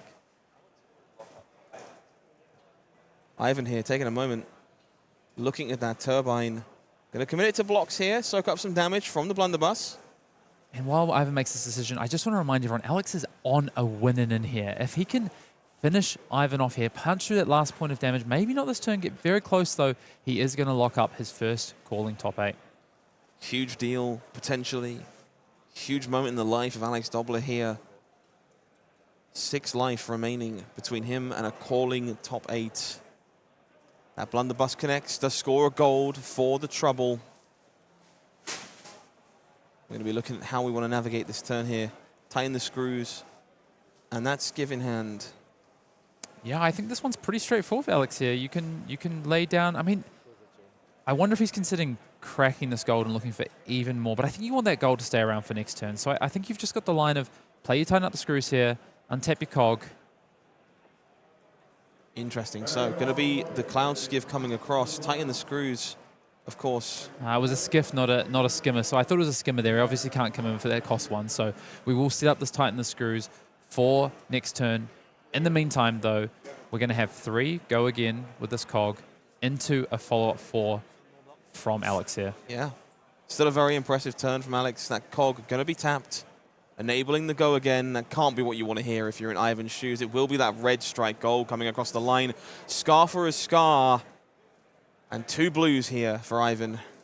Does need to soak up some of this damage. Will have the pleasure of enabling Scar for a Scar in the process due to that breakpoint being presented by Strike Gold. Is going to give Alex another gold, though, which is not nothing, certainly. I wonder, do we know what's in Ivan's arsenal at this point? I don't recall. Don't believe so. I don't think we saw it get parked there, unfortunately. Extra gold gained for Alex. We're going to untap those cogs, move back to Ivan. Alex, of course, down to 3 life there. So is that nimblism? Was that red nimblism? This is a big deal. Nimblism in the arsenal here enables Yellow. the swift hands. Yellow nimblism. Okay. Yep. But that's 4 damage because of the swift hands, like you say. These braces, Swift Strike braces, looking really impressive all weekend, enabled by this yellow nimblism. Let's take a look at how this combat chain plays out. It will be that Scar for a Scar coming across. 8 points of damage represented here by Ivan. Pretty incredible retaliation. Alex only has 3 health to work with here. Gonna force some blocks from Alex. I wonder if we can get a peek in and see what he's got to play with here. Money of your life. Blue Rally the Coast Guard. Yellow Goldwing and that red Skiv there lurking. That's a good block value across the board, but a really hard turn to put together when you're desperate to stay alive. Yeah, of course, we do have the 2 defensive value on the equipment still there for Alex. We have, of course, that Light Fingers and that Unicycle still yet to be used. So a couple of options there to add to the chain here. But, of course, this does have Go Again for Ivan, and Ivan's still with 1 card in hand. So Alex has to understand all the permutations of what might happen here. What happens if I give Ivan a gold here? If I take a damage, could that turn into something else? Of course, Blunderbuss is still there, so many things for Alex to try and consider. Heck, there's always the world. It's a Sky Skimmer on the other side in the hand as well, and there's potentially even 4 more damage coming after this. All sorts of things to consider. Yeah, Ivan has really been battling in this game. It's not gone, you know, I'd say a lot of these turns have gone Alex's way, but Ivan has just added value, used these generics wisely, found a couple of spots to push some damage. There was, of course, that really big turn that Alex took a big chunk from to come back with his own Zeppelin turn. And now Ivan is saying, okay, I've got you low. Now I'm just going to chip away. I'm going to find a way to get through here. Alexander Dobler just here taking a moment to consider these cards. You can see the concentration on their face as they head into what is undeniably the most important turn of this game. We will be committing 8 points of block to this Scar for a Scar, denying the gold, stunting the options, making sure that only so many things can happen as Ivan's turn continues. They've reached for that Cogwork. Blunderbuss will be committed to the chain. 2 points of damage here coming across. Most importantly here, not lethal damage. We do not have to give up any cards unless Alex wants to. Yeah, no, I like this because Alex can either block with the card here or could use 2 cards to use this. Blunderbuss does ultimately decide to just preserve the life and defend there. But it's going to be able to come back with an attack for 6. Shift the turn back to Alexander Dobler. It will be that cog being tapped to enable some Go Again before pitching into... Yeah, it is the tighten up the screws, right? Yeah, so he's just going to... I guess he's just doing this to fade maybe what he potentially has. No reason not to. Thematic. I would like to untap my cog. It's about sending a message, chat. I hope you understand that. And this is important. I think Alex had to play this here because you have to take 2 cards from Ivan here, unless he has, of course, another on the horizon. Not to be this time. Tough Old Wrench, Sky Skimmer, Cloud Skiv, and Draw Back the Hammer. All mainstays we've seen across these Marlyn decks this weekend. I really like what Alex has done here, denying that gold on the last turn, because this makes this a little bit more difficult for Ivan here. He can't sort of find a nice Go Again turn with the Blunderbuss, for instance, by having a gold turn into a cog this turn. So I think this has been a bit of some wise play here by Alex, really understanding what this matchup comes down to in the end. A masterful game by both of these players. Tough Old Wrench and Sky Skimmer, the block declared. 1 point of damage leaking through. Just a single life remains between Alexander Dobler and a spot in our top 8 today. That gold will be generated from Treasure Island. Golden Cog cranked as a result. Not cranked as a result. Okay, that's well worth noting. Yeah, that's why we had the Go Again. So really, really good play there from Alex. Used the Go Again and then kept that cog afterwards. Follow up here, similar story to the previous turn. 6 points of damage courtesy of Draw Back the Hammer. Let's take a look at the hand. Alex has found Red Cloud City Steamboat, another copy of Perk Up. Teeth of the is that red or blue? It's a blue teeth and a red Tighten Up.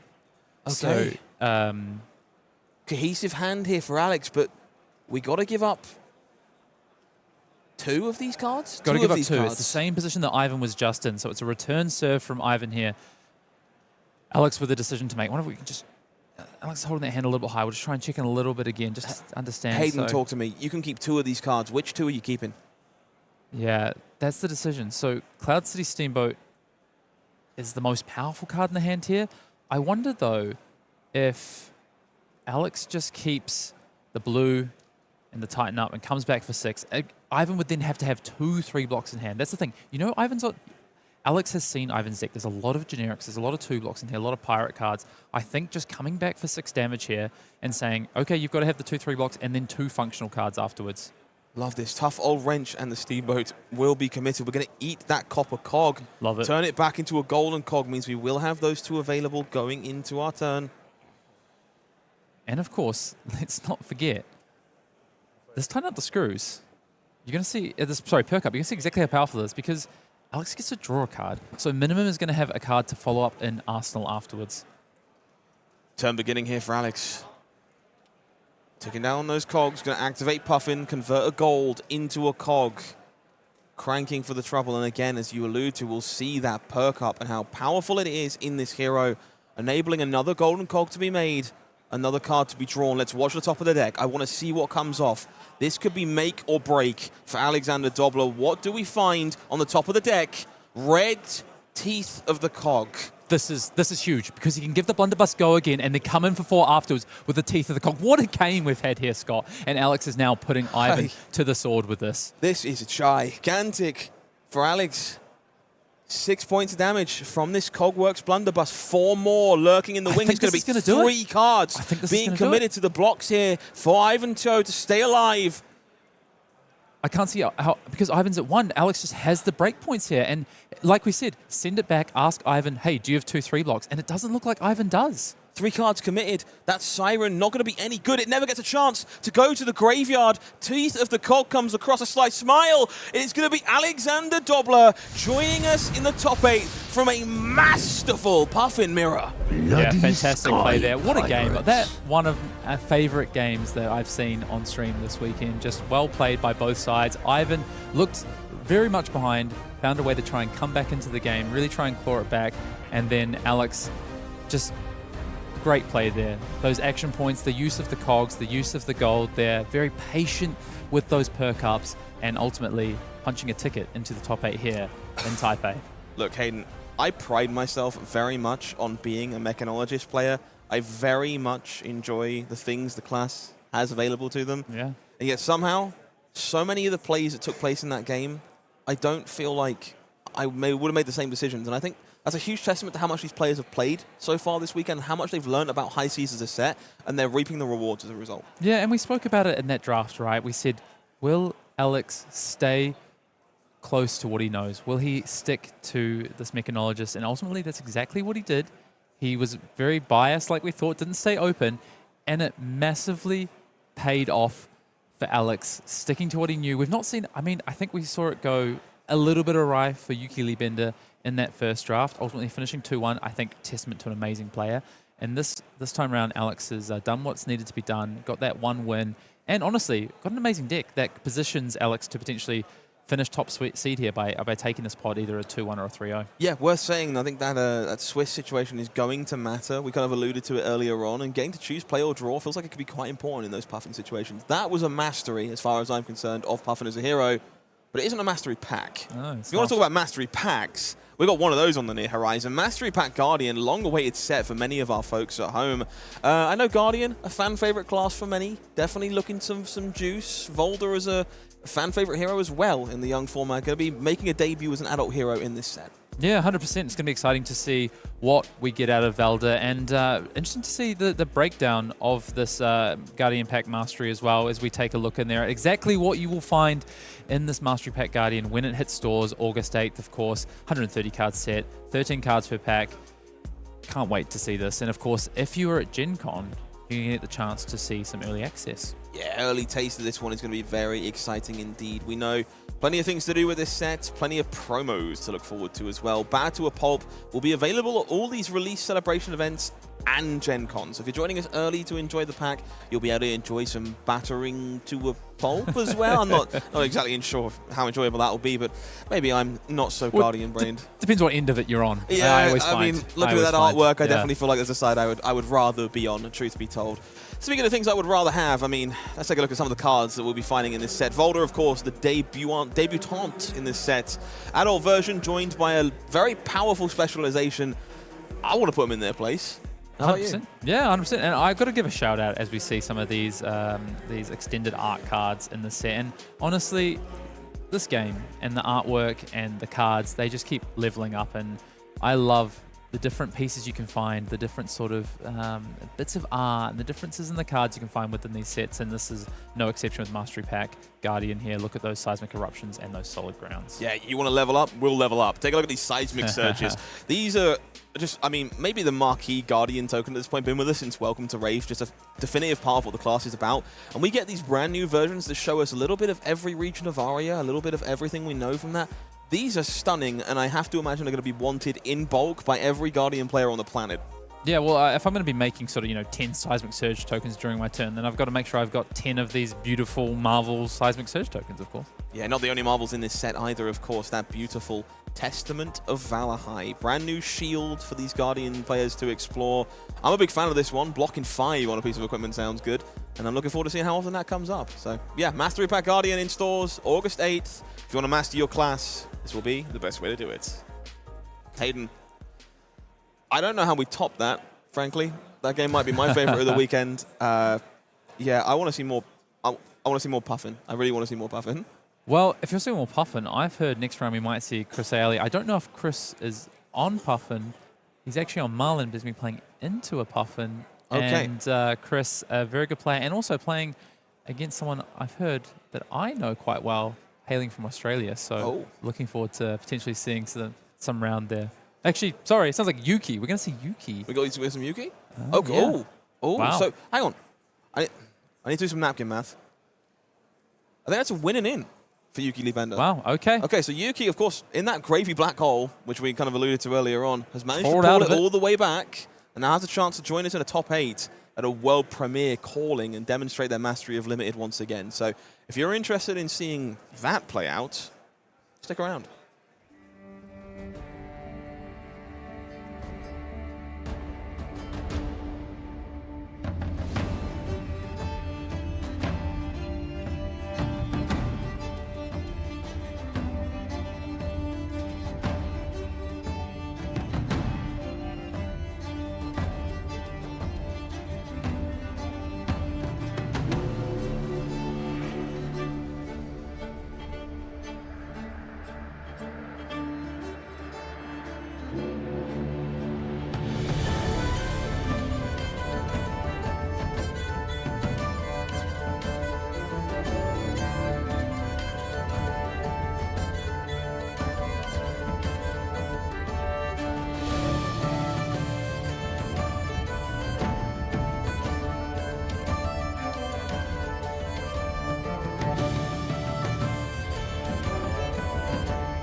Back for round 13 here at World Tour Taipei. We're starting to play some win and in action. I think our boy Alex Dobler has a very good chance of already being locked up for this top 8. You said you know him very well.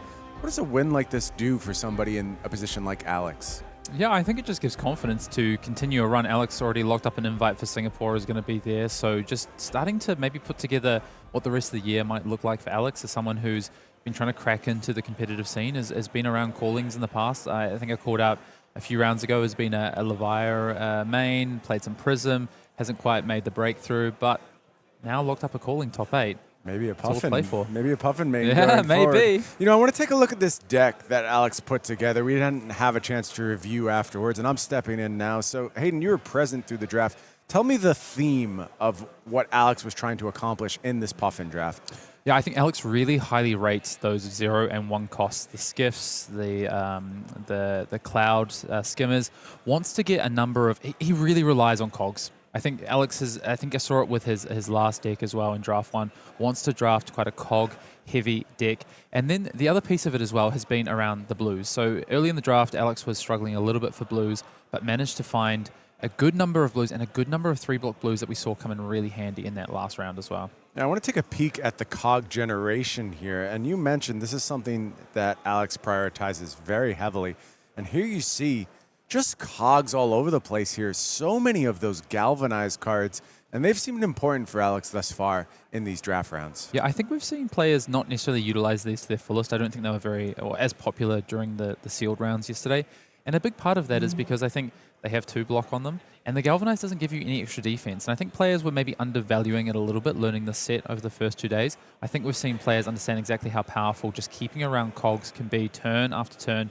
And Alex really liking these teeth of the cogs, especially at red. 0 for 4 as well, that has a utility on the defensive side. You know, it is really interesting. Mech, a class that historically has been very pigeonholed into just playing with a lot of mech cards. Boost very much forced you to go down that road. But when we're here dealing with Puffin, you're actually seeing Puffin do a really nice job integrate cards outside of the mech class. But it does feel like in Alex's case, is still focusing in really hard. Yeah, really believes he wants a critical density of mech cards. And I think a lot of that is just around this cog generation. If you prioritize that, surely you have to be locked up into this class. Yeah, and I think the big reason for that, it's those cards that Alex has prioritized really highly. It's those 1 cost pumps. It's the perk ups, which have just been phenomenal for him thus far, as well as, you know, of course, that 1 copy of Tighten Up the Screws there, and then the Gold Wing Turbines to add to it as well. So Alex really just pushing a balance of cog generation, but then also setting up some really big turns. We saw him in round 1 be really patient with a perk up to make sure that he could set up a card draw off of Puffin with it as well. And I expect to see that remain for Alex through these later rounds. So for Alex Dobler, we think the work may be done at this Seems point. like it. We think Alex may have gone ahead and punched his ticket to the top 8. But there's other folks out there trying to get a ticket to the top 8. None other than Yuki Lee Bender taking on Alex this go around. We saw her with a rough gravy draft. You know what? No matter how rough that draft was, Hayden, 2-1. Got her way out of the pod with a almost perfect record and was so close to really winning that match. We saw her lose as well. And you and I sat there as we watched the draft, and we were just dooming. Pure disaster. And Yuki said she was not happy with her draft when I spoke with her, but she also wasn't devastated. And I think Yuki prioritized some different cards in Gravy than the rest of those 3 Gravies in the pod were prioritizing, and let her get the tools she was looking for. She called out Life for a Life and those Go Again effects as being exactly what she wanted to do, and we saw her use them to great effect, even in the match she lost. Now she's back playing Marlynn, looking to do something different, and she said she was quite fond of her draft deck. I'm excited to see it, and of course Yuki, a known Ranger enjoyer over the years. Yeah, of course, showed up on the scene playing Lexi back in the day. Canadian national champion on that hero as well. Knows her way around a bow for sure. Here goes ahead and just sinks a bunch of cards into that Hammerhead. So doesn't want to attack on turn 1 and start that Treasure Island counter. Maybe tells me that Yuki's playing quite an aggressive deck and doesn't want to do a lot of defending of counters potentially on her own turn. Instead, just wants to filter the hand, get some cards to the bottom, and pump it into that Hammerhead, set up a card in Arsenal for the second turn. I think that's the first time we've seen that here so far this weekend, but Very, very valid playline. Hammerhead, a great resource sink, can just go ahead and reset at any point. See what Alex got to work with here. We see that tighten up the screws, a turbine in hand, and it looks like a skiff there as well. Yeah, a good way to get the cog train rolling, perhaps, but just going to go ahead and fire off this buffed up blunderbuss. Yeah, a little bit of an awkward hand here for Alex. No true kind of, of course, that turbine being a blue, so a little bit awkward to play out. Instead, just wants to push through some damage and set up a skiff, a yellow skiff by the looks of it, for a future turn to get go again or potentially +1. I would like to check out Yuki's equipment at this moment. I think maybe lacking some of those premier pieces that you would like to see from Rangers. Has the fish fingers instead, just going to use that for defense. Patch the Hole, though, this is a card I really like out of Marlynn. You know, maybe isn't going to grab the headlines right away. It doesn't have huge stats, but I think it does bail you out in so many scenarios. I'm always feeling way more comfortable when I'm forced to play Marlynn with a Patch the Hole rather than without. Yeah, I think that card can do a lot of work, and of course we don't see something like the fins for Yuki, which I think is a really impactful card. One thing I want to call in that last turn is Yuki maybe knows a little bit about Alex's deck, maybe not, maybe just the playstyle she likes to favor against mech, really choosing to deny that gold, even using 2 blocks and 2 pieces of equipment to do so. A big cost, but saying, I really want to keep Puffin off gold for as long as possible, and it's a play that I've seen some of our top players do over this weekend, try and keep those Puffins off the crank or potentially the double crank with having access to gold for as long as possible, trying to limit how big their turns can be in the early turns of the game. I will say, though, if there's one hero that's even more reliant on gold, it might be Marlynn. So both these heroes really love to get that first Treasure Island win. Yuki's trying her best here, firing off this Expedition to Horizon Mantle, 3 for 7. And did add the counter as well. Did choose to tick this Treasure Island. Or didn't actually. No, chose not to take the island up. Left so it flat this go around. No additional uptick. So if Alex wants to stop this, potentially has to give up a piece of equipment. And again, it looks like a little bit of an awkward hand here. A cog, a copper cog for Alex. It looks like a red turbine as well. So a couple of 3 blocks, but also the 3 blocks seem to be for Alex. The power output is here well here. So does Alex want to take more of a defensive turn here? Or is Alex happy to maybe take some damage, give up the gold here, and come back with a bigger turn of his own? Possibility, maybe just wants to defend a bit and set up that copper cog he has in hand, try and pass that forward to a future turn. Yeah, really important sort of defense here. And some of these early turns in this format, I feel like can really have a big impact on how the middle turns play out, just because of the Treasure Island and when you get access to the gold. We are going to see the equipment used here for defense. Full cover, no gold yet for Yuki. You see the power, though, of these battle-worn as opposed to blade break equipment, though. Of course, Yuki had to fully give up 2 pieces of equipment. Alex is still going to get to use that Rust Belt and that Unicycle at some point. Goldwing Turbine going to do its thing and power up this yellow Cloud Skiff that we knew was waiting there in the arsenal. Coming in for 7 so far with the golden cog behind. Really important that Alex makes a cog on the vast majority of turns, because we saw all the galvanize in the deck. You really want to use that to pass the cog turn to turn. Yeah, and I think Alex just indicating it's going to be 8 at some point. But for now, it's just 7. And I really like Alex just knows what he wants to do. He decided to put that Cloud Skiff in Arsenal for a reason. It seems a little bit unexciting to Arsenal a yellow Cloud Skiff, but he really understands that my deck is full of these 2-cost turbines plus these 1-cost pumps. My play patterns are pitch a blue, play a pump, either a 2-cost or a 1-cost, and then come in with a weapon or a skiff or a 1-cost attack on my turn, unless I'm doing big turns. And right now, Alex doesn't have access to those big turns because he is limited on gold. But if Alex can continue to just pass the turns back through, 6 or 7 or 8 damage on each turn cycle, eventually he is going to find some gold, because Yuki on Marlynn can't really defend forever. And we've seen, 2 pieces of equipment given up already. At some point, Alex is going to be able to leak through some damage here, especially with that combat sort of trick available on the Cloud Skiffs. Yeah, I don't know if Yuki wants to give up 3 cards to the defense here, and that could mean the first gold of the game. Headed over to Alex.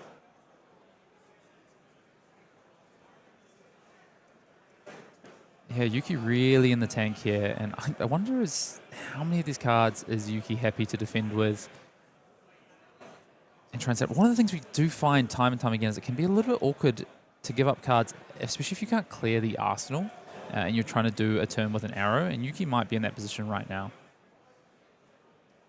Yeah, it could trap you for multiple turns in a row. Yuki really torn between 2 cards and 3 cards here. This is one of the things I find interesting about this format. You know, you can be on this path of, I'm going to deny Treasure Island, but at some point you just have to realize you can't do it forever. Can't last forever. Cannot. And I think a lot of the skill in this format is picking the moment where you concede, where you say, okay, this part of the game is over. I need to move on. I need to advance my game plan.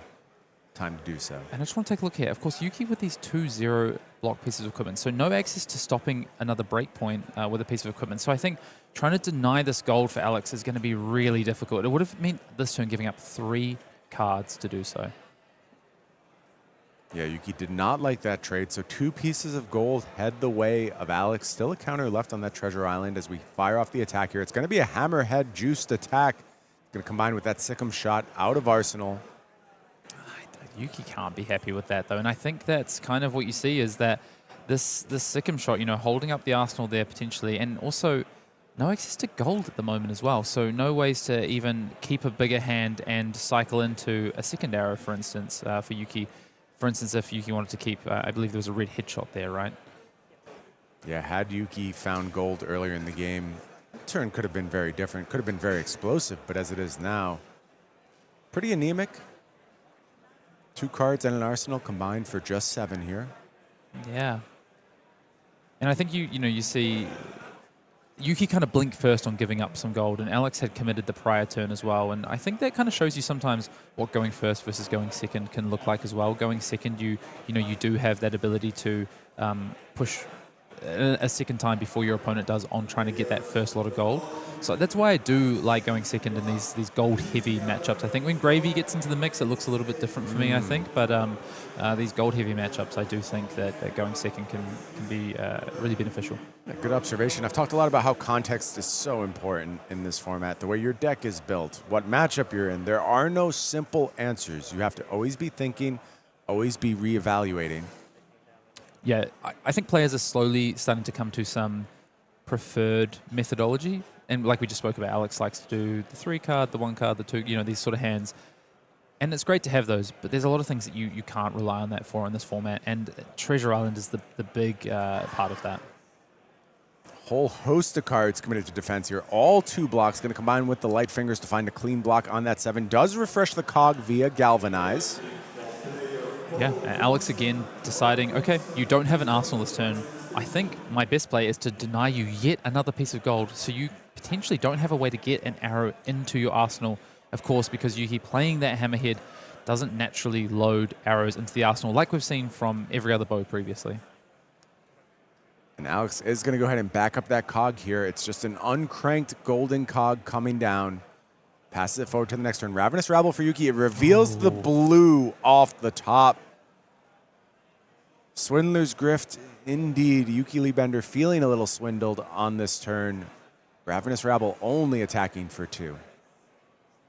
Yeah, I like this line that Ijlst has been on. Going to play patient, knows he has a lot of explosive cards to pair in 5-card hands as well, so maybe we just try and set one of those up here. And I think looking at that, Ijlst does have some fairly good cards in hand here as well. Does he have a blue, though? Does have the blue. Okay. So, I mean, this hand looks pretty good. Yeah, especially with the cog already at the ready. Perk up as well. I didn't catch a glimpse of the arsenal. That would be the other thing I'd find interesting. But Ijlst is actually potentially lining up a block here on really prioritizing stopping this goal from Yuki so much so as to give up the perk up here on this turn. I didn't immediately see access to the double cog creation turn, so I don't think he gave up a draw with giving up that perk up, but still one of your most powerful cards, unquestionably. Yeah, I wonder if Ijlst actually has another one in arsenal here, another pump potentially, and that's why Ijlst was okay. Because I do, I see where Ijlst is coming from here, giving up that, stopping Yuki from being able to potentially load an arrow on that turn. Because imagine if Yuki just had nothing else because of all arrows. Yuki would have been forced to be IP2 to pass the turn. Could just end the turn right there. So a bit of a gambit from Alex. Looks like it didn't pay off, and it does end with Yuki picking up 3 pieces of gold. That should really fuel the next few turns for her. Yeah, and crucially, that life as well, just rebalancing back up with that Siren. It is another perk up in Arsenal here. It's going to be a damage turn here from Alex, but it's not bad damage. This is 10 damage here coming in. Puffin's numbers are nice. Does have access to these cogs, can make this 12, so a cheeky 3-card 12 is pretty good. I don't think that's anything to turn your nose up at, so yeah, Alex with a lot of damage here.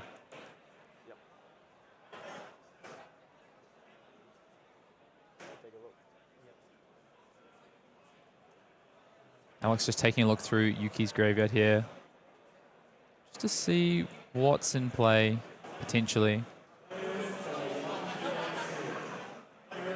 Always good just to understand what's left threat-wise, what have I got access to. But of course, 12 damage.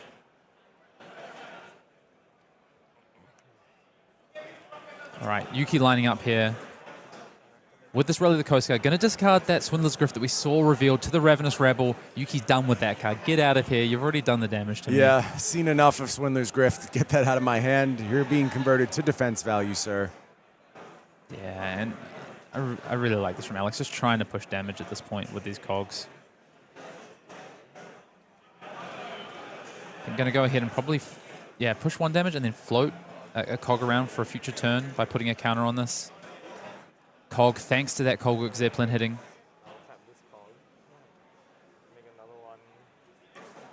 Yeah, and gets to refresh the gold once more on the back of that Zeppelin.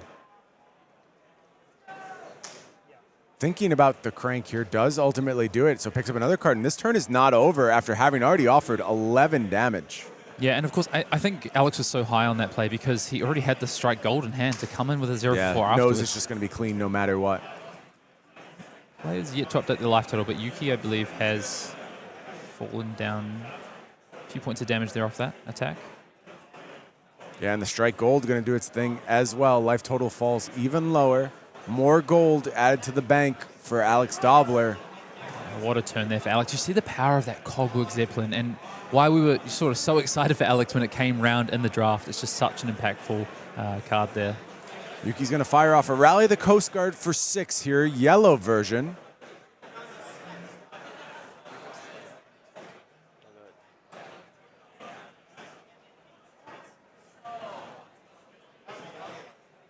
Yuki having a look at the graveyard for Alex there. What else might she have to contend with in this game? Wonder if Alex is going to let us have a look at that hand. A blue Rally of the Coast Guard. I was just trying to pick that Arsenal there. Blue Rally of the Coast Guard there for Alex. Couple of blues actually, but I looked at 3 blues. And it is a Cloud Boat, a Cloud City Steamboat red in the Arsenal for Alex. So more gas available on this next turn. Happy to have the Steamboat and Alex with the chance to refresh cogs here as well. Again, the Galvanize, Alex has made such good use of that particular ability. Every single time it comes around, it feels like Alex is able to refresh these cogs, keep them rolling, and that's when the Puffin numbers get really good. Yeah, and I wonder, I think Alex is just potentially going to line up a value play. I think what Alex is thinking about, it'd be great to keep the cog around here. I don't think Alex has to worry too much about giving up the gold to Yuki here. Already pretty gold rich at this point. Yeah, damage is done. 3 gold versus 4 gold. Probably not a world of difference right now. And probably not a fatigue game here. I think Alex has so much damage in his deck that I don't think that's going to be a primary win condition. So giving potential harpoons down the line, probably not a big concern at this point. Might at some point become a concern. But a huge card in Yuki Lee Bender's hand. I believe that's a big game trophy shot. Absolutely is, Hayden. And when I spoke to Yuki, she told me this was the linchpin of her draft. Was very excited to pick this card up. Alex with 2 blues still in hand here. I wonder how we're going to prioritize this. Yeah. Draw a card. I like this. Wonder if we can get a peek at what Alex draws off this gold. That's a good pickup. Yeah, red Cloud Skiff looks pretty clean here. Has that Zeppelin at the ready in arsenal, has a resource floating. Pretty easily can come in with the blunderbuss, go again here. Into an attack. Is going to do so. Yeah. Nice clean attack here.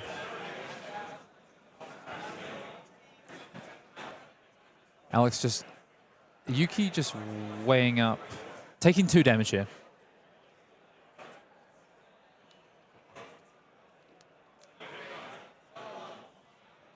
Alex going to activate Puffin here, cash in another piece of gold.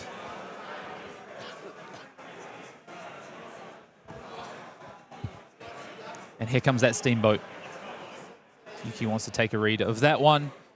Yeah, and the cog is on tap, so Alex will be able to once again refresh cogs. I feel like that's been the story of this game, Hayden. Just time and time again, Alex able to keep the cog train rolling, and that has led to good numbers turn after turn. Yuki, though, has been withering the storm here, is still at a healthy 10, and has picked up her big Majestic. Is this the moment where she has to put her foot down and say, no, I'm on the offense now. It's my turn. Yeah, at some point, I think in no better turn than a big game, a trophy shot turn. I think this is, what's been really strong about the way Alex has drafted this deck is set it up to be able to continually have these cogs. Even if you deny Alex gold, find a turbine and then link the cogs back to back to back. And that's what we've continued to see Alex do here. Now coming in with this 2-cost 6 attack, threatening to keep, and of course does have unicycle, so could push even more damage. I think we're likely to see Alex hold that unicycle around a little bit longer, but would have access to ultimately 8 damage if Alex wanted to and forego the cogs. Does of course have gold to create a cog next turn if needed. I think Alex really doing a great job educating folks out there who might be headed to their pre-release soon, might be headed to U.S. National Championships, and want to know exactly what to do with this Puffin build. But on Yuki Lee Bender's side, she's giving up the Majestic here. Doesn't feel like she wants to keep the big game trophy hunter around, and is just going to put it to the defense. Yeah, I think maybe just not having the right sort of hand to utilize it. And I think it might have been maybe the only 3 block in hand that wasn't an arrow or a blue. Potentially we're on a gold sort of line here. Alex is able to refresh a cog once more, puts one in with the steam counter on it, meaning it will be available for the next turn. And did, in fact, use the unicycle to push that extra point of damage there. So Alex saying, I found a point where I can push this unicycle for an additional damage. I'm going to use it here. Have seen him be very aggressive with that unicycle thus far. If he finds a chance for damage, he typically takes it. Yeah, I'm really interested to learn more from Alex actually about the way he's gone about with Puffin, because sometimes he's patient and other times he's more aggressive. So I'm curious to learn more about how he picks those spots. It seems to be working out really well for him so far. Yuki making her first Goldfin Harpoon here. It's going to use it on the back of the Golden Tipple. Love this play. Picks up another gold and another card. 2 resources still floating for Yuki. Yeah, and looks like there is a red crash down the gates in Yuki's hand, so potentially an 8 attack to follow up thanks to that Captain's Coat being able to provide an additional resource for Yuki here. Oh, this hand worked out really, really nicely for Yuki. Found a fantastic card on the top of the deck on the back of that Golden Tipple. There you see the Captain's Coat, and it is time to go ahead and crash down those gates. Coming in for how much? For 8. Yeah, I think she won on the flip. Yeah. It is 8 offered by this crash down the gates. It was a blue 0-cost non-attack action on the top of Alex's deck here. Now just surveying how he might want to try and defend. Of course, this is representing a big chunk of Alex's life total here.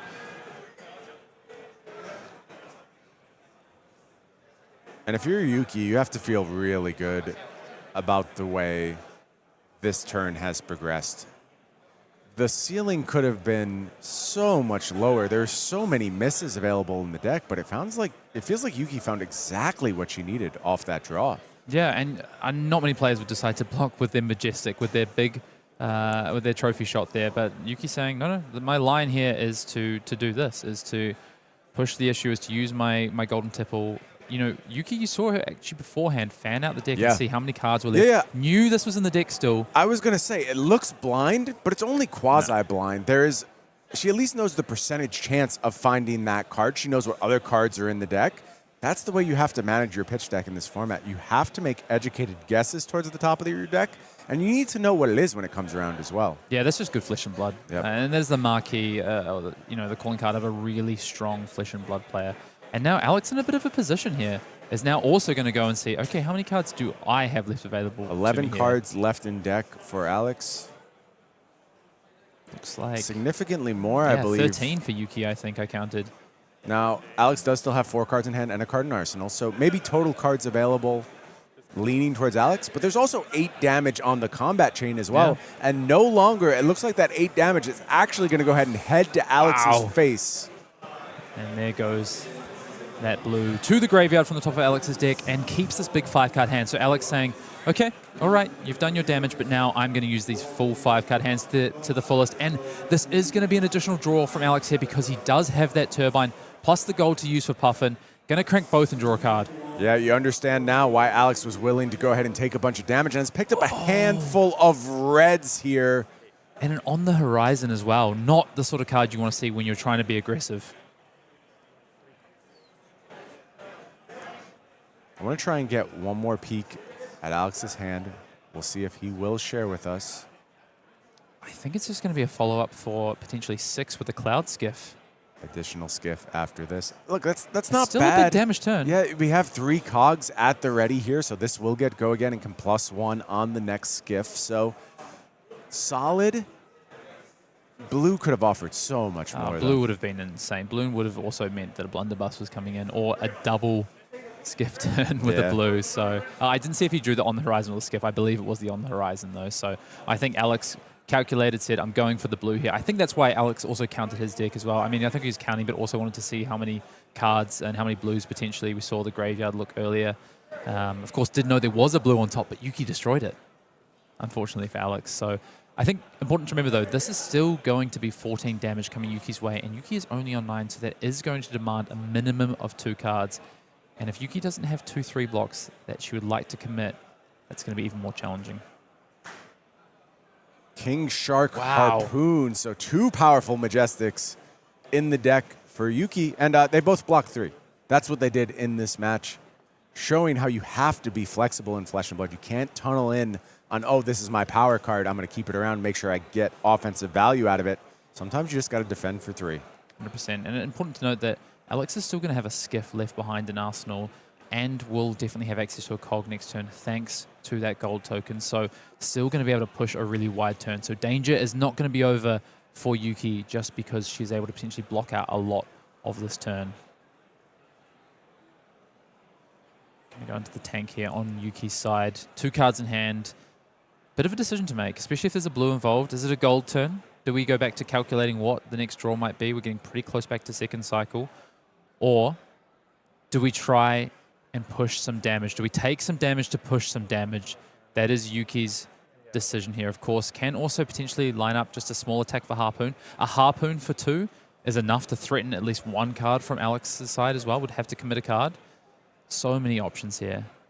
But Brian, actually, I've completely forgotten. Alex has the Rust Belt here. Yeah, and that means does have access to 1 more resource, and that can mean 1 more Cloud Skiff here, and it is the Rust Belt being cashed in, tapping yet again, and even more damage on the back end here. So it looks like Alex is going to win the hand here from Yuki. Yeah, Yuki now going to have to block with both of these cards. This is huge. My apologies to our audience for missing that Rust Belt, but that is massive there for Alex. Not going to have a skiff in Arsenal because it's too busy in the graveyard after taking both cards from Yuki Liebinder's hand there. Yuki does have some options here. Going to go ahead and get that Harpoon into Arsenal. And if you're Alex sitting at 2, that's really scary. You need to make sure you get cards again from Yuki because all she has to do is fire up that Hammerhead and it could spell Doom. Although I think Alex has found yet another on the horizon. Unfortunately, a little bit out of view there. I think it's a yellow one. Yeah. Alex cannot let Yuki go back to her turn with a card in hand because a blue, getting a gold off into another blue is enough to hammerhead and come through with 6 overpower. But Alex does have the on the horizon, so could IP himself to keep this on the horizon No, if he saw that coming? he's going aggressive. He's going to go ahead and try and just close this right here. And on the back of that gold wing turbine, looking to pick up something big off the top of the deck. Found the copper cog, I believe.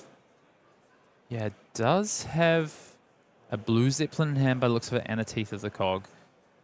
How many cards? So actually, Alex is going to come back to that on the horizon next turn, I think. So actually would potentially be okay insulated against that hammerhead. I didn't see how he ordered his pitch, though.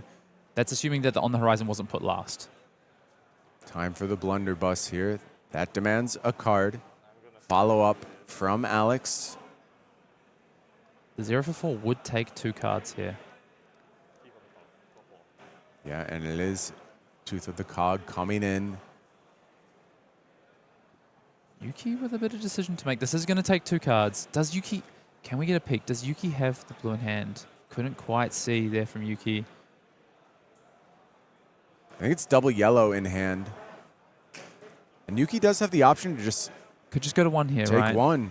Yeah, take 1, fall down to 1, and she is going to do and so. Just pitch both to Hammerhead here and hope that Alex has not got that on the horizon. But a player of Yuki's caliber, she would have noted that on the horizon. Did Alex put it second from the bottom? Can we get a peek there? I don't think it's in hand. No, I don't believe so, Hayden. And I think Yuki is going to go ahead and fire up this overpower and find success, possibly. And she may even be able to offer further buffs here. It looks like a call in the big guns in hand, as well as an additional blue. Yeah, using those gold to the fullest. Did get given that treasure chest of gold earlier in the game, now turning it into additional resources by linking these card draws together. But it looks like Yuki's just going to have enough. Yeah, and I think Alex maybe misordering his pitch there, potentially. Hammerhead fired up. Yuki's ready to call in the big guns here. Goldfin Harpoon is going to pick up the buffs. And is that going to be enough to put Yuki into our top 8? 8 damage coming over the way. I think we'll rally the Coast Guard here. It's a decent start, but not enough here. And Yuki Lee Bender moves her way into the top 8 on the horizon. Not near enough. Another notch on the harpoon.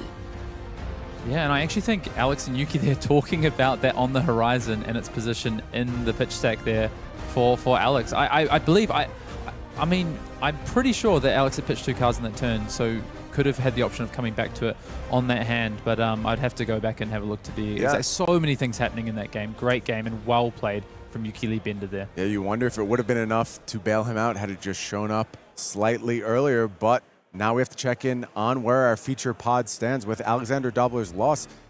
Still believe he's good for his top 8, but it's Yuki Lee Bender who has now almost certainly punched a ticket into her top 8 as well. Yeah, amazing stuff there. Like we spoke about, just coming back from that tough first draft on Gravy, just showing what good players do there, moving through to 2-0 in our pod. Going to take on Evan Tanguy in the final round. I believe I'd need to see Evan's record at this point, but in a very similar position for Evan there. They're just looking around the table, though. A couple of 1-1. Xavier McLean, Ricardo Diaz, back in the same pod together, both at 1-1, the players there hailing from Japan. Gravy thus far in this pod, 2-4. And, you know, we saw conversion rates over on the Seal side. Gravy really carried the day over there. Thus far in draft, at least in our feature pods, Gravy not quite finding his footing yet. Yeah, no, it's all Marlynn in this pod, isn't it? 2 2-0s on Marlynn, and Gravy just struggling a little bit this time around. You know, I spoke with Pudding Tam between these last 2 rounds, and we were just talking about his experience on the weekend, and he was just like, Gravy's so hard. Yeah. And that's a 2-time top 8 at Worlds competitor just saying, it's so hard. It's so hard for me to figure this out. And he said his first games were in the calling yesterday on Gravy. Didn't play it either time in the world premiere or his other practice event. And he said every single round he was just learning more and more and more. Yeah, I honestly think every hero in this format is deep. It's difficult. Even Puffin, which I think we spoke about on the face of it. I think, you know, we saw Alex there in these last 2 rounds putting together really strong turns, but they're not easy. There's a lot of cog management. I think Puffin particularly is hard to draft. You have to get it right in the draft segment. I think Alex has done that. Whereas maybe Gravy is more about the play. There's so many options that happen on the table. Same with Marlynn. A lot of things that happen during the game that you've really got to manage. Fair observation. We've got one more round left here from the calling, and we're going to be watching a winning in for former World's runner-up Chris Iaali right after this break. Do not go anywhere.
One final round left here from the calling Taipei. We know we're going to be watching Chris Iaali play a win-in, trying to get that calling top 8.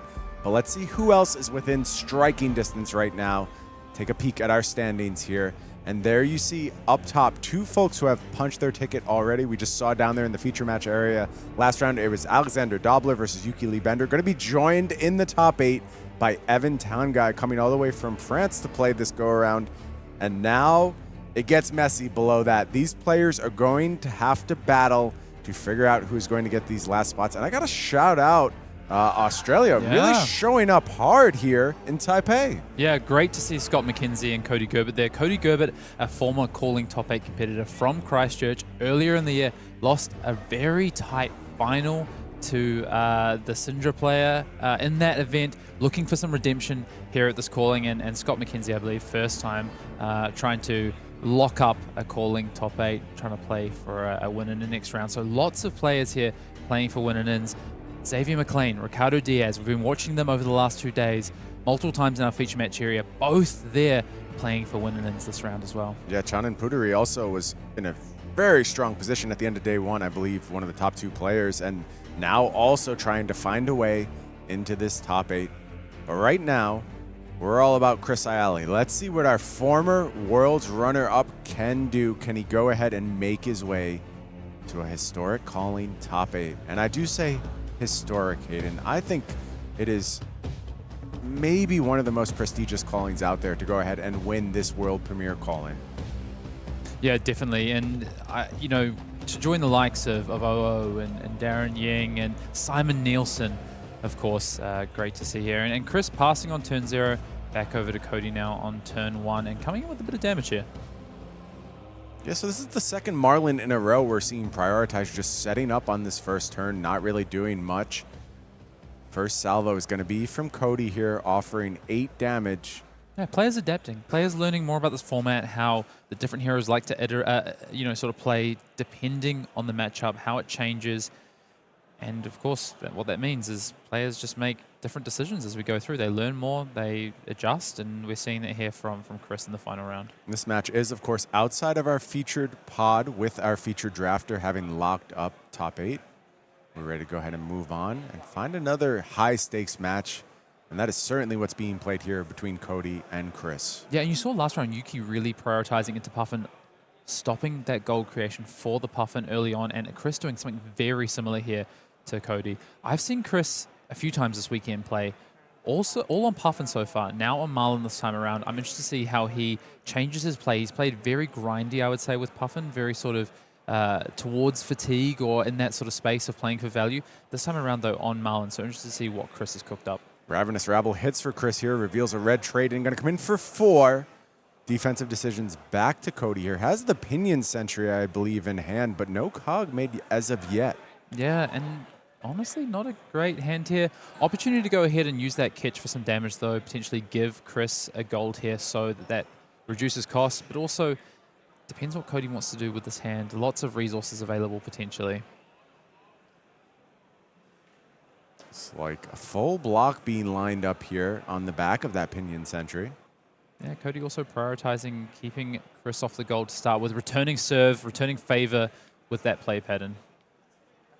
Combat chain closes, and I totally missed this, Hayden. Chris is on Red Spine Manta. Yeah, much more aggressive version. So we've seen a lot of Chanon. I think this might be, is this our first Red Spine Manta we've seen? This is the second Red Spine Manta that we've seen in the feature match area so far this weekend, with most players favoring that Hammerhead. Yeah, but Chris showing you why. He's leaning towards the Manta, 0 for 4s, and with Ravenous Rabble at the ready, makes a lot of sense. Trade in, there's all kinds of go again. This is a go wide Marlyn deck. Can't wait to see what this deck can do. Yeah, and Cody deciding to give up the gold that time, but is going to get a reduced cost catch for his troubles. Gold Hunter catch, good value here. 2 for 7 yellow. Yeah, that's pretty good. I do like some reduced cost on my cards. Of course, does come at a cost of having to give up that gold to Chris here this turn. Chris with 4 cards at the ready. Yeah, Chris's deck does look very aggressively slanted. A couple of trade-ins. I will just block 3 here. When it blocks, I'm going to turn the yellow card face down. Sunken Treasure going to be the block. That means Chris is going to be able to go ahead and make a bit more gold. 16. I'll create a gold. Cody also going to go ahead and get first go at some gold as well, which will be helpful for a falling turn. Puffin really starts to, pardon the pun, get cranking once that gold comes its way. Before then, it can be a little bit difficult for them to string turns together depending on the Puffin build. I'm going to be honest with you, Hayden. I expect better from you. That seems like something I would do. Maybe Scott would do it. You, though, I thought more highly of. That was your first mistake, unfortunately. Maybe. Sirens of Safe Harbor for Chris here. Again, a virtual 7 going to gain life when this actually goes ahead and hits the graveyard. But Cody just willing to take 6 here, and that tells me things are now lining up for Puffin. Maybe we're going to get cranking, like Hayden Dale likes to say, and produce some damage over on the mech side. And I'm starting to feel like this is going to be a fast game. Yeah, Hayden. these players are ripping through it at this point. Both, or at least Cody, willing to give up a big chunk of damage. You saw the first 2 turns was sort of posturing and positioning for gold, and now that both players have gold, they're both saying, okay, let's start attacking. Let's get into it here. Looks like a Gold Hunter light foil in Cody's hand here, so a nice sort of extender. Really interesting to see where Alex in our other pod was really favoring a heavy mech build. It looks like Cody's got a bit more of a pirate build here, favoring some of these pirate cards. Yeah, double chart, of course, in hand, including a blue one. Puffin can actually make use of that blue chart, of course, and if you get +3 from your blue buff, you're in a pretty good spot. I expect it's just going to do some resource management here. But this other yellow chart, of course, almost certainly going to have influence over the second chain link. Yeah, interesting. As Cody grabs the equipment there, really interesting to see double nimblism equipment, the quick clicks, and the arms there for Cody. So both players look on very aggressive lists here. Yeah, that's kind of the setup I want to see from these aggro Marlyns. I really like when they have the double nimblism setup. But it's on the Puffin side here. And I think, again, another astute read, Hayden, pointing me towards thinking this is going to be a fast game. Well, yep. Chris helping you out with that one, declaring no defense on that one. That'll speed it up a little bit. Love to get a bit of a peek in at Chris's hand at some point if we can as well and see what he's working with as Cody goes ahead and creates a golden cog.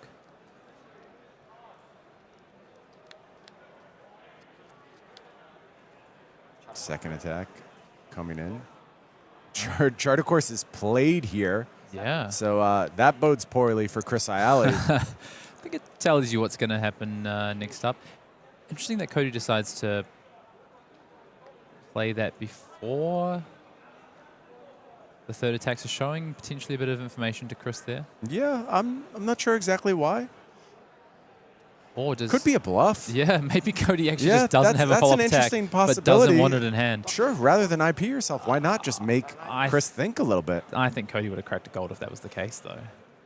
But come on, Cody, what do you got? Okay. You want to give it a go again, I assume? Yes.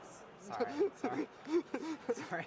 Oh, okay. Some good sportsmanship there from Chris, allowing Cody to go ahead and give go again. Yeah, I think that's really nice there from Chris. I think really clear there what Cody was trying to do, and Chris saying, I understand. You're trying to give that go again.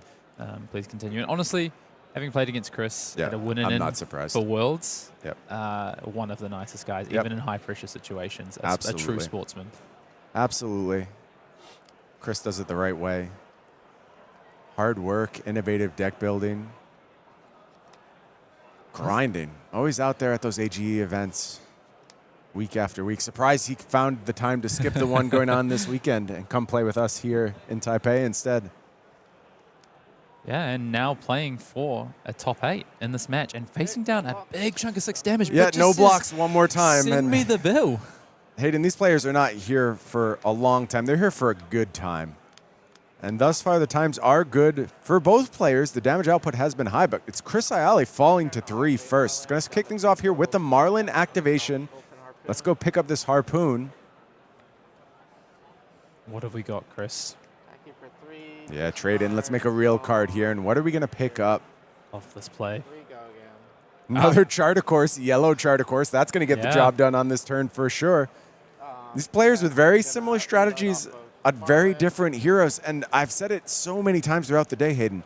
These heroes can operate on spectrums. They can be aggressive. They can be defensive. And we've seen a dramatic spectrum shift in this particular matchup. Yeah, and just depending on where they lean into class cards, where they lean into pirate cards, or potentially generics. And Chris with a really nice blend here. You're going to see a generic into a pirate card into an arrow. Chart, of course, at the ready and can just go ahead and buff up this Scar for a Scar. Still turned on here, coming in for 7. Man, these numbers look so good from these heroes. Yeah, and still with this arrow to follow it up at a minimum for Chris, and Cody really now staring down the barrel. 9 life with Chris just at 3, but knowing minimum 11 damage here that we've got to deal with. Is this the same format we've been watching all weekend? I feel like we've seen all these grindy games, second cycle, everything coming down to 1 life. These players just coming out blasting. Yeah, and I want to shout out to you, Brian. You spoke at the start of the day, and we spoke about it at length, actually, the difference between the sealed format and the draft format. And I think we've really seen it round after round about how different the format looks between these 2 limited formats. Swift shot is the fire here. Pressure keeps coming. Yeah, Cody committing 2 pretty big cards there, a blue and a red turbine there. Chris still has a card left, could potentially threaten lethal on this turn, and no defense over on the equipment side. Cody is going to take one more time, falls to 4, and the last card for Chris. And he does hit the follow-up. It's going to be loaded up, and it's going to be another arrow one more time, 0 for 4, and it gets the card from Cody here. This is an 18 damage turn that Chris has put together here. This has been massive.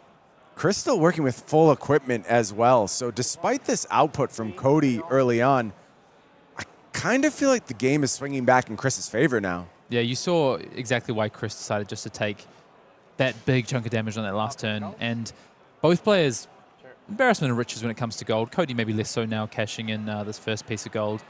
But Chris with 4 on his side. Cody not able to find something. Will we go to this other piece of gold here? Yeah, gold again, second time. Oh, finds another blue.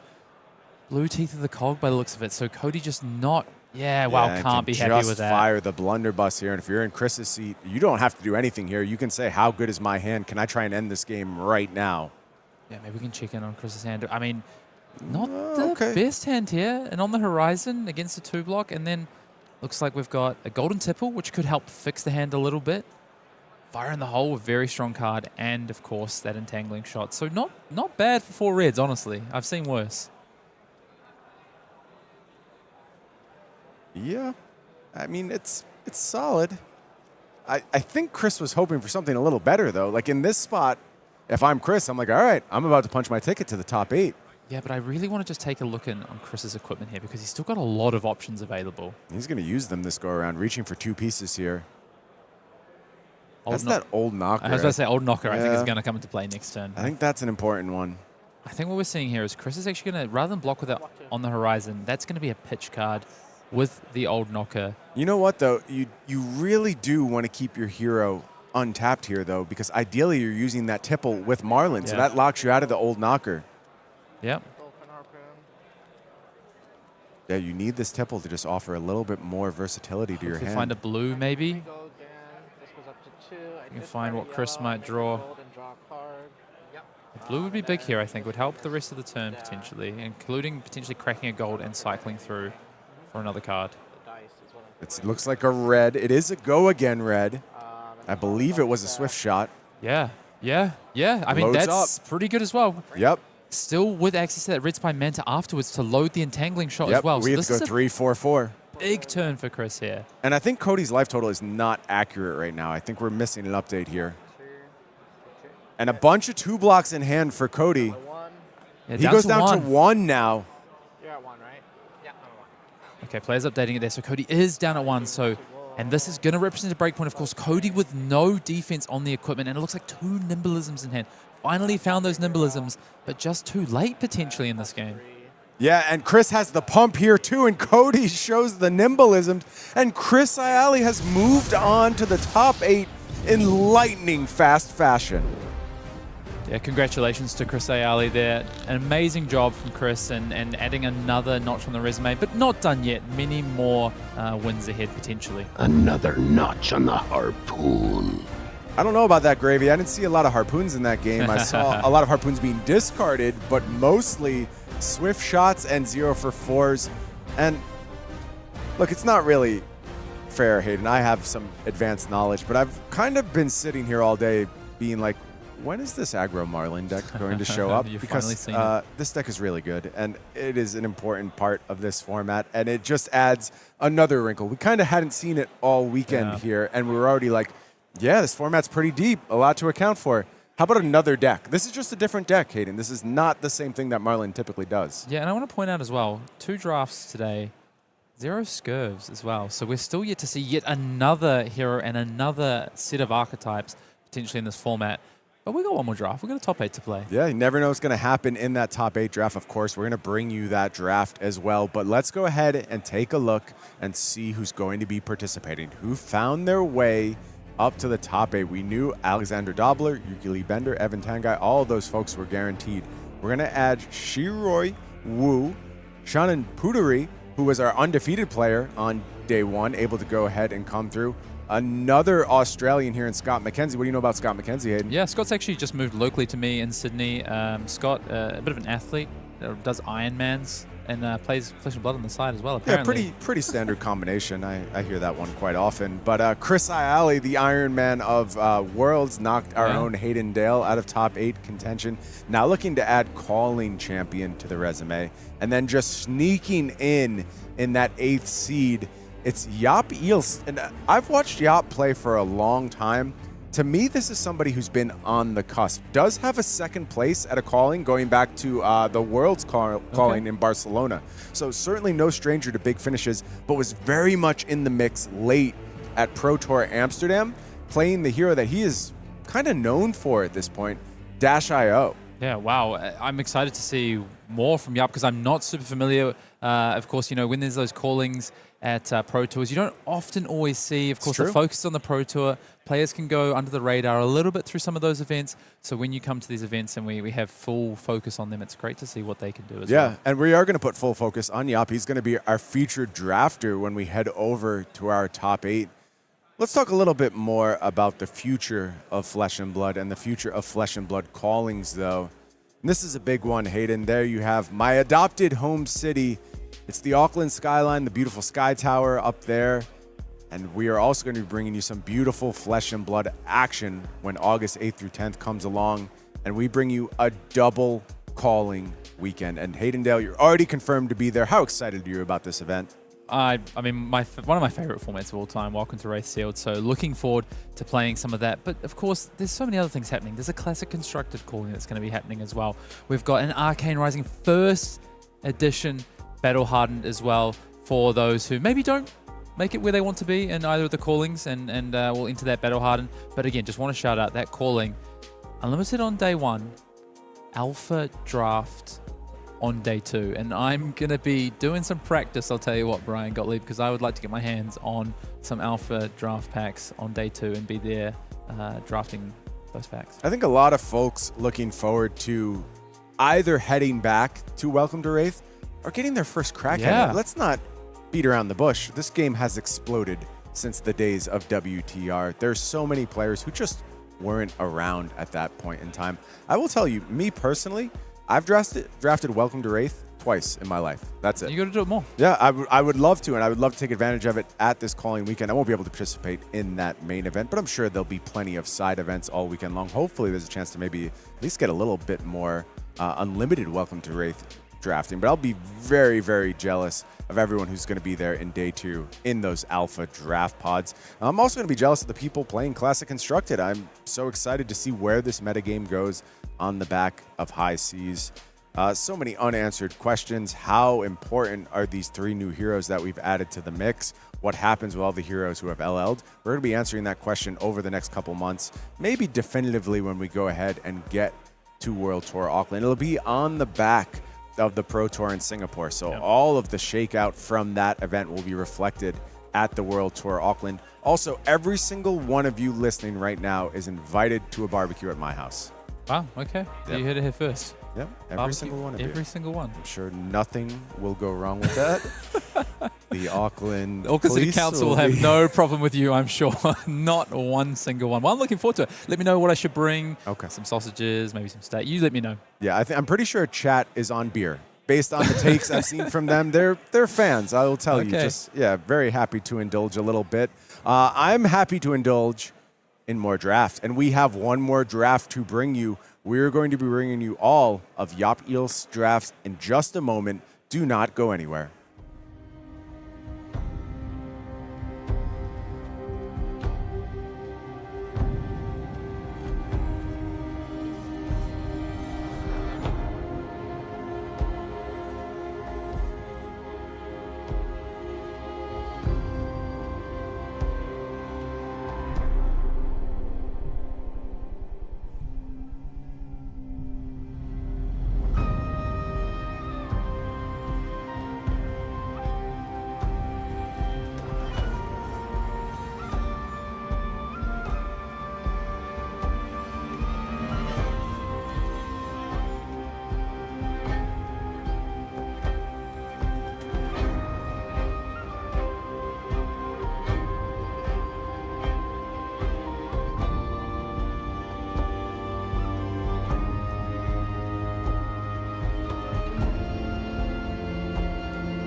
Jaap, Ijlst, mechanologist mastermind in Classic Constructed, but the verdict still very much open in the limited format. Will they take up arms with the new Pirate Necromancer or continue passing the gravy like it's Thanksgiving dinner?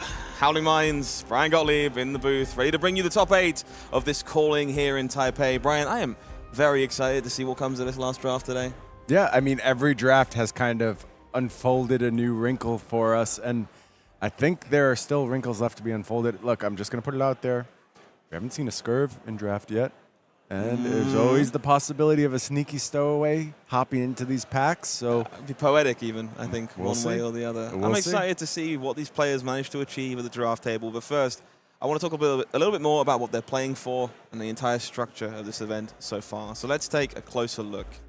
Of course, $20,000 US in prize money up for grabs this weekend. All of these players already locked up $750 in the back pocket, a gold foil legendary for their trouble, and a qualification to the next professional event of their choice. yeah, I want to shout out those gold foil legendaries. You know, there's been a lot of talk over the years about frames on gold foil legendaries, and it has been confirmed that going forward, the gold foil legendaries that get added to the pool are going to be the best version of that gold foil. So, you know, maybe EA Dead Threads in the mix. That could be one of the most stunning gold foils of all time. That would So be quite the outfit to be rocking to your next Yep. Classic Constructed event. Not quite as good as a gold foil Stonewall Gauntlet, however, that awaits our winner in the finals of this event alongside $5,000 to take home for the trouble. yeah, 5,000 big ones will certainly fund your next Flesh and Blood trip, which, let's be honest, that's where the money's going. Once you get a taste, you're coming back for more. If you have one W, you're looking to start building that resume, start building your legacy on the Flesh and Blood World Tour. Speaking of W's, World Tour is the name of the game here. 16 points will go into the winner of this as well. That leaderboard coming quickly, topic of discussion over the course of the weekend. People, of course, doing a great job at building up a race, chasing down those titles, and looking to secure their place in history in Flesh and Blood. Yeah, and, you know, this first look at World Tour Player of the Year, I think it's lived up to the hype. It really has brought players out in a way that we didn't see before. We're seeing so much more international travel. Look no further than the top 8 here, which has players from all over the globe represented. Yeah, really good showing all the way through. Wherever you are across the globe, there will be something for you. World Championship in Philadelphia this year. Plans to be a pretty exciting one. Driving distance for me, Scott. I will be able to drive home, and it's not going to be bad. I have 2 homes, so, you know, I keep one in the U.S. I'm still in the New York area. God, that must be such a luxury. I'm very jealous of a World Championship in driving distance. It's not bad. I shouldn't complain too much. I did have a Pro Tour in driving distance from me not so long ago. London in the rearview mirror. Singapore in the near future stands to be quite the destination and quite the event to look forward to. Oh, you're driving to Singapore? That's probably fun. Probably not healthy for anyone on the road, I think, truth be told. Battle Hardened, 60 of those coming up. Callings, 22, of course. And those national championships just a few weeks away now. 47 events with 47 new national champions. Yeah, that's the next big moment in this progression for Flesh and Blood. It's national championship season. All new stories going to be told, and all new metagame going to be forged as well. If you're looking for your next stop on the World Tour and want to get yourselves out to come and play something, Player of the Year should be on your mind. This race now front and center as we make our way towards the middle of the year. Most World Tour points. I think the most important thing to note, though, Scott, is that it's not really just one Player of the Year. It's multiple Player of the Year. It's regional Player of the Year. And I think that means even if you can't say, you know, catch somebody like Brody Spurlock who's put up a big lead. And by the way, I think anyone can still catch him. You go on a tear, one of those epic tears, absolutely that's somebody who can be run down. But there's other races as well, and particularly that Asia region race, still very attainable totals available for anyone who wants to get involved. Yeah, absolutely. I have the pleasure of writing an article for the Fab TCG website when I get back home about this Player of the Year race and who's in contention. So keep your eyes open on that one if you want to know more about that race in the near future. Players, of course, competing for World Tour points all year, culminating in those 3 separate champions of the 2025 World Championship. Whether they earn those points, nice and clear, that progression pathway you just saw, points available all the way up, culminating in 32 points at that World Championship, 28 for a Pro Tour, 16 today at a calling, same at your National Championships, and 4 points each and every battle. Love the fact that that World Championships really plain spoiler. Just so many points available. It could change everything in a heartbeat. And of course, that's the event that wraps up the World Tour season. Absolutely. So let's take a look at the rewards for doing exactly that. 2 regional champions don't quite manage to make the top card there of the Player of the Year, $15,000 US each. 3 second place regional champions.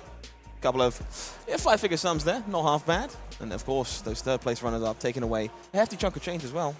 Yeah, good amount of money to put in your pocket. And like I said, as we know, that's headed right back into more flesh and blood travel. Maybe some gold foils if you're really looking to bling out your collection. Yeah, you got to treat yourself to something nice every once in a while. Let's take a look at who is in the race right now. As you previously alluded to, Brody Spurlock there, locking up the top of the Americas. But Michael Hamilton, not famous for finishing second. Yeah, I would say even with those 2 players at the top, I'm still watching that sort of next level. I would never, ever count Michael Fung out. Sean Dollywall just off a big performance at the Pro Tour. There's so many huge names. Every single person here just needs to get a little hot, go on a tear, and I think they can go ahead and get in the mix. Yeah, a few names worth paying attention to on this one. Naeem Mobasir, of course, a juggernaut of the game. Kevin Murphy, very recently a strong showing over at Pro Tour London. Definitely a good number of names to watch. Over in Europe, Jacob Clements, one of the locals to me, putting up a charge, trying to take Brody off of that top slot, but maybe not as comfortable as they once were. Pablo Pintor increasing their lead in this race after what was, quite frankly, pretty professional showing at Pro Tour London. If I'm trying to win anything, it's bad news if Pablo Pintor is starting to get involved in the mix. Speaking of somebody who can just go on a tear, how about a 2-time Pro Tour champion? Maybe Pablo looking to make it 3 before the year is up. We've seen Jacob Trossing on a few boards today, joining Pablo at the 38-point range on this one. Alex Kitsu just underneath. Happy to see my countrymen putting up such a strong showing on this leaderboard so far, but there's plenty of just certifiable juggernauts on the list all the way down. I got to shout out, so many of these folks are here this weekend. Alex is here, Paul von Heysel is here, Floren's here, Simon Nielsen's here, Andrea Mengucci's here, just showing up in force to get in the mix in this Player of the Year race. Love to see it. Let's take a peek at the Asia Pacific board. Nick Butcher currently dominating the rankings here at the very, very top, but Blue Pitch, not too far behind multiple names we're used to seeing at the very top tables here. Yeah, putting Tam and Shin Sang both in striking distance here. Got to shout out our former Pro Tour champion, Shoma Yamamura, as well, sitting there at 14 points. But the range here is tight. It just takes one big performance, and any of these players can go ahead and start pacing the field in the Asia Pacific region. Absolutely. Looking forward to seeing how this story develops as the year goes on. The year, of course, will have plenty more events for these players to enjoy. Here's a global look at the leaderboard, all smashed together. You see, race genuinely pretty tight. Anyone's game at this point, I think. Yeah, only a 15-point gap between first and second, and only a 1-point gap between second and third. So those 3 players, you know, they have a good head start, Scott. But like I said, it really does feel like anyone can make a late charge. Absolutely. If you want to get involved with the World Tour, you've got multiple chances to do so. Kicking things off very soon in Las Vegas with the U.S. National Championship and a corresponding calling. And also the Flesh and Blood Blackjack Championships, which I will be hosting personally. I'm the only confirmed competitor at this point, but, you know, feel free to pop in at the Westgate, join a table with me. Tickets available soon, I imagine. Bologna taking up the mantle shortly afterwards. I get the pleasure of hosting that one over in that neck of the woods. A first taste of Classic Constructed after the release of High Seas, and another dash of High Seas Sealed Deck over in the Battle Hardened as well. Yeah, love that we're bringing Sealed Deck over to that event. I'm sure after seeing it here this weekend, the fans are going to be itching for some Sealed Deck action. Followed up quickly by Houston, a fan favorite location here. Battle Hardened this time around. Another dose of Classic Constructed if you're looking for your fix there. Yeah, Houston, very accessible from all points in the U.S., major transit hub, so I'm expecting a few folks to make the flight out to Houston, get involved in the battle-hardened scene. Back-to-back weekend in the middle of July, Kuala Lumpur and Bucharest. Going to be battle-hardened back-to-back there as well. More Classic Constructed. I'm sure the National Championship season surely to have an effect on the format by that point. Oh, yeah. If not in just terms of living legend, several heroes I expect to be leaving the game sometime soon. We talked a lot early on in this year about this logjam at the top of the living legend leaderboard. We knew once it broke, change was going to come fast, and boy, has it, Scott. Yeah, absolutely. Can't wait to see what things look like in the near future. Speaking of which, Auckland, less about the future, more about the past. Something very, very special, a celebration of the history of Flesh and Blood. Welcome to Wraith Unlimited, available during the first calling. Alpha draft pods on day number 2. I also think I accidentally just invited all of chat to a barbecue at my house. And I've said this before. Sometimes I just say things and I don't really think out the consequences. And now I have to buy so many hamburgers, and I don't even eat meat. So you're all getting veggie burgers, at least. We're shifting over to vegetarian for this barbecue.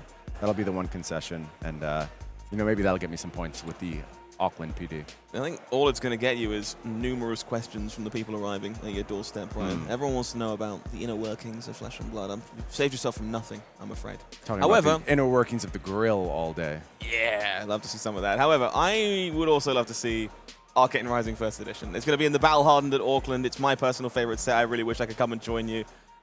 Josh Scott would like you to know that he will be at your barbecue. So you're on the rules manager there. My old nemesis, Josh Scott. I will tell you, Scott, there's nobody in the world who I love more as a person and want to speak to less than Josh Scott. Always bringing a problem to my plate. One of the greatest humans on the planet, but don't contact me, Josh, and you're not invited. 3 more events to look at on this board here. Lucerne, Kansas City, and Perth. A mixture of classic constructed all the way down, taking us through to August, all across the world. It is a world tour after all. Play the game, see the world.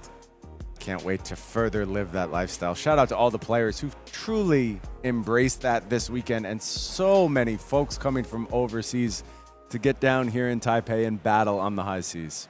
Well, Brian, I think it's about time we start getting ready to take a look at this top 8 draft pod. If you had all the controls, what do you want to see?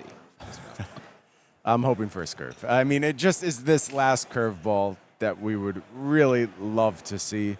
But we're going to kick things off by watching Jaap Ijlst. Maybe that will be our scurv player. Maybe Jaap has another plan. As you mentioned, a huge mechanologist fan. Is he leading Puffin when we sit down to draft? Coming all the way from the Netherlands, Absolutely. by the way. Love to see some more European representation here. It's time for us to skim the skies as we make our way down into the draft. Let's take a look at how Jaap navigated this all-important first pick.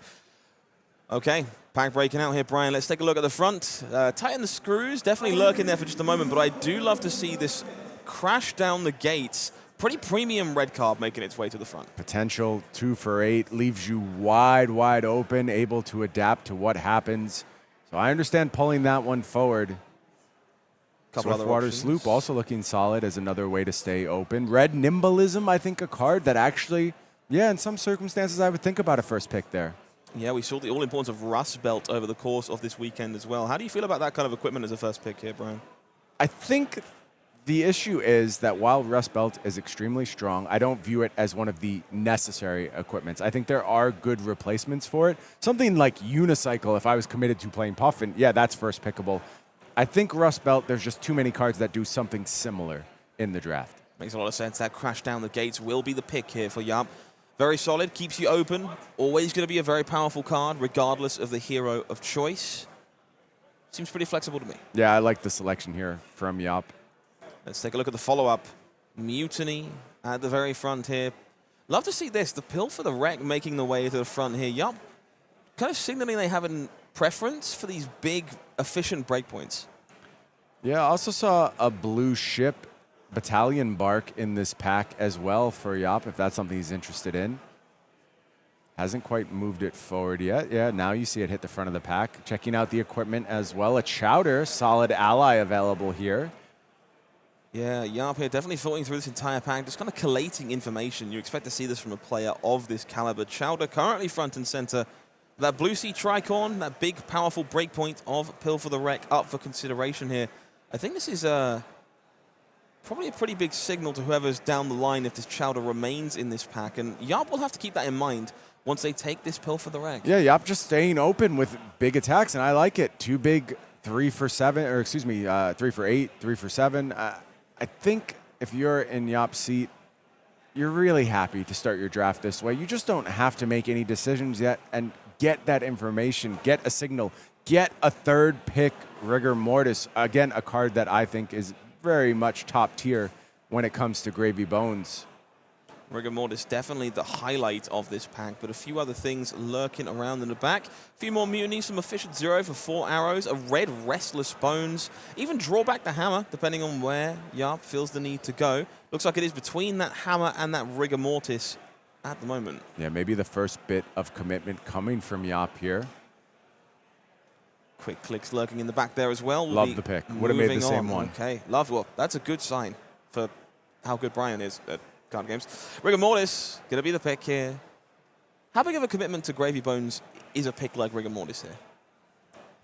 Obviously, it's the only home for the card, but with two very solid, generic, in quotes, cards thus far, you're not locked. You have plenty of time to adapt. If you get this pack and it's just devoid of Necromancer options, I think you can leave in complete good faith and not feel bad about it. Lovely stuff. Okay, Fish Fingers, Red Sky Skimmer, Yellow Cogwork Zeppelin, not quite as efficient as its red counterpart, but still a consideration here. What are you looking at here, Brian? A pretty weak pack overall. I don't mind taking something like the Fish Fingers and just getting back to that open spot where you can get a little bit more information. You know, Red Bones, okay. I think the Go Again Bones are better than Angry Bones, so not my favorite pick there. I think even Sirens of Safe Harbor can merit some consideration, but I would take the Fish Fingers here if I was in Jaap's seat. Yeah, it looks like they may be leaning the same way. Fish Fingers will be the pick. Really solid pickup of equipment here. Often helps to present that breakpoint on attacks that otherwise might not be. And we saw it a few times really shine in the seal portion by eliminating allies often a little too big otherwise. Yeah, I think Jaap's still about 90% open here. Okay, some really important cards to pay attention to in this pack. Red copy of Cogwork Zeppelin, and it's still available here. About a bigger signal as you could possibly ask for. Yeah, we've seen that card do work thus far in our feature match area. It's accompanied by a Rust Belt as well, so some indication that maybe there's a little bit more space in that Mechanologist class. Angry Bones, solid again. I think a respectable pick. I don't think it's as powerful as Cogwork Zeppelin, but it does have the added benefit of you already having a Rigor Mortis. So for me, it's between these two cards, and it feels like a big choice. Really big choice. It will be the Angry Bones being selected by Jaap here. This feels like as much of a commitment to our Pirate Necromancer as you could possibly expect. Yeah, we're getting closer at this point to going ahead and committing, and I think with this blue Jittery Bones, that might be the moment where we just fully lock in. Solid glue here available, though now I see that Goldwing Turbine, and maybe I have my first pangs of regret from not going with the Mechanologist card in the last pick. So now we could have went Cogwork Zeppelin into red Turbine, and you're really in a good spot to start shifting into Puffin at that moment. Yeah, I get the feeling the one side of Jaap here probably pretty light on copies of Puffin, and somebody directly next to him probably pretty happy about the situation right now. Yep, but blue Jittery Bones was the pick there. Gets added to the mixed for Jaap. Take a look at what we have available next. Blue Turbine, blue Zeppelin. These mech cards still lurking around. Thankfully, there is a mutiny here in the pack. The Nimbus Sovereign variety. Not my personal favorite, but a blue enabler for Gravy nonetheless. Yeah, I'm just having a bit of secondary regret, I think. Look, I don't think Jaap has gotten into a bad position, but even that blue Cogwork Zeppelin tells me there is an opportunity here to get into Puffin. You can't overstate how important it is to have routine cog generation, and I think Jaap, for quite a few picks in a row now, has been saddled with a worse option than he would have been had he shifted into mech. And it's yet another mech rare. This time it's a yellow one. So this one feels less bad. And I think this is probably just something like the blue sloop here. You can use that very, very well as Gravy to go ahead and unlock your graveyard. Yeah, that yellow Fiddler's Green, an interesting pickup there for Jaap. Pretty good in Gravy, much like this sloop. Very powerful blue, presents the breakpoint, helps you facilitate turning on that powerful hero ability. Part of the glue that kind of helps tie the deck together, I find. Here's a nice table for Jaap. It is a yo-ho-ho. Yeah, worth noting as well, that blue Restless Bones in the back, another card we've seen people gravitating towards over the course of the weekend. Also worth noting, that red Tighten the Screws, still in this pack somehow. Look, here's where I'm at now, seeing this pack. Jaap actually had two pretty good pathways to go down. He could have branched into mech. He could have stayed with Gravy. Probably going to be okay either way. And what I'm starting to wonder is how many Marlyns are there at this table right now? Yeah, that's my big thinking as well. Yeah, look at this wheel here. A Vastyi on the way back as well, alongside yet another Mutiny on the Swiftwater. These are pretty premium enablers for Gravy, so maybe not all hope is lost. No, I think Jaap has found himself in a fine position here. I was kind of hemming and hawing a bit over the choice about Mechanologist. I think all the choices were close, but I started to get a little regret when a couple really good mech picks in a row showed up. But now as we get deeper into this pack, Jaap is in a completely fine position. Down to the final few picks of this pack. We're looking at Yellow Siren to Safe Harbor versus Tit for Tat. Tit for Tat, pretty interesting way of enabling your hero, but he does have some niche uses in the format too. Nice to see that one getting picked up here. But we have a red Angry Bones and a yellow Restless Bones very late in the pack here. So two Necromancer cards left over. That's got to be a good sign, right? It is, and I think a late Angry Bones is exactly when I want to pick that card up. The Rust Belt tables all the way around here. Just going to go ahead and deny that from somebody. Yeah, this pod's starting to feel awfully Ranger heavy right about now. That final card is going to be an Angry Bones for the trouble as well. Okay, definitely serviceable in a pinch. Bit of a roller coaster of a pack here, Brian. How are we feeling? Yeah, I feel really good, actually, if I'm in Jaap's seat. Like I said, there was a moment where I thought maybe the path might have been a little bit more clear for Mechanologist, but what I think is actually happening is just you do not want to be a Ranger right now in this draft, and it seems like Ranger very heavily drafted, but either Mechanologist or Gravy seem like they're in a position to be the two ofs in a potentially 4 Marlyn pod. Now, there's still time to adjust, Scott. I think that's maybe where things started. It does not have to be where things end for these players, and maybe there's a bit of a reset as we move through this next pack. So talk to me, Brian. What are we looking for going forward? What's currently missing from Jaap's Gravy deck? How are we looking to improve this? It's allies, but we have a really good one. We have Rigor Mortis, and like I've said many times, it's not like you need a pile of allies in your draft deck. You can stack up the allies. You can have 6, 7, 8. That's a very real deck too. But the theme of this weekend, modality. There's a lot of ways to build this deck. As long as you have a coherent plan, the number of allies is far less important than what you're doing with them. Keeping our eyes open for allies. Maybe some of the more potent pieces of equipment that Gravy does have access to. Headstone, maybe even that wave on the arms at the cost of the existing Fish Fingers. The second pack being cracked open here. See what we can find inside. Premium Ally feels like the name of the game. Okay. Either side. Fed by Chris Iaali as we move through this pack here, sitting on his left. Interesting. Chris, of course, going to be very happy about the current situation, I would imagine. Let's take a flick through here. Light Fingers available there in the middle. Trade Blue Golden Temple, really solid. Finds a Heave-Ho and a Headstone here. Another Cloud City Steamboat. Yeah, that Headstone looking pretty premium here. I also am a really big fan of this blue copy of Golden Tipple. We've talked about it a lot over the weekend. Blue enablers for Gravy, very important, but this is just one of the best ways of getting those allies into the graveyard and gaining some value in the process. Heave-Ho, also solid. Good way to close games with that overpower if you have one of the bigger allies. For me, I'm leaning Headstone here. I think we talk about replaceable equipment, non-replaceable equipment. Headstone falling a lot more in the non-replaceable category, I would say. Yeah, Jaap seems to be considering a similar choice here. These three cards kind of going back and forth as they make their mind up here. And it's going to take the Heave-Ho. Okay. Interesting pick. I don't mind it. I think, you know, you need these glue cards. The fact that they block 3 set you up so well to play so many branching game plans. And overpower to close games is a big deal for Gravy in a lot of spots. Yeah, very interesting and deliberate choice there.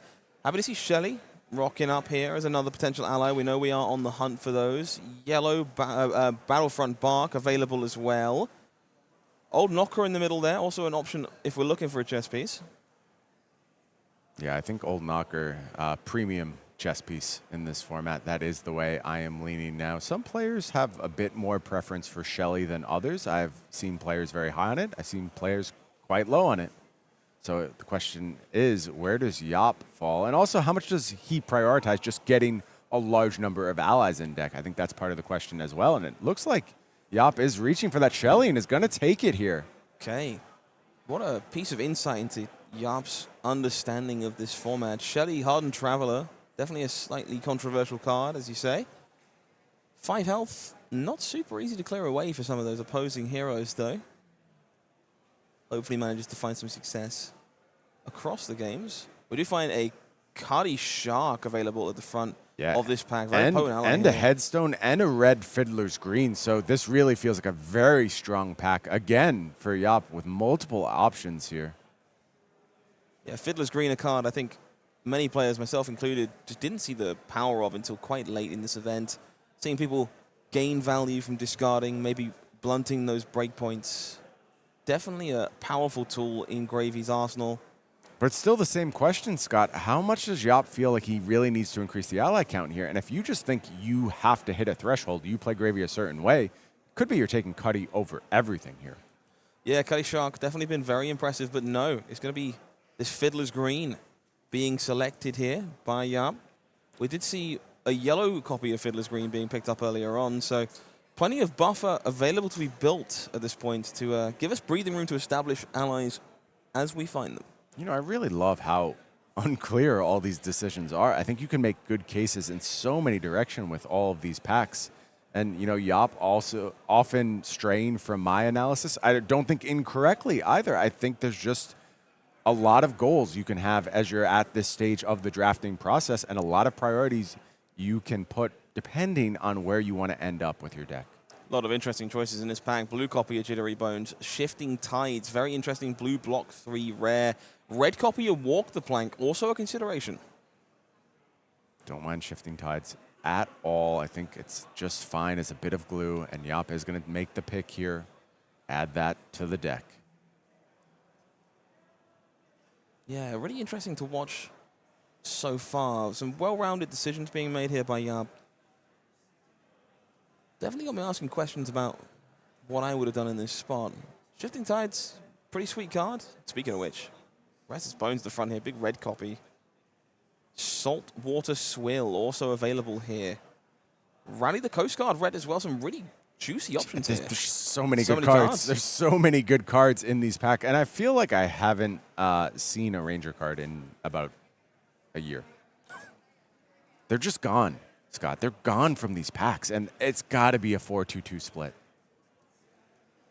Yeah, I'm looking to be the beneficiary of the amount of Marlynn that must be around them. It will be that Saltwater Swill that takes the pick here.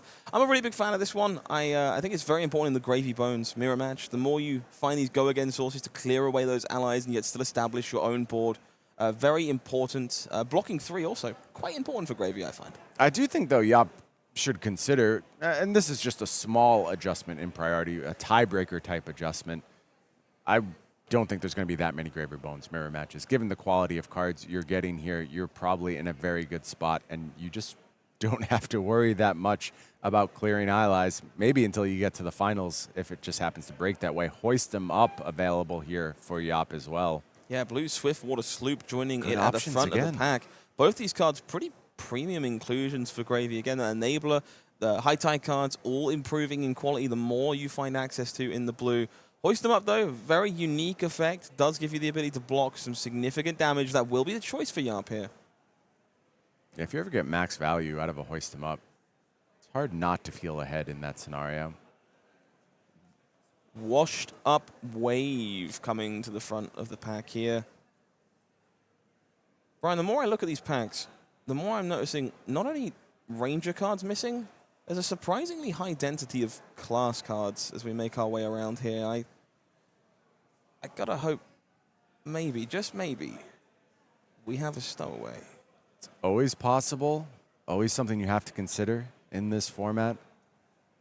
Rally the Coast Guard here. It can certainly make the ratios weird, I'll say that. Some unexpected results come once Scurv gets into the mix. Yeah, Rally the Coast Guard here. Pretty solid pick. Yellow's definitely worth some weight alone in Gravy, but this one great for discarding those allies, getting some block value out. Really interesting card lurking here in the pack. HMS Barracuda. What do you think of this one here, Ryan? I love having a couple of these ships in my deck. Really doesn't matter which deck it is. It's just good glue. There is a blue golden tipple available here, but Jaap is going to go ahead and take the big ship here.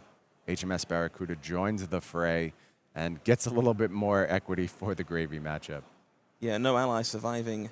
If Jaap has anything to say about it, might be worth something in that Scurv matchup as well, if we're talking some sticky fingers.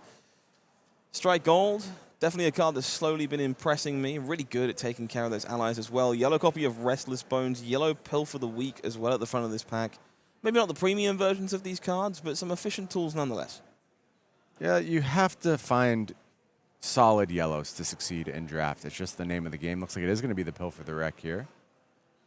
Yeah, Jaap seems to be leaning very much towards these efficient attacks, just playable, solid 2-card hands, and blues that block surprisingly well. Yellow Angry Bones, yellow Swiftwater Sloop here as well as we make our way towards the end of pack 2.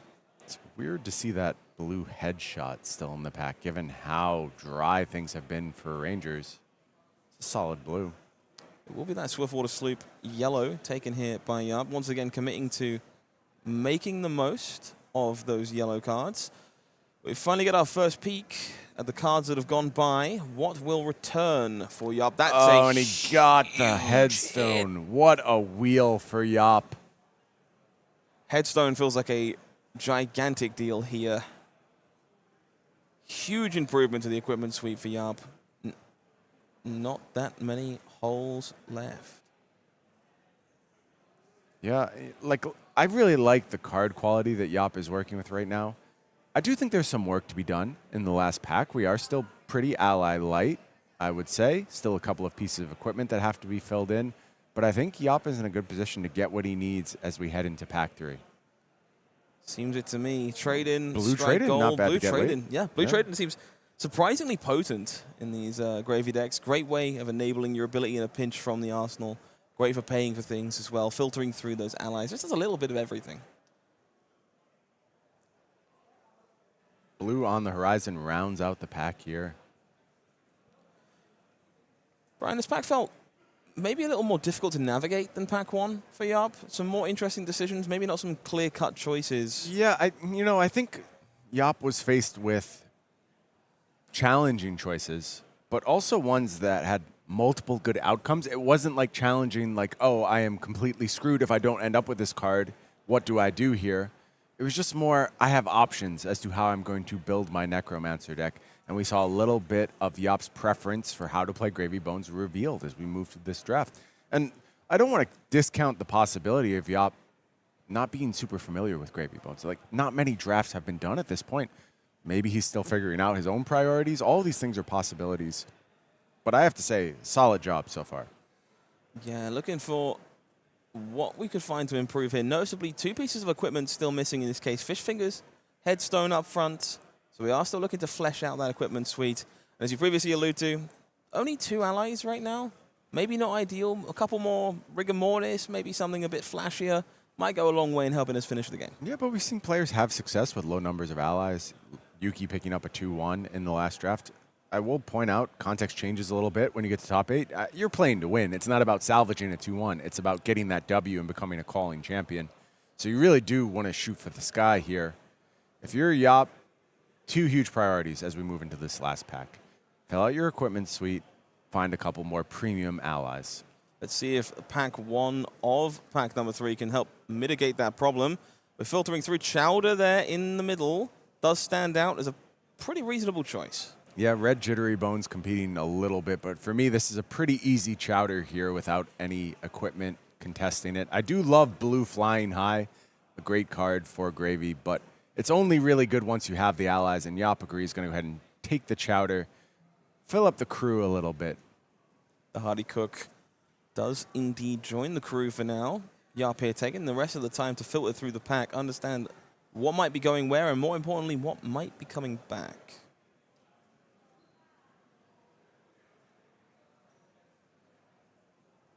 One good pick down. Yep. Shovel things up. Fan them out to the left. We'll take a look and see what we find inside the second pack here. For me, it feels like still equipment, allies, over everything. No real holes in the attack suite. We've got the enablers lined up. Okay, Gold Tipple in the pack there. Quartermaster's Boots, of course, front and center. A Yep. Vast G available as well there. Some blue Jittery Bones. A few options to choose from. Yeah, the Avasti is tempting here, but for me, it is just going to be Quartermaster's Boots. Pretty happy with that one in Gravy, and I know I do want to have that defense available. I understand making an argument for the Avasti. I would disagree with Jaap here in this case if he goes that route. It's close. I think it looks close for Jaap as well here, truthfully. This choice, pretty difficult. Rereading of Avasti, making sure it is the right pick in this choice. These blue block 3 is very appealing. It will be the choice here. With only 3 allies at this point, I think it banks on a little bit going right here. You're already pretty well set for enablers, and you just aren't going to be deploying turn after turn. If the ally count goes up, that pick's going to look really good in retrospect. If we don't find another legs, Jaap might regret that one. Old Knocker available in this pack here. Seems like a pretty important pickup. Of course, not the only option here. We have seen Jaap leaning towards those blues, some more Restless Bones, some seafloor action if we want to block 3 a little bit more. That Old Knocker is front and center for a reason. Yeah, I love the Restless Bones. I would be so happy if I tabled it, but it's not even close for me. It's Old Knocker easily getting added to the pile. Rounding out that equipment, this chess piece, again, has been overperforming all day. Very happy to see Jaap finding a copy for their Gravy Bones deck. I will say the cost of tapping your hero can be quite high. So, you know, a little bit of downside on Old Knocker sometimes, but also some potential to use that instant ability as well. Absolutely. On to pick number 4 of this third pack of the draft.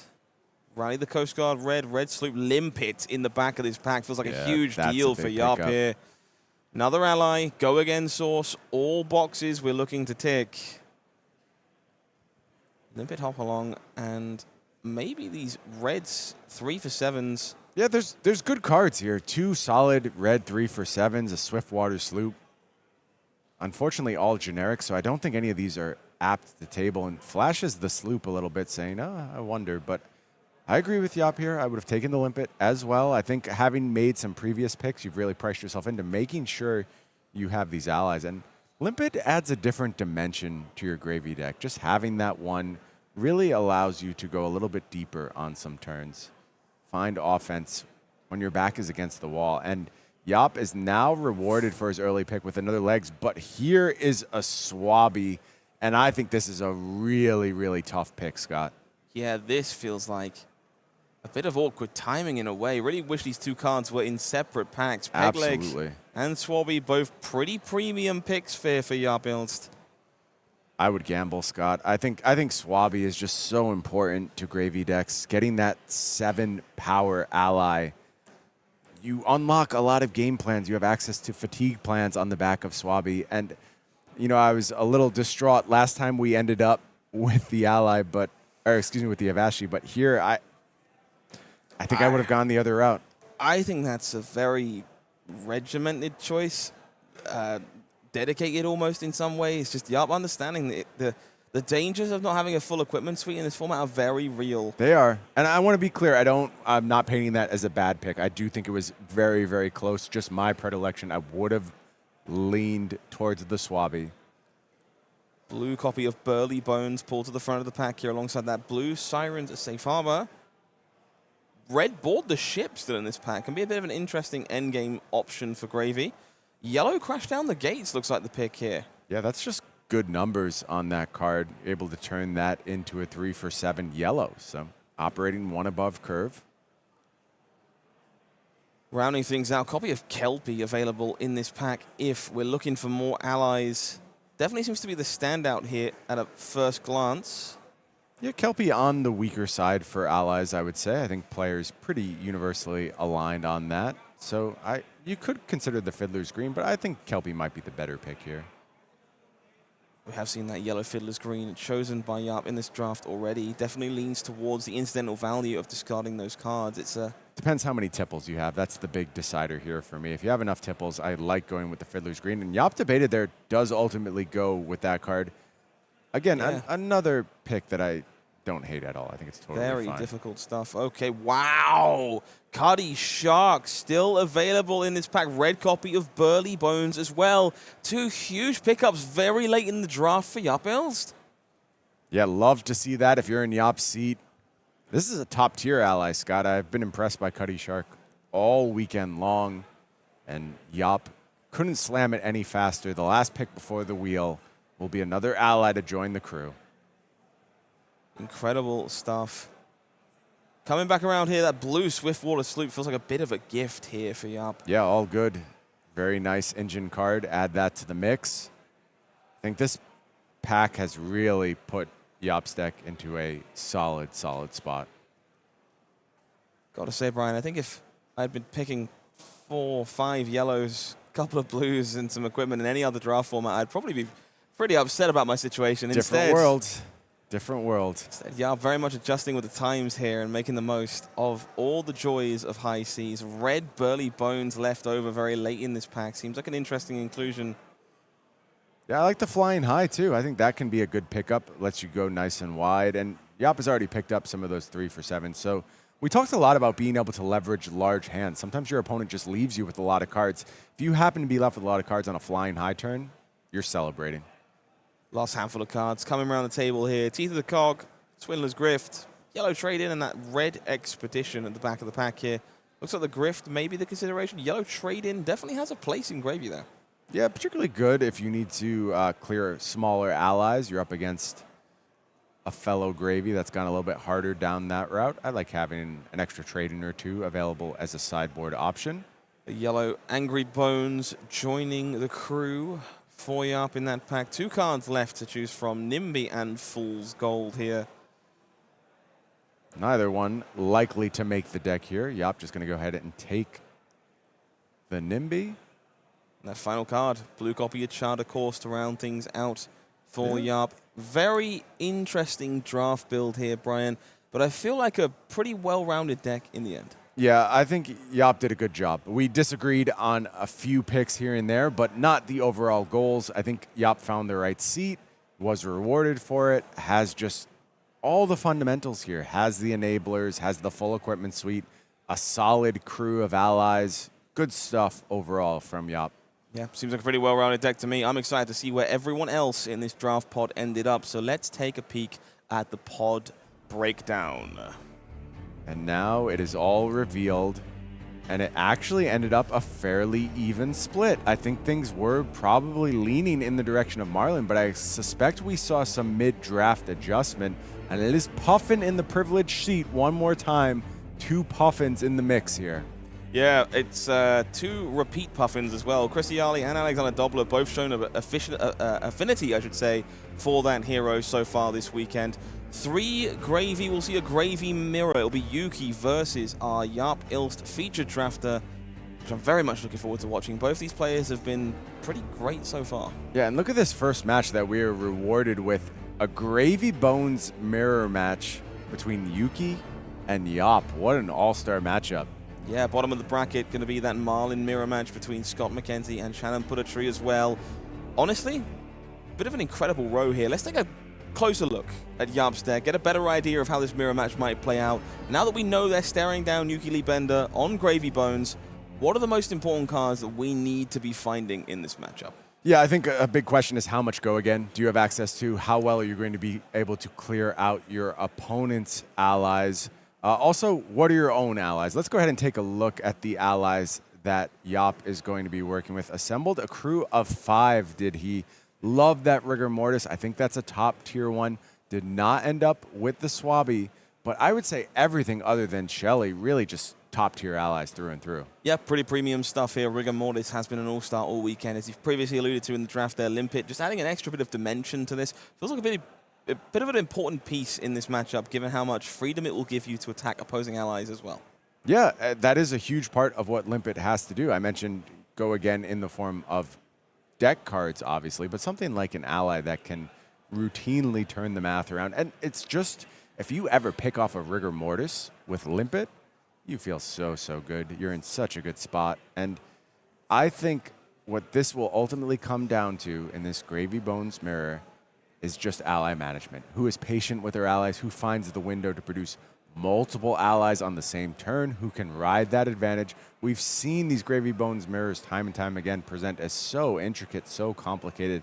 When you have 2 players the caliber of Jaap and Yuki, I think we're going to see the best of what this format has to offer. Yeah, with those allies being also important, I'm also super intrigued by the starters both of these players are going to have access to. Those blues with Go again, those Go are just going to be maybe the most important thing here. 3 blocks certainly helps in other matchups, but getting that Gravy Bones hero ability active is going to be step number 1 to achieving a win here. Yeah, Jaap put a pretty high priority on these at a time before he had really found the allies he needed. But, you know, given the way the deck turned out, I have to basically agree with every choice that Jaap made along the way. There were some ways where things could have broken differently, and maybe some of the picks that I was, you know, a little antsy about could have went against him, but I don't think they did. I think it broke in such a way that Jaap was rewarded. Good on him for reading the draft appropriately. Absolutely. Gravy Bones mirror match to kick us off in this top 8 draft. Yuki Bender versus Jaap Ijlst. I cannot wait to see what these 2 players have come up with. Let's take a full look at the deck one more time. Any other standout cards here for you, Brian? Yeah, I just have to point out the numbers. I think the numbers are solid. Things like Crash Down the Gates and Pilfer the Wreck, just having those big reds to go ahead and do damage, opportunities to get value from the Gravy ability out of something like Fiddler's Green. I sort of think Jaap has the total package here. It's all about how he's going to put it together now. Well, there is only one way to find out. I have to ask, are you ready, kids? I can't hear you. Down to the feature match area. We will go Yuki Bender, Jaap Ijlst, Gravy Bones on both sides of the table. Interestingly here, will be Yuki Bender choosing to go first in this game. What do you think of that? It's hard for me to say, Scott. Without knowing Yuki's deck, I'm not sure exactly where she wants to be. I want to see what her game plan is on this first turn, how she approaches it. If she's going that route of firing 7 like we saw so many times. I think against Gravy, you can always hope to go ahead and catch your opponent with a hand that does not defend well. And in that case, I do quite love that option of just firing off some early damage and seeing what happens, taking a chance that you might pick up a gold. We're kicking things off with a Compass activation from Yuki Bender. We see a Shelly on top of the deck. That's going to be a pretty good find if we've got a way to destroy that top card, and we do seem to have some bones lurking in this opening hand in order to make that happen. Yeah, I wonder if Yuki's going to want to set up an ally on this first turn. For me, the answer is almost always no. But when it's a Shelly, maybe the math changes a little bit, and you just ask your opponent to deal with something that's quite challenging to clean up. Maybe even demands 2 cards. Yuki going through a similar thought process here, I imagine. Yeah, good call out, I think. Just definitely worth knowing. Clearing away those allies being the most important thing in these matchups. Exposing them early, maybe not the most flavorful thing for you to do. Jaap here taking a moment to just kind of reboard the ship as it goes into the pitch zone. I think it's definitely worth noting we've drawn attention to it all the time this weekend. That pitch zone, going to be a very important factor of this game. Board the ship. One of those more powerful overpower attacks. I expect to do serious damage when it comes back later on. Yep, keep an eye on that one 100%. Angry Bones comes on down, offering 5 here, just loading up the graveyard. No go again, so we won't see Shelly deployed this go around. 5 points of damage coming across. Jaap looking to block with a rally. The Coast Guard discarding a Limpet for good measure. That seems like some pretty great value for the first turn of the game. Both players setting up their graveyard well, and I think that'll be important as we progress through this match. Back to Jaap Ijlst in this case. Drawing up to start the turn. We see a Cuddy Shark on their side, maybe some other goodies as well. Flying High, Swiftwater Sloop, and a copy of Angry Bones here. No blue to really make this spin. Take a look from the compass. Rigor Mortis lurking on top there. Really ties this hand together all of a sudden. That's going to open a lot of options for Jaap here, including a hand that can just do a bunch of damage if that's the route he wants to go. Let's take a look at how our Master Drafter ties these pieces together. Looks like it will be the Angry Bones to kick things off this turn. We're overpitching that Flying High. Now, that's a very interesting choice to me, Brian. Perhaps saving that one for when it matters a bit later on as well. Don't mind it at all here from Jaap. Play patient. Stay the course. We will indeed destroy the top card of that deck. Rigor Mortis, primed and ready for a future turn. For now, Angry Bones coming in for a pretty significant amount of damage. It will be a Compass activation from Yuki in response. gain some information before moving to blocks. It's been interesting to watch the players get cleaner, crisper as the weekend has moved on. You know, we saw our best players in the world looking uncharacteristically shaky on day one. But man, that changed so quickly, and now these players look like practiced necromancers at this point. I'm not sure that's a look you really want, to be honest, but Some of us can't help it, Scott. Okay, I get it. Angry Bones, similarly a look I'm not massively interested in. Yuki, unfortunately, must be interested in taking care of this rather hefty chunk of damage. Considering offering 2 cards up to defend this damage. Treasure Island, a very relevant factor in Angry Bones here. I also want to talk about, Scott, we didn't really hone in at the start of the game, but there is a missing piece over on Yuki's side. And I would say on the whole, the equipment suite a little bit worse than Jaap's. Yeah, certainly worth noting. No headstone there either.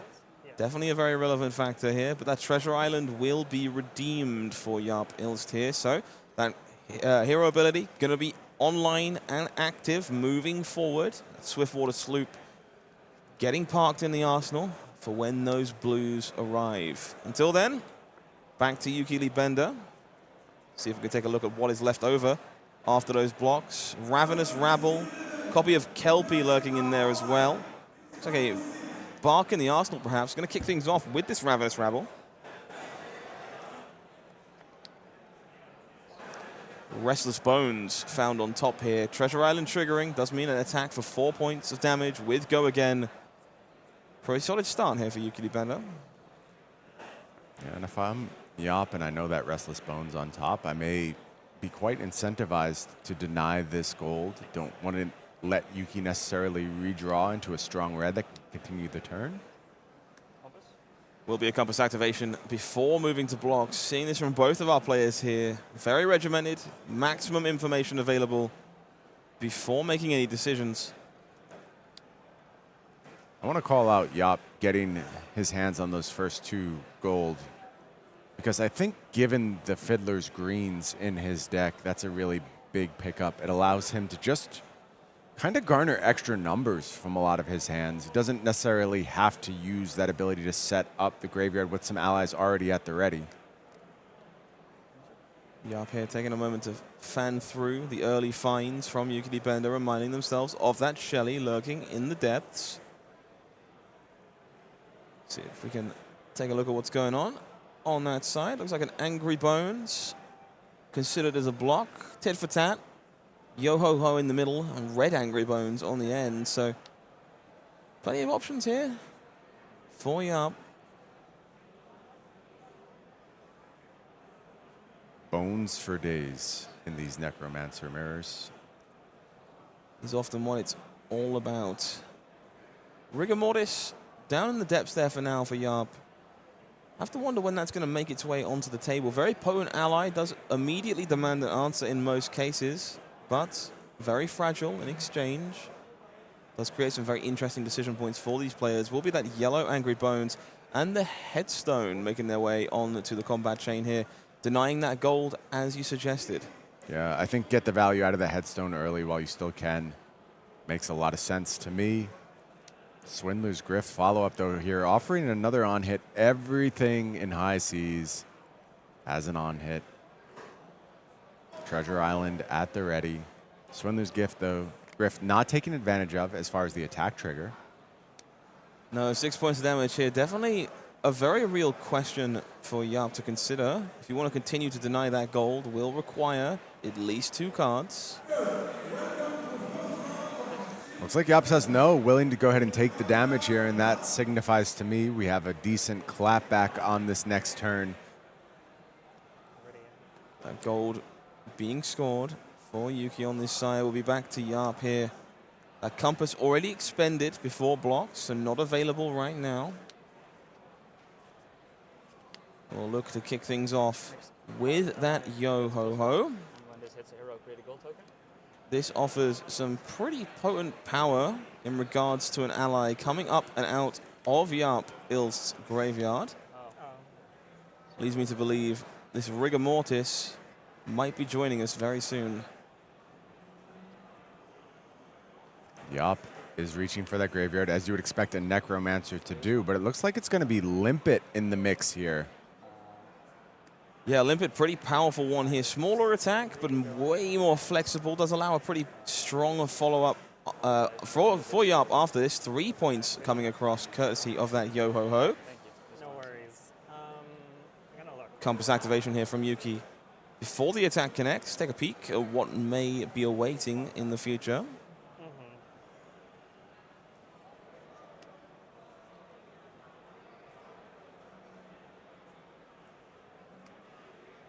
See if we can take a look at what is in that hand for Yuki Bender. Red Battalion Bark, Life for a Life. That red Restless Bones we knew about, joined by a blue one here. Some real premium cards available. And we saw Yuki take full advantage of Life for a Life last time she was down in the feature match area playing Gravy Bones.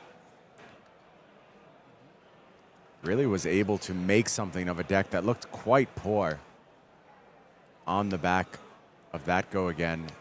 And has it at a good time here with Limpet joining the fray.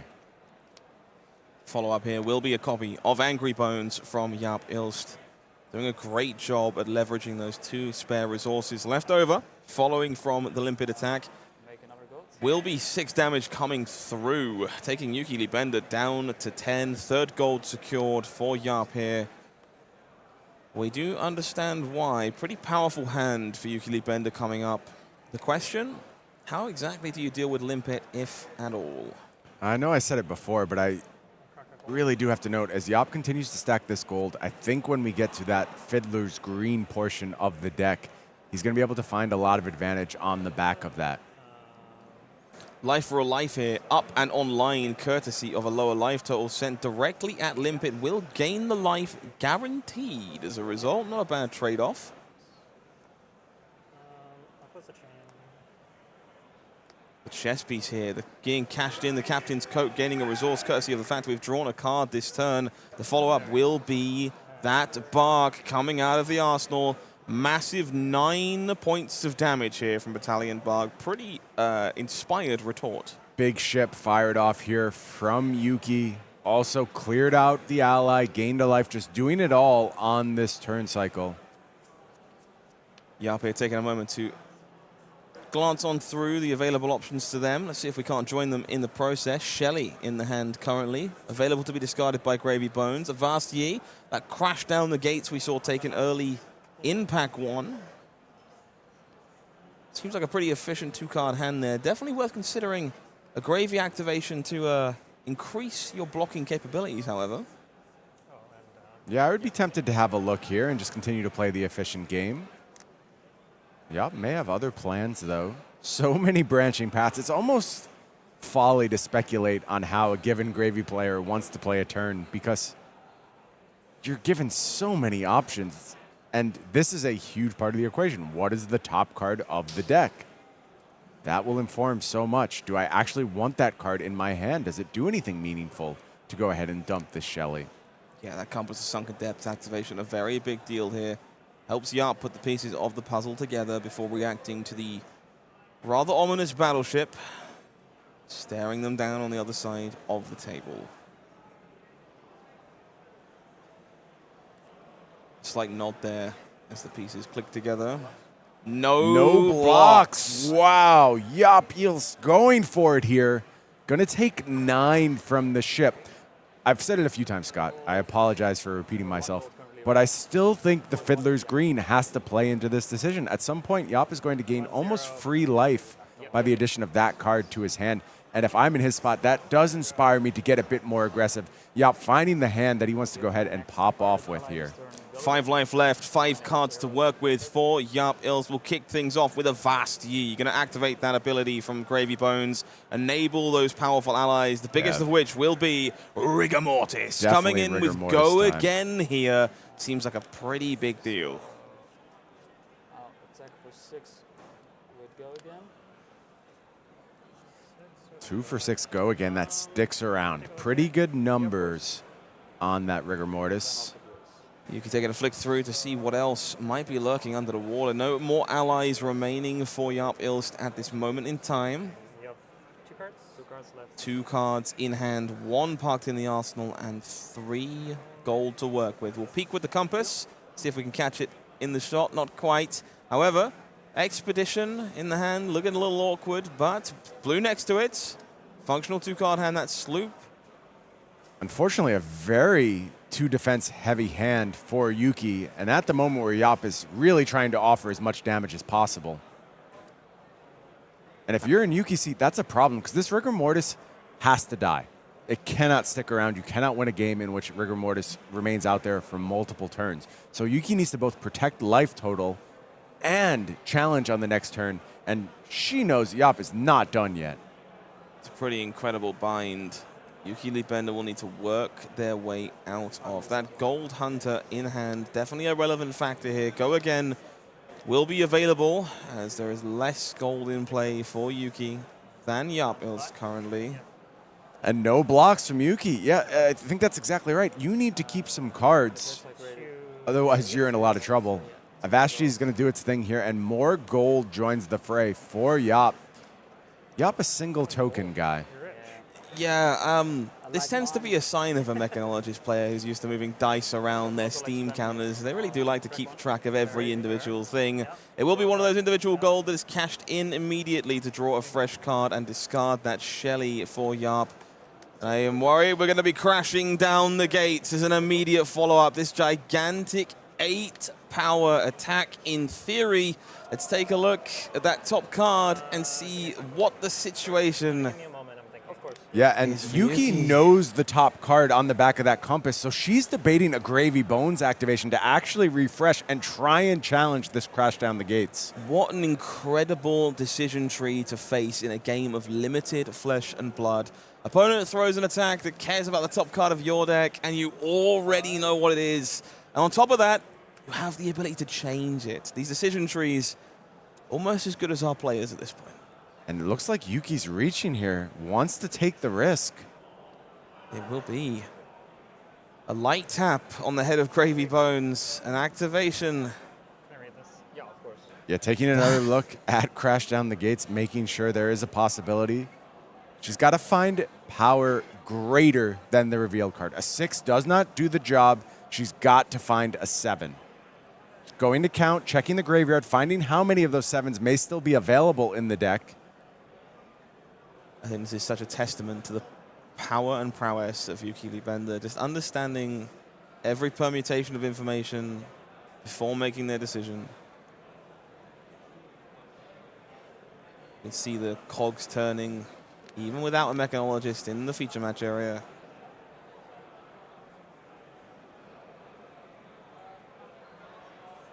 I feel like Jaap still has so much power left in the deck at this point. Not only in the form of that life gain, which I've talked about a few times, but there's just good stuff left. Even things like that yellow Crash Down the Gates coming around for second cycle. Feels like the numbers are still there in the deck.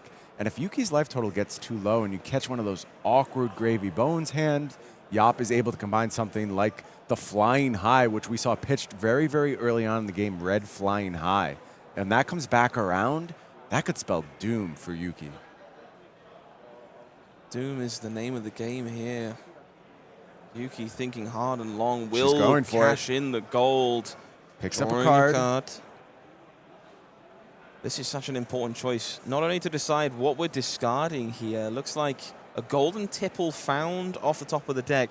Very flexible option if it comes to clearing out that Rigor Mortis. Seems like a pretty important card, but what do you get rid of here, Brian? Yeah, I don't know. It's so clear this was entirely about taking a gamble because there's no good discard here. There's no real upside to getting rid of any of these cards. And Yuki knows a lot of these cards are going to be put to the defense here. So you basically are looking for the best small hand that can go ahead and clear that Rigor Mortis. It will be that Expedition.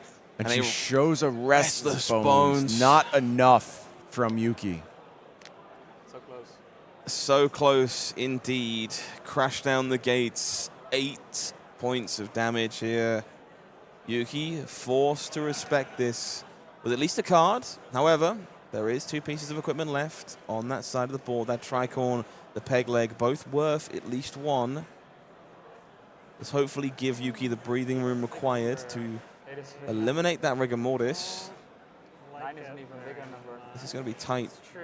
real It did tight. 6 into 8, which is pretty good. It did 6 into 8, which is pretty good. I know. I agree, Yuki. Not bad, producing 14 damage from the Necromancer seat, but it's worse than 6 into 8, Scott. At 6 into 8 with a rigor mortis left behind, and that's the real problem on this turn. It's so easy for Yuki to just, you know, maybe take a cycle off and defend, but she can't. She has to challenge that ally the next go around. We'll find herself in the same position once again. You can see the importance of this decision for Yuki Bender. Gotta remember, this is a top 8 game that are calling. These players playing for some serious pocket cash.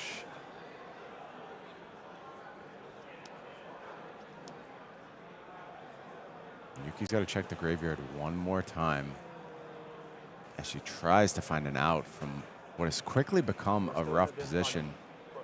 So far behind in the gold race, so those big multiple blues pitching through gold end games available to Jaap as well.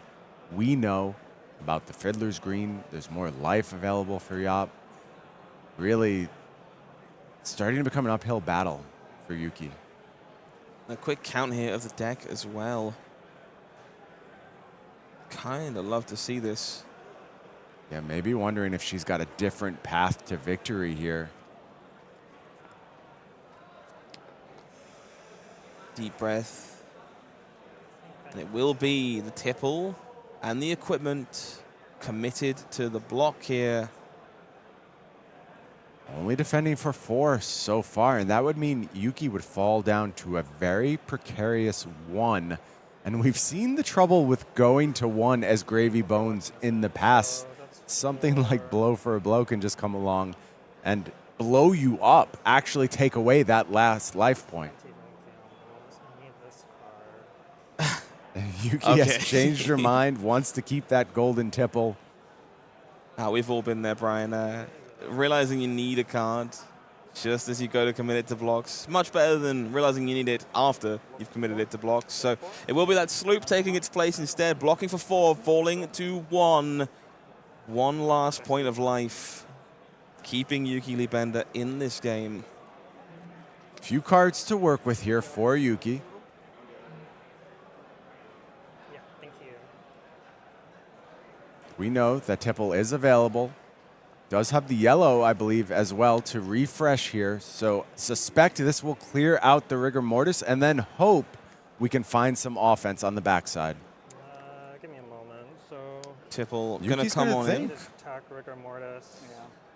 Okay. Will be a discard on that light sail to generate the gold and refresh the hand. Didn't quite get a glimpse of what was found. Rigor mortis will fall. There's the blue, which means it's going to be a battlefield. That was exactly what she needed. What a phenomenal draw for Yuki Bender. 9 points of damage. After all that deliberation, she found the line. Gets the blue off the top. Had to gamble a little bit, but is 100% paid off and is offering 9 damage now to Jaap. Another pressure on Jaap. Ijlst does need to commit some cards to soak this up. Let's take a look at what we're working with. Blue block cards at the front. Can't quite... Oh, it's a hand of blues. The whole hand is blue for Jaap. Ijlst. It looks like sloops. We have some sloops, a trade-in. This hand does not block very well at all, Brian. No, these are all 2 blocks. Top to bottom, 2 blocks for Jaap. Now, I do want to point out, still plenty of defense left on Jaap's side. Nothing resembling a death knell here. But some life is going to be taken. Yeah, these equipment lurking in the bottom left-hand corner of the screen do provide some breathing room for Jaap in a pinch. I have to think about this one. Yeah, Jaap heads into the tank now, and these players have fired back and forth cannon blasts roaring across the high seas as we try to find out who can be king of the Necromancers. What an incredible sequence of events to keep Yuki Bender in this game. The boat, the topic of discussion for our players here as Jaap tries to do the exact same thing. Such small margins to work with, little breathing room for both of these players, and one turn that likely decides everything in this top 8 game. Only turn 3 right now. The offense has come fast and furious thus far. I want to point out a potential line available to Jaap. 1 card given from hand, all the equipment given, keep 3 blues, get some knowledge of the top of your deck, and just go tearing through. You have 4 gold lined up. You can really put together something spicy if you just go ahead and shove here. And you see Jaap grabbing these 3 equipments now. I think this might be the line. And it is. It's the only horizon. We even get to look at that top card to Yeah, best bonus inform information. how to spend our money. I think that's really important, Scott. It allows the first gold to basically be a free crack, and then you can go ahead and refresh further down the chain so you know exactly what you're working with. 1-1. Yuki Lee Bender, Jaap Ijlst, 3 cards in hand. We know they're blue. A pile of gold to spend. And it will be how we start the turn. Jaap The first draw, let's see if we can take a look at what comes in. It's another blue, a vast Yi found off the top. A shake of the head there from Jaap. Not exactly what they were looking for. Still so much gold, though. We can refresh. We can make this work. Moment of consideration here. These Swiftwater sloops, definitely a consideration for Jaap. Very real break points. Yeah, Swiftwater Sloop is really good here, actually. You can just go ahead and pitch another blue double fire sloop. That also sounds like a fine spot to be in. This is the conundrum that faces Jaap Ijlst in this moment. Are these sloops good enough to steal away this game? Or do they need to continue spending to find something better? It will be another gold cashed in here. Yeah, not much of a risk here. It does find a yellow, and I believe it's a chowder pulled off the top. So now has access to allies as well. Something like Gravy Bones activation can go ahead and set that one up with 2 resources floating, 2 blues already at the ready. We know that those sloops can be online as well. Sloop into sloop, definitely a very potent potential. It will be another gold cashed in here. Yellow copy of Angry Bones found here by Jaap. More permutations being added to this turn with every passing gold. Potential different way to go ahead and close out this turn, offering some big numbers that could punish something like 2 blocks from Yuki. I think Jaap is pretty well set up here, Scott.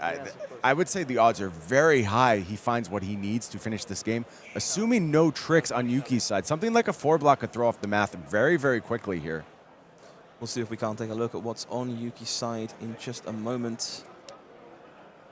Portside exchange of Rigor Mortis stuck in hand. Gravy activation at the ready, so can refresh there.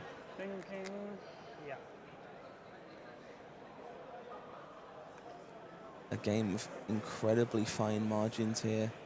I feel like we've talked a lot about this theoretical endgame, burn through all the gold, just fire off, and it hasn't quite come to fruition yet, but for the first time, a massive gold stack being converted to both resources and cards and really setting Jaap up for success. It will be a Sunken Depths activation here. Worth noting that headstone is still available should something come together. Looks like a pill for the wreck lurking on the top of Jaap's deck there. Another big efficient attack if that's something they're interested in digging up with their final piece of gold.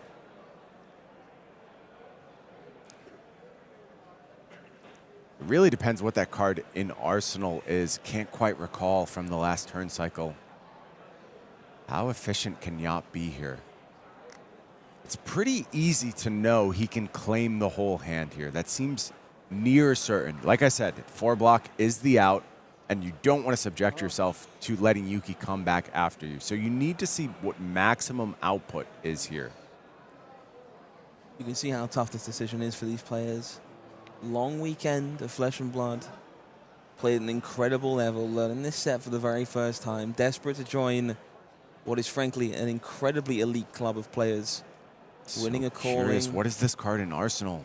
World Premiere weekend. Let's see if we can catch it in the shot. It's another sloop. Yellow sloop Looking pretty good here for Jaap. It will be that yellow Swiftwater Sloop making its way across. A 5 go again to start. Yuki with the immediate Gravy Bones activation needs to get that Rigor Mortis out of the hand. Let's see if we can find something better on top. Blue walk the plank. Defense value at least, and that gives Yuki a chance to stay alive here. Portside exchange in the hand there as well. The yellow Angry Bones going to be committed to the block alongside walk the plank, preventing 5 damage. We'll see a Gravy Bones activation from Jaap, cashing in that final gold, drawing, yeah, he's looking for the big attack. And discarding the Chowder. And it will be that Pill for the Wreck we saw on top of the deck. 7 points of damage coming across here. Must be soaked up entirely by Yuki to survive. There's only 2 cards in hand. I don't see a way. It will be good game for Jaap Ijlst, who continues on into the top 4 with Gravy Bones. The dead ain't tell no tales. I don't know, Gravy. That was quite the story in my eyes. What an incredible game between these 2 players as we saw 2 of the best necromancers in Flesh and Blood right now, showing us what this format is all about. I loved the way Jaap played that game. It was so deliberate, so patient, so thoughtful. I love that he found the moment to go for that gold stack endgame and executed it very, very well, very thoughtful. Such an accelerated pace. Again, Scott, I have to point out the variety in games. We've seen Necromancer games time and time again come down to the last card in deck. That one lasted 4 turns. That was fireworks throughout. Both players with a very real shot of taking it down, but ultimately it was Jaap carrying the day. I feel like I'm learning so much as each round passes in this event, and I cannot wait to get my teeth stuck in at pre-release in just a week's time and figure out the high seas for myself. I'm sure many folks at home feeling exactly the same way. Let's take a look at the current bracket for this draft pod, see how our players fared in the top 8. It is going to be 2 of our Gravies making their way through. Another mirror match awaiting Jaap Ijlst in the semi-finals. On the other side, a little bit of Puffin, a little bit of Marlynn. All 3 heroes still in contention. Yeah, and it sounds like we know Gravy Bones headed to the grand finals in his first ever calling. Is it going to be Chris Iaali trying to get that W? You know, Chris Iaali, decorated competitor in Flesh and Blood, really still looking for that signature win, I think, though. And this is an opportunity for Chris to go ahead and stamp his name on a trophy, finally. I'd say the same for Jaap Ijlst, though, with former calling runner-up there. Absolutely. Looking forward to seeing how this top 4 bracket shakes out when all is said and done. We've got plenty of legends down in our feature match area, but there are more legends to look at in Flesh and Blood history. Armory Deck Legends, an incredible product coming to you very soon, exclusive to these conventions like San Diego Comic-Con, not so far away now, and Gen Con in the near future as well. I've spoken a lot about how the Armory Deck product line feels like the latest big evolution for Flesh and Blood. It really has changed the game, and now we're doing something even a little bit more inspired with these Armory decks, looking to offer up some convention exclusives at Gen Con, at San Diego Comic-Con. These are just cool pieces to have in your collection, a cool way to go ahead and get involved with the Living Legend format, find some exclusive cards in these decks. Of course, those cards will appear again, gem packs making an appearance for both exclusive headpieces. But I gotta say, I just want to put these in my pocket for sure. And I will be at Gen Con making sure I pick up a copy of both Prism and Visceri. You should definitely roll by the booth, say hi to me, and pick up yourself a copy as well. Yeah, I got to call in some favors on this one. I think those Armory decks going to be something very, very special, and hopefully we'll see them on the tabletop near you very soon. Plenty more games to look forward to in our top 4 here, coming down to the wire as we try and crown a champion here at the Calling in Taipei. Stay with us. We'll be back very soon.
Hayden, I know you've been enjoying your time out on the floor, but I gotta tell you what you just missed.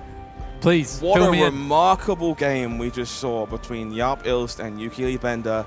A Treasure Island advantage leveraged to the maximum. 4 pieces of gold cashed in strategically across gravy activations. Blues being pitched, allowing us to find multiple Swiftwater sloops into a big 7-power attack to close the door on what looked to be a 1-to-1 game for several turns. Back and forth. An absolute titanic battle between two great players. Jaap, you know, kind of maybe new on our radar. Yuki Libena certainly not. And Jaap getting the best of Yuki in that one. Moving on to our semifinals, the 8th seed, of course. Yeah, that was pretty remarkable. And I'm hoping to see similar in our semifinals this time around. Well, I was out watching the rest of the quarterfinals while you and Brian were here casting that one. I took a look around and there were some great games out there. We've got our first semifinal set up, ready to go thanks to some of the games out there. There was back and forth between Puffins and Marlyns. There was gravies involved. And now we have just 4 players remaining in this calling Taipei. It's Puffin and Marlynn I want to see in this next round. So we're going to make our way down to the feature match area and take a look at Chris Iaali rocking that mechanologist once more. Marlynn on the other side in the hands of Chanon Puttaree. This one, a big stakes game for both these players. Of course, Chanon undefeated overnight, managed to squeak their way into this top 8 after a disastrous draft to start the day. Chris Iaali, a previous nemesis of yours, I'm led to believe, looking for that all-important win to get a trophy on their cabinet. I don't know if anyone's really a nemesis of Chris Iaali, though, because he's just such a nice person. Mr. Nice Guy himself, and honestly, I'm always excited to see Chris down there in the feature match area because he just enjoys playing the game of flesh and blood. You know what I love to see? Sirens of Safe Harbor on the first turn of the game. Gaining some incidental life for Chris Iaali, threatening that Treasure Island that will be on the horizon, and Strike Gold, both committed here, despite the need to only commit 1. Yeah, I'm interested with this matchup. Chris has been favoring, honestly, a fatigue style all weekend. We actually, the one time we saw Chris on that Marlyn hero in the second draft wasn't doing so much, was actually doing the complete opposite and blasting through. But every time I've been around the top tables through the Swiss on day 1 sealed, and even with Chris's first draft deck, Puffin deck, Chris was playing more of a fatigue style, very value orientated. And so I'm interested to see if that's what Chris has picked up here. I do know, watching those quarterfinals out there, Chris did already fatigue a Marlyn in quarterfinals. Interesting. Okay, so Rally the Coast Guard going to be the attack of choice here for Chanon. Ticking up Treasure Island, presenting that painful breakpoint. Let's see if we can take a look at what Chris has going on. Some very powerful ones here. Blue Mutiny, red perk up we've seen shining all weekend. That Gold Wing Turbine and the lovely 1-for-5 in the back there as well. Yeah, I mean, a reasonably clean sort of 3-card 9 here, and being able to make that cog available for Chris here if he wants to, but also 3 blocks on hand and could utilize those 2 red cards to block for 6 here and then swing back for just 6 with the gun. So lots of options here for Chris depending on how he wants to play it. He has favored more of the defensive style so far in this event, but one thing I do want to call out as we just get into this game, Chris's equipment suite is really light on and only 1 value of defense with that Helmsman's Peak. Quick clicks the other piece of equipment. Not going to be super helpful when trying to defend out. Great call there, Hayden. I think this turn here, very early in this game, going to be very suggestive of how Chris Iaali thinks this matchup is going to go. If we see some serious defense to try and deny that Treasure Island defensive stance, it'll be. If not, 4 damage coming across. Chris Iaali will be looking to trade tempo with Marlyn, at least for now.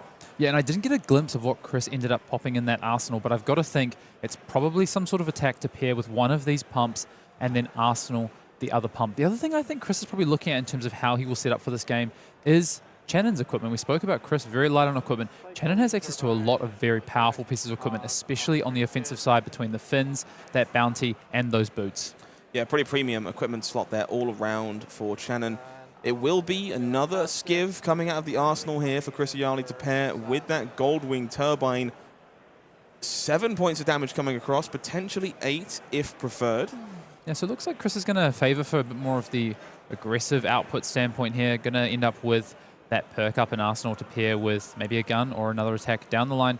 But for now, it's going to be an attack for 7. A nice break point for trying to force the issue around getting his own gold started. Chanon, of course, now with 2 pieces of gold. Chris would love to get a piece of gold on the board to potentially have access to a cog next turn, or maybe find a galvanized card on defense. Yeah, Chanon not interested in letting that happen. It will, of course, be popping the armor in front, earns the cog in this case. It juices up to 8.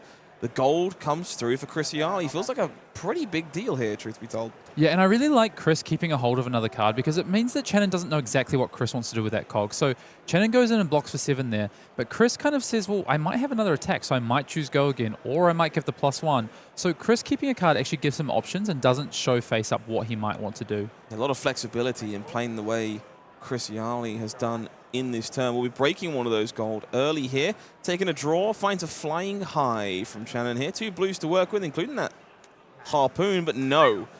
Battlefield Bark, once again proving to be, that's a battalion Bark, I should say, even proving to be one of the kind of all-stars of this top 8 so far. I think this might be one of the cards of the tournament for me, honestly. It's been huge, as we've seen through Sealed, through Draft, and now in the top 8, making its mark, coming out here for Chanon, facing down 9 damage for Chris. Yeah, Battalion Bark playing a very important role in that Yuki Libenda versus Gravy game we just saw a moment ago. Likely to do the same again here. Yeah, Chris is going to take some time to work out these blocks. Looks like we do have another Siren, a red Siren in hand, and looks like we've found a defensive hand here for potentially 8. And gaining life, of course, that would mean that unless we use that Helmsman's Peak, which Chris might consider to try and keep Chanon off the gold here, would mean a 2nd gold back on the table for Chanon. This is a pretty significant block here for Chris Iaali, soaking up this damage. The Siren's, of course, getting some life. That's a Cogwork Zeppelin tucked underneath there with that perk up. Those 2 pretty premium cards for our overall game plan. Yeah, really big, but I think Chris really prioritizes keeping the life total above 10 to 12 life and staying away from sort of like double harpoon range in these matchups, and does have something to come back with. It'll just be a 1-card 4, but hey, 1-card 4s, that's great math, that's great value. Pretty efficient Sky Skimmer coming across, will tick up the Treasure Island, threaten to make another gold for Chris, of course. Building a healthy stock of that, very valuable, worth considering when it comes to enabling Puffin in these later turns. Yeah, and I think what I've seen from Chris as well, he does like to add some gold up for late game pushes of damage. So either we're going to get a gold here, or we're going to start to work through Chanon's equipment. Either way, that is kind of where Chris would like to be. Start to work through the equipment, or start to add up some of that gold. Will be those Quartermaster's boots jumping to attention in this case. Let's see if we can see what joins it on the combat chain. Will be a blue salvage shot from Chanon, soaking up that Sky Skimmer. No gold for Chris Iaali, and we'll make our way back to Marlynn.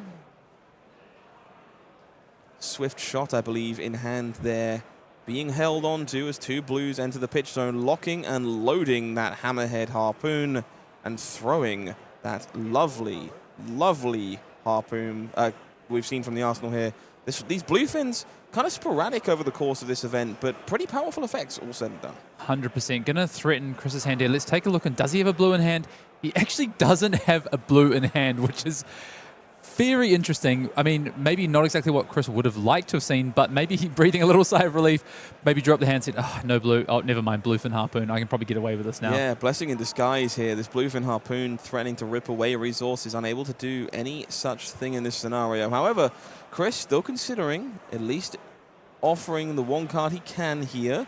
Yeah, what I like about Chris's hand potentially is he's got a 2-card 8 with that Scar for a Scar into the strike gold. Could potentially set up another piece of gold there, or even 3 pieces of gold, depending on how he wants to defend this. Of course, does have overpower, so can only commit 1 card, which does make things a little bit awkward, but has a yellow in hand to also come in with the gun. So could come in with a nice sort of 3-card 10 here on Chris's turn, but taking a lot of damage to do so.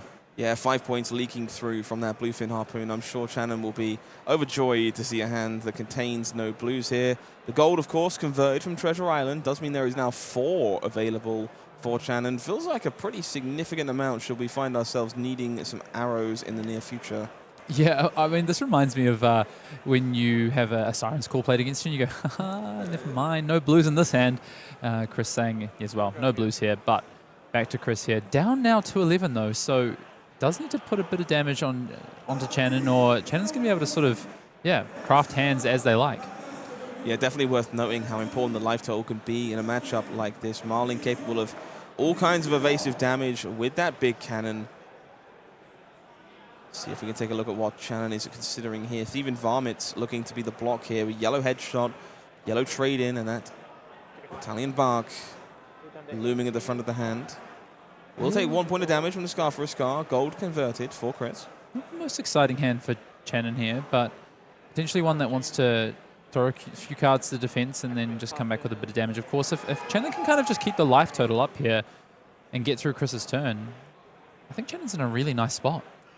Chris converting that gold into a cog and using it to fuel a yellow copy of Sky Skimmer. Could be go again, could be 4. Impossible to tell. Yeah, one thing that's quite interesting from Chris here is, choosing to use this skimmer for 3 damage as opposed to pitching it for 2 off the gun. And I think Chris, I think Chris is just prioritizing damage here as opposed to cards in deck for that 1 extra damage, which I quite like, considering that Chris is behind at this stage in the game. A pretty heads-up call here. It will be that strike gold to follow. 4 coming across. Will be another gold on hits. Not something Chanon is interested in allowing. That blue sea tricorn will cover up the difference. Yeah, I like that block from Chanon. I think you can't let Chris get to sort of holding consistently 2 gold. You've got to make him use his resources, sort of really look after them. And Chanon on the other side, though, lots of gold available. Will be that Buccaneers bounty being cashed in for a resource here to start the turn for Chanon. Blue being pitched to join it to activate the harpoon, and will fire another arrow across the line here. 8 points of damage. Not the most efficient turn, but a pretty threatening amount nonetheless. Yeah, it's a reasonable use of the Buccaneers, I think, of the Buccaneers bounty there. Aided with the blue to at least present 8 damage off these 2 cards. Not the worst use, maybe not the most exciting. Interesting to see that Chanon didn't want to use gold there to potentially dig for the additional resource rather than using the bounty, playing it safe. We'll stack up a second cycle with this Battalion Bark. I know Brian's been banging on about that all weekend. Battalion Bark, second cycle, and Chanon has now got 1 set up there. Yeah, well worth, as always, paying attention to that pitch zone. The blue copy of this card may be more impressive even than the red over the weekend, setting up some dangerous second cycle kills. Chris taking a look at the hand there. Looks like Chris has found the nimblism to go with these quick clicks, so I wonder if Chris can set up a bit of a bigger hand here to push some damage, but only 11 life to play with, and this is 8 coming in towards Chris here with the swift shot. Yeah, this is a real pressing concern for Chris Iaali here. Choosing to take 8 damage, falling to 3 leaves you very susceptible to the overpowered damage from the harpoon cannon. Not something you can easily cover without the equipment to cover it up either, so it will be a very real commitment to a game plan should they choose to take this damage. Instead, sheepishly looking to offer one of these Sky Skimmers, soaking up 3 of the damage, taking 5, all the way down to 6 here for Chris. I wonder how uncomfortable Chris is feeling as well, because this is quite different to the mech Puffin playstyle that I've seen him sort of build and employ over the weekend so far.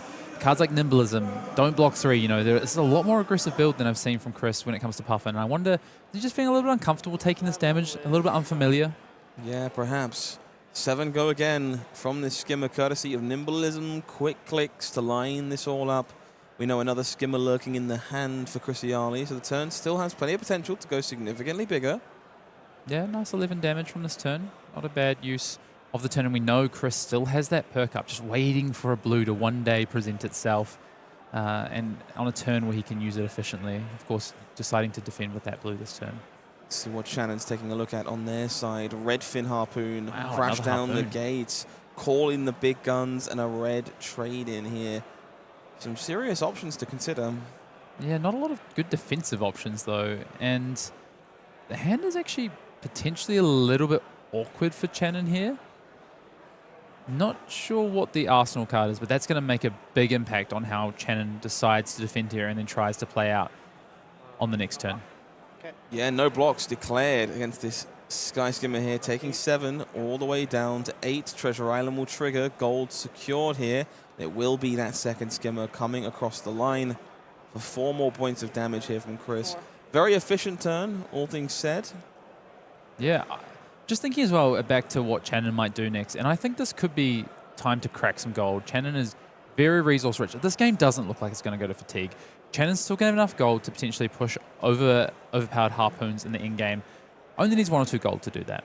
Has blue harpoons in the deck as well. I think what Chanon might be pondering now is, in order to maybe potentially, and it all comes down to the Arsenal card, which I haven't had a glimpse of, might be on a line of cracking a couple of gold here to find some other options. Does have the pump in hand. So it's going to be really interesting to see what Chanon does on their turn and how much damage they can try and push into Chris Iaali here as life totals start to really dwindle down. Yeah, we can see Chanon just doing the math, adding some things up, trying to solve the equation as they figure out how to best address this gigantic airship. Yeah, I wonder if we can go back to Chanon's hand here, because it's just the 1-3 block for Chanon here. I think that's the difficulty. There's so many things to consider. Might just have to give up this red fin harpoon in order to soak up some damage. At the moment, pulling forward that red trade-in, and it is awkward. Trade-in out of Arsenal, it's not the same card as a trade-in out of Arsenal, right? It looks very, very different. Trade-in is a setup card, and if it's not coming out of Arsenal to help you draw and discard, set up another card in Arsenal, the complexion of that really changes. So Chanon just trying to decide how to utilize this hand. I honestly wouldn't be... Wow, we're just going to take the damage. Okay, feels like Chanon is on to race. We're going to fall all the way down to 4 here, utilizing this entire hand to maximum effect. We'll kick things off with Marlynn, cashing in a gold here to secure that harpoon. Joins the cast we were just looking at. The Arsenal make or break is a yellow trade-in. We can turn that harpoon into a fresh card. Let's see what we pick up here. Wow. Okay, yellow copy of Gold Hand Marauder. Yeah, this is going to be interesting now. Lots of options here for Chanon. Does have the pump to play. Is going to put that harpoon in the Arsenal, though. Courtesy of Marlynn's trigger there, of course, will be a pretty quick block, but with the Sirens here on the trade-in, pretty efficient. Will gain a life once it disappears. Yeah, I've been really impressed by Sirens in draft. You know, I think in sealed, where there's a lot of powerful options at blue and red, it doesn't see as much play with so many more packs. But in draft, it's been a very impressive card. It's been a great role player. It's very efficient, of course. Chain closing. Chris back to 7 in this case. I wonder if that chain closing is actually, and that life being gained for Chris, is actually going to mean that he can be potentially a little bit more frugal with the cards that he chooses to defend with that extra life. Gigantic turn here. Click, click. Call in the big guns. Fire the cannons for this fin harpoon here. Red fin, maybe not quite as efficient, but really good if we find some reds lurking on the other side. 11 overpower. Oh, but the only red card is an On the Horizon, which I'm fairly... I'll tell you what, I'll bet the house on this one. That's going on the combat chain to defend with. You know what? I ain't betting against that. Seafloor salvage, looking like a pretty stoic card. Alongside Teeth of the Cog. So, yeah, On the Horizon, pretty surefire, I think, to make the cut. This blocker, maybe a little difficult otherwise. The leftover options for Chris, maybe not the most appealing. So, Chris does have 2 gold and has been sitting on that perk up so patiently. This might be the turn that we see Chris keep the blue, maybe block with 1 or 2 cards here, utilize that perk up to draw a card, utilizing, cashing in that 2 gold for 2 cogs thanks to the Puffin untap off the perk up, and see what we can find. It's a bit risky though. You don't know. We're not back to second cycle yet necessarily, so Chris doesn't know exactly what he may draw off that. So just has to sort of pass out the options here. Chris going to try and find out what he'll draw off that gold, courtesy of a look at the top of the deck from both of these pieces of block, really. The headpiece and, of course, that On the Horizon. Are we going to commit the teeth, though? That's the question I had. Or are we going to try and use that maybe for an Arsenal or a go again? 5, look at the top. Might be looking for go again. No chance we see that. Oh, Oh, thank you, Chris. That's I appreciate the relook. Chris is a man who's been on coverage many times and understands how to flash a card up towards the camera. That's a red teeth, a cog in the teeth. Teeth, cog. Thanks for the aid on that one. Got you. Red fin harpoon, of course, coming in for a hefty chunk of damage. 1 life remaining for Chris Iaali. Gonna have to make a stand with these 2 cards. Very interestingly, both players aware of everything that is currently known.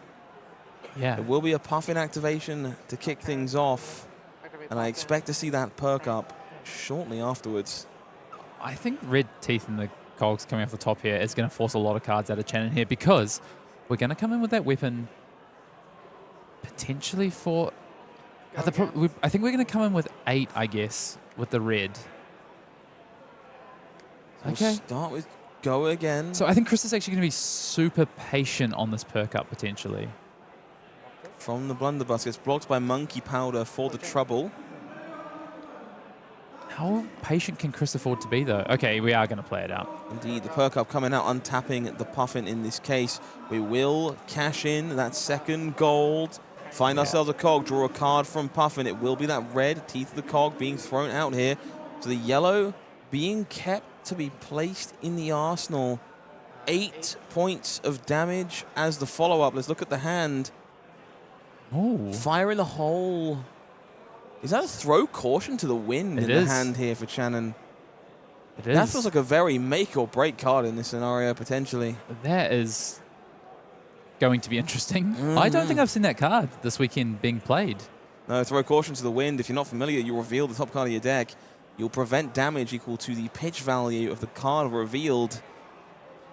Yeah. Great into overpower. Little risky if there's reds in your deck. Well, great in second cycle when you know that there's a blue on top. But when you don't know what's on top, that's, as you say, a little bit more risky here. But Chris presenting 8 damage is demanding 2 cards here from Chanon. The question is if we give up the known block value or if we take the risk. Really got to consider this one, because you've got to work out what the next turn looks like as well. It is the headshot and the fire in the hole. Blocking here, falling to 1. Importantly, another gold here for Chris Iaali as well. Gold does feel like it could be make or break as these turns continue. We go over to Chanon. 1 card left to work with. It will be a Marlynn activation in order to lock in the harpoon. And we're going to try and dig for that blue and then overpower this harpoon. We're going to break the gold. Okay, what have we got, Chanon? We're looking for the blue. We need to find the blue to find overpower. It's a red. It's a walk the plank. Okay, Chanon's got a decision here. We have 1 resource. This is... So Chanon now faced with a pretty difficult decision. Do you need to pitch this red and hope to draw a blue and go again and again on these gold? Yeah, the problem is you net 1 each time, right? So effectively, you go down to 2 gold, you draw the blue. You go down to 1 gold, draw another blue. You've only got 1 resource floating. You pitch again, 3 resources. So you can't actually get to the 4 for the harpoon in this instance. Oh, Chanon's still alive, don't worry. No, you're right. Yeah, you can get there. 3 gold is enough. If you draw blues each and every time, you can. We have 1 floating still here. We can get to 4. Can we? Okay. So you pitch red down to 0 resources. You pitch your blue. You can have 1 floating. You go down to 1 gold. 2. Chanon here taking a moment, filtering through the yard, trying to figure out what they've got left. How many blues left in the deck? Chanon's trying to do the math as well. Yeah. Yeah, no wonder this puzzle's so difficult. We're both sitting here on the edge of the seat trying to do basic mathematics, and I'm sure Chanon feeling the pressure significantly more with thousands of dollars in prize money up for grabs. And just 2 games between them and a gold foil extended art Stonewall Gauntlet. Yeah, so Chanon does. So Chanon was taking on the trigger there from the Marlynn, from that first draw off the gold, has finally decided to put that harpoon face up into the arsenal here. How many cards left in the deck? 5 available there. Yeah, what's Chanon got? Chanon a lot Significantly more. Got to factor in, Chris has 4 in hand, 1 in arsenal. So I think Chanon's up by about 2 cards. And I spoke earlier about Chris deciding to play that attack as opposed to pitching for that weapon. Chris has played so carefully all weekend with the resources in deck, but this time going for damage. It will be a gold cashed in here. Okay. Blue card found. The dream still alive. Blue pitched, 1 remaining. Gold is cracked. Card is drawn. It's a red. Red.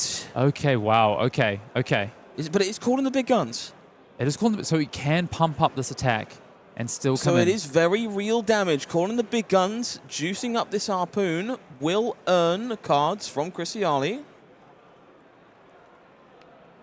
Chris now with a decision to make.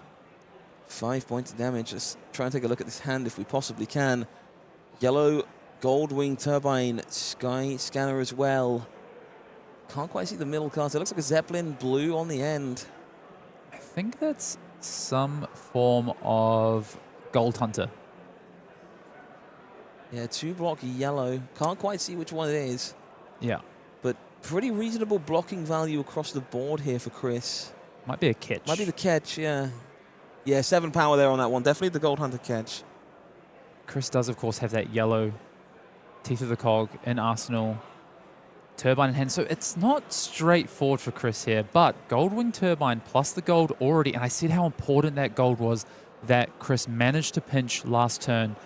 With that Gold Wing Turbine, can trigger Puffin and draw the card. And at this point, Chris is back to second cycle, so should have some idea of what he may draw. That 2-block looking to be leveraged here to cover up the remaining damage on this Goldfin Harpoon alongside that Sky Skimmer. Chris just taking a moment again to contemplate decisions. We saw how few cards remain in his deck when this is all said and done. There needs to be a final barrage of damage in there somewhere. This has been a turn in this game here. Block committed by Chris Iaali. It will be those cogs expiring as the turn begins. Let's see how they choose to sequence this line of play. That turbine looking very appealing. And crucially, that turn, Chanon went down to 1 gold, really moved through that gold to try and find a potential win on that turn. Wasn't able to find it, hitting those reds, and now just down to 1 gold. And here Chris comes with that golden cog. That turbine, the crank drawing a card. Couldn't quite see was what we red. found there. It's red of some capacity. It will be a go again shot. No, it's blue. No. The complete opposite. Yes, the other type of card. 4 go again here from the Cogworks Blunderbuss. Crucially presenting a break point here. Chanon asked for 2 cards. And of course, we know that yellow Teeth of the Cog still in the arsenal here, coming in for 3 as the follow-up. Will demand another card. That Saltwater Swill will do the job. Just a trade-in remaining here for Chanon, I believe. You know how I said I didn't think this game was going to get down to fatigue? I want to revise my earlier statement. Nope, too this late. game has taken a turn, that is for sure. Chanon with just 1 card in hand. I believe it's a trade-in. Will Chanon play it? Or look to set it up potentially? It feels like you've got to play it here. Take a card from Chris. I think you've got to take a card, and I think you cash in the gold here as well to get that harpoon set up in Arsenal potentially. That's a very real consideration. Park an arrow while you have the chance. Make sure your gold can't be stolen by some kind of mutiny. We do still have this gold fin, gold fins rather. Sorry, still sitting there that could be used at some time as well. Yeah, those kind of fins. Very powerful arms should an arrow find their way into our midst. We do activate Marlynn. Cash in the gold for the harpoon. Will we discard the harpoon to the trade-in? It is a blue copy of trade-in here. I think you've got to keep this harpoon to try and set up a win next turn. I think you've got to take 1 card from Chris here, hope that you can cover off what he has with 2 cards, and then try and finish the game for Chanon here. Chanon agreeing with you, keeping the harpoon locked and loaded. Going to try and find a way to fire the cannon 1 final time. Chris debating a block here. Does need to soak this up somehow. Chris moved the card forward pretty quickly, though, so I wonder if he's found a good 3-card line here. Treasure Island, of course. For all the good that might do in this game. If you hit me, you will get gold. It's an important factor we have to remember in this format as this game continues. If you hit me, I will go and collect my gold foil and be out of this event as well. yeah, gold in one capacity or the other. Chris looking like there's a mutiny. Not going to do much good here. A skiff by the looks of it. And that. And the seafloor as well. I believe it's the Seafloor. Zeppelin that's being held in front to block. Can't quite catch it from the light that we're on currently.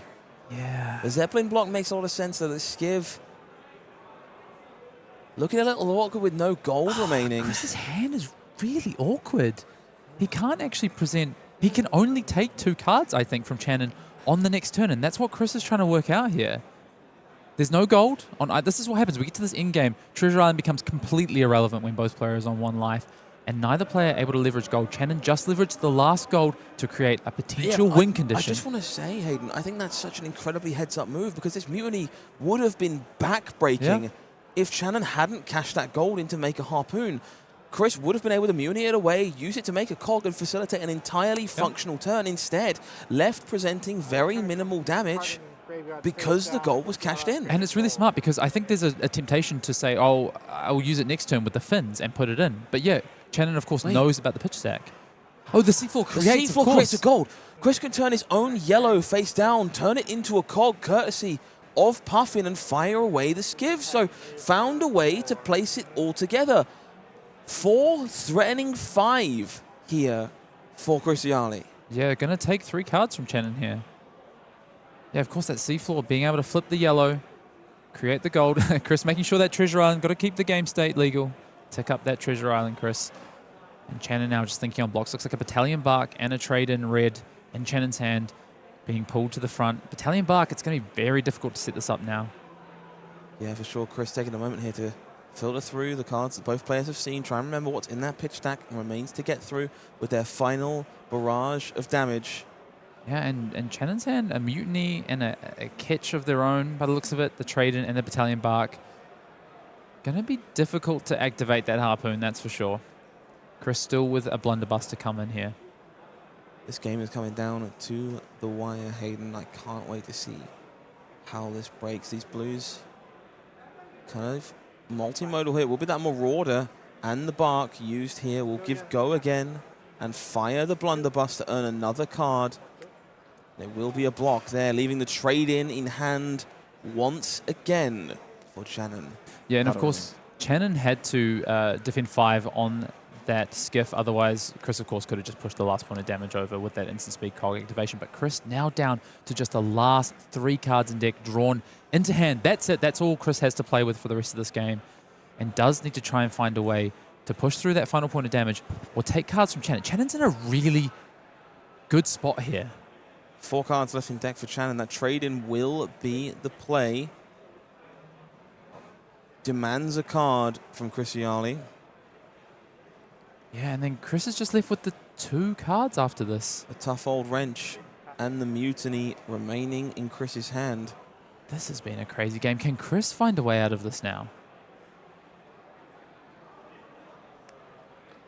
Tough old wrench to play. This is an attack for 4. Is going to demand 2 cards here. But the harpoon in the arsenal should take away Chris's final card. Yeah. And it will be enough. That Goldfin harpoon generated, taking away that last gold, avoiding a mutiny from Chris Iaali, leads to Chanon Puttaree making their way into the finals of Calling Taipei. What a game. And, you know, a super back and forth. Chanon 8-0, and then finally makes it through to day 2 and into the finals. Another notch on the harpoon. Definitely the call for Chanon here. Good to be notching things on their harpoon once again after a rocky start in that first draft. Now, just one more match between them and a place in the history books. Yeah, wow, and congratulations to Chanon. Great start to that match, and it was just... it went back and forth so many times. You know, we looked at Chanon crack those golds, look for the potential win on that turn. Couldn't find the blue off the top, found a red, had to reset, burnt through 3 gold on that turn to try and do that. Couldn't find it, and then had to reset and find another way to win that game. And we spoke about that turn where Chris decided to play the skimmer instead of pitch it to the gun. And ultimately, the game did come down to fatigue. Just fascinating. This format is just so fascinating. Those minimal choices feeling like they carry so much weight in this format, and these players just showing you the utmost of that ideal as they've learned more about this format, just doing a fantastic job at navigating everything the High Seas has to offer. So we know one half of our finals who is joining on the other side. Shall we take a look at the brackets and find out our finalist? It is going to be Evan Tanguy traveling all the way over from France. Gravy Bones and Marlynn in the finals. Yeah, and I spoke to Pro Tour champion Arthur Trehay, and he said, he tapped me on the shoulder when I was watching Evan's game, and he said, you got to get that guy on stream. Evan is very, very good at this game. Maybe not had quite the same success as Arthur has, but Arthur vouched and said Evan is a very, very good player, and clearly making it all the way here to the finals on that Gravy Bone. Well, I'm always willing to listen to a Pro Tour champion's opinions when it comes to players who have something to prove in the game of flesh and blood. Hayden, I cannot wait to see the result of this final. Which hero do you think is going to be coming out on top? Honestly, I think we're in for an amazing game. Both of these players, I think, have had amazing runs. We've got Gravy Bones versus Marlynn. It kind of feels befitting as well. I feel like Puffin was kind of the underdog on day one and sort of rose up, in the hands of players like Iaali, fought to try and make it to the final. But ultimately, it's going to be Marlynn versus Gravy Bones. And it feels, I'm going to say Chanon, day one undefeated. Honestly, I feel like Chanon was just there at the end day one, and I think Chanon's going to be there at the end on day two as well. Sounds like a good call to me. Will it be the Undead Army taking home the trophy, or will Marlynn slay one more monster today? The finals coming up next.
Everyone joining us at home for this calling in Taipei at the world premiere. How would you like to crown a brand new champion? It's time for the finals here. Howling Minds in the booth. Hayden Dale, This is set to be a game for the ages.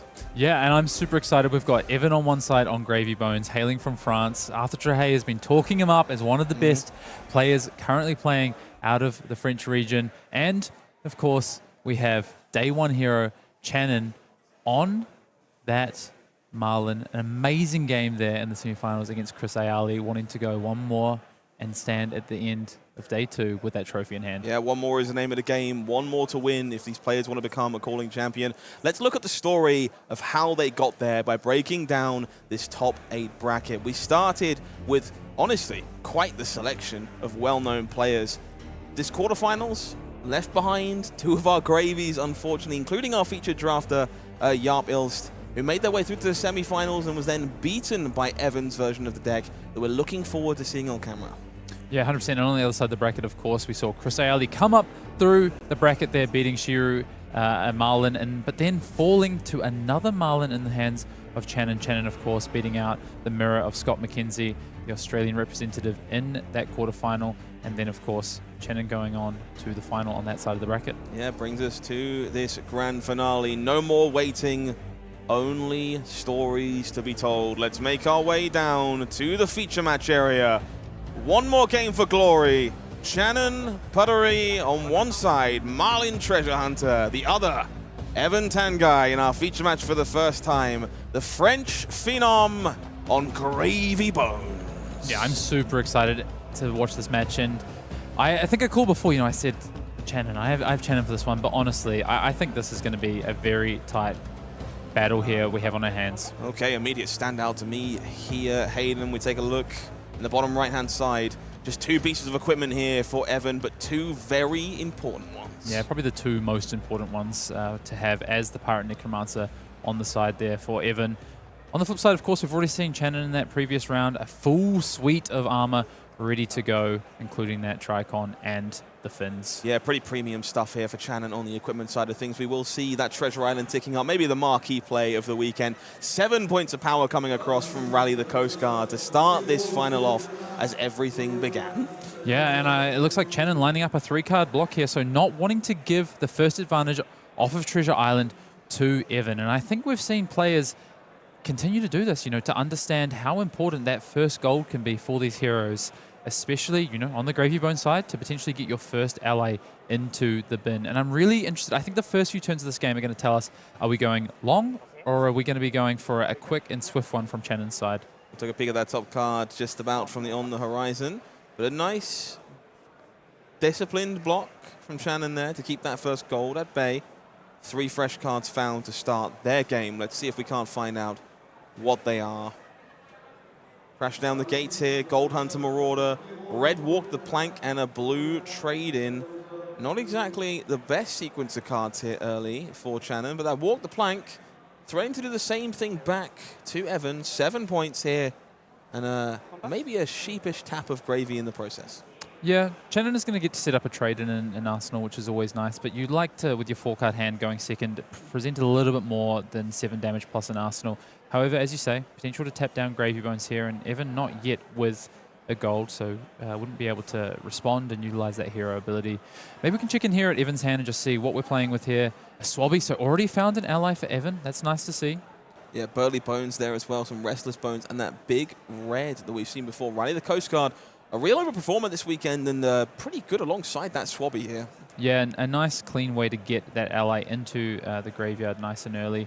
But what do we do with the rest of the hand if we do that? And I think that's what Evan is just trying to work out here. Might prefer to actually attack with that Coast Guard potentially. Decisions to be made here with the 2 blue 3 blocks as well. Yeah, Bucket of Bones available to soak up some damage. More importantly here, 7, a real pesky number if we want to soak up and deny that gold. But instead, this might be the first time we've seen this in a hot second. Just blocking with the Rally the Coast Guard here, not activating that ability. Just 2 value in this case. Leaves 5 damage coming through, 2 gold being made for Chanon. Seems Evan has different plans for that Swabby. I wonder if he's going to choose to discard that off one of these bones instead for damage on offense rather than on defense. I'd be surprised though, because that's 1 less value. I think there might be another play that Evan has in mind, and I'm sure we'll find out very shortly. Back to Evan we go. It will be that Arsenal to start, and you can quickly see why. Those bones coming out, discarding that swabby, or destroying that swabby, and getting things going with the jittery bones. Go again here. 2 damage. I'm interested to see whether Chanon wants to continue trying to deny this gold from Treasure Island for now. I think the challenge now here, though, for Chanon is that it's pretty clear Evan's going to try and develop the swabby this turn. I think just the way that Evan chose to defend in this way, to be able to come in with the go again card, it feels like Evan is angling towards putting this swabby into play this turn and attacking with it, I would say, as well, which represents a lot of damage. So I think Chanon's got to weigh that up in terms of, can I clear it efficiently? Of course, does have a trade-in, but it's a blue trade-in in Arsenal. That's not going to do a lot of clearing of allies. So on the flip side, has to understand what the hand might be. And there is an arrow in this hand, but it's blue. Yeah, blue salvage shot here, paired with calling the big guns, a copy of Monkey Powder, and that Mutiny to join the 3. Some interesting choices in Monkey Powder. A card that we haven't seen too much of this weekend, but definitely a powerful role player in Marlyn, looking to be dedicated to the combat chain here instead. Maybe denying that gold for now and staring down Swabby shortly afterwards. Yeah, Chanon continues to deny that gold. Does have a Mutiny in hand, but doesn't have a good way to use that because, of course, Chanon is on 2 gold right now and Evan at 0. And Evan can always instant speed remove the gold from his side to deny that Mutiny. So no real Mutiny line open here for Chanon to help clear with that trade-in and Arsenal, potentially the Swabby. So he's going to have to do it the hard way. Yeah, Swabby here. Absolute behemoth of an ally. 7 points of power available should you jump through the hoops required to get them back on board the ship. Yeah, Evan really putting some pressure on early here with a big attack and going to ask questions of Chanon of being able to clear it. And even if Chanon can clear this, Evan's going to be able to come back with a 4-card hand afterwards as well. Yeah, the power of Gravy Bones on full display here. Very capable of forcing tough decision points upon the opponent. Of course, 2 blues going to the bottom of Evan's deck, including a Restless Bones. If we do see that become relevant in second cycle, potentially good to note that go again attack there.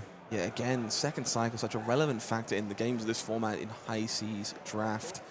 Happy to see players learning as they go. 5 points of damage coming across. Makes me think we might be in for a bit of a storm here. Swabby connecting. More gold being created for Evan before the turn makes its way back to Chanon. Yeah, Chanon, I wonder if we're probably going to see the very classic crack of gold, make a harpoon, discard it to trade in play. As I feel the line we're going to see when Chanon starts the turn. Yeah, Marlyn, correctly called by Hayden here, cracking the gold, grabbing the harpoon, and firing off that trade-in to spin that into a fresh card. How Chanon wishes that was a red trade-in, though. That would be make this turn a lot easier for Chanon, that's for sure. Absolutely. For now, blue trade-in making its way across the board, just 1 point of damage. I believe this is going at Evan. Could be wrong, though. Thinking on the Marlyn trigger here, does choose to load the salvage shot at the same time. Ticks up Treasure Island, will be a compass activation from Evan on the other side. Maximizing that information before figuring out what they want to do. The hand, Restless Bones, Barnacle there. We see a headstone block after the compass as well. Have to feel there's a card that wants to be destroyed in the near future. It will be that salvage shot fired away into the Swabby. Yeah, I think Evan as well prioritizing keeping Chanon down on gold because Evan's planning to come in with a fairly sizable turn here and probably banks on being able to get both the gold off of the Treasure Island potentially this turn. Yeah, that headstone doing a fantastic job of covering up 1 point from that blue trade-in and leaving Evan with a full 4 cards to work with this time around. We'll be pitching away at that sloop to enable the first play of the turn. It's going to be that Restless Bones, going to destroy this Barnacle from the hand and give ourselves go again. 6 coming across here to kick things off. Now you see the power of these Restless Bones. They're very strong. And you see why players prioritize them in draft because it just allows for going wide. It opens up different avenues for these Gravy Bones players to explore multiple chain links. Let's see if we can see what Chanon is working with on the other side of the table. Blue headshot, blue Sikkim shot at the front of the hand there. So multiple blue arrows. Yeah, blue Battalion Bark as well, I believe. So a very blue heavy hand here. Wow. Yeah, yellow fin in the back, so all blues all the time from Chanon Puttaree here. Will be the headshot extended onto the combat chain, joined by 3 pieces of equipment to keep Gravy Bones away from the treasure. Yeah, that's massive here, and I wonder... Pregnant chain? Okay, yeah, we're going to see it. You're going to see the headstone like you called, Scott. Headstone pops. The flip will be a saltwater swill in this case.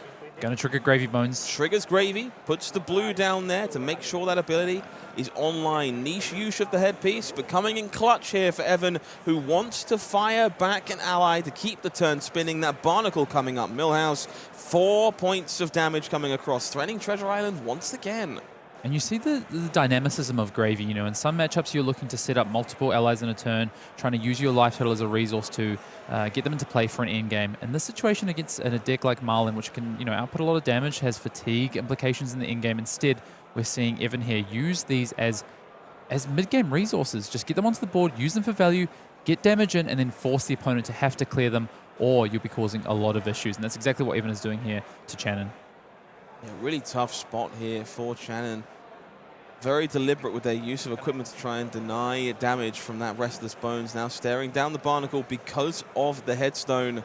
Needs to decide whether or not that denial is worth their continued block, or whether or not these blues can be used to better effect by loading that cannon. I feel like barnacle has to go here, right?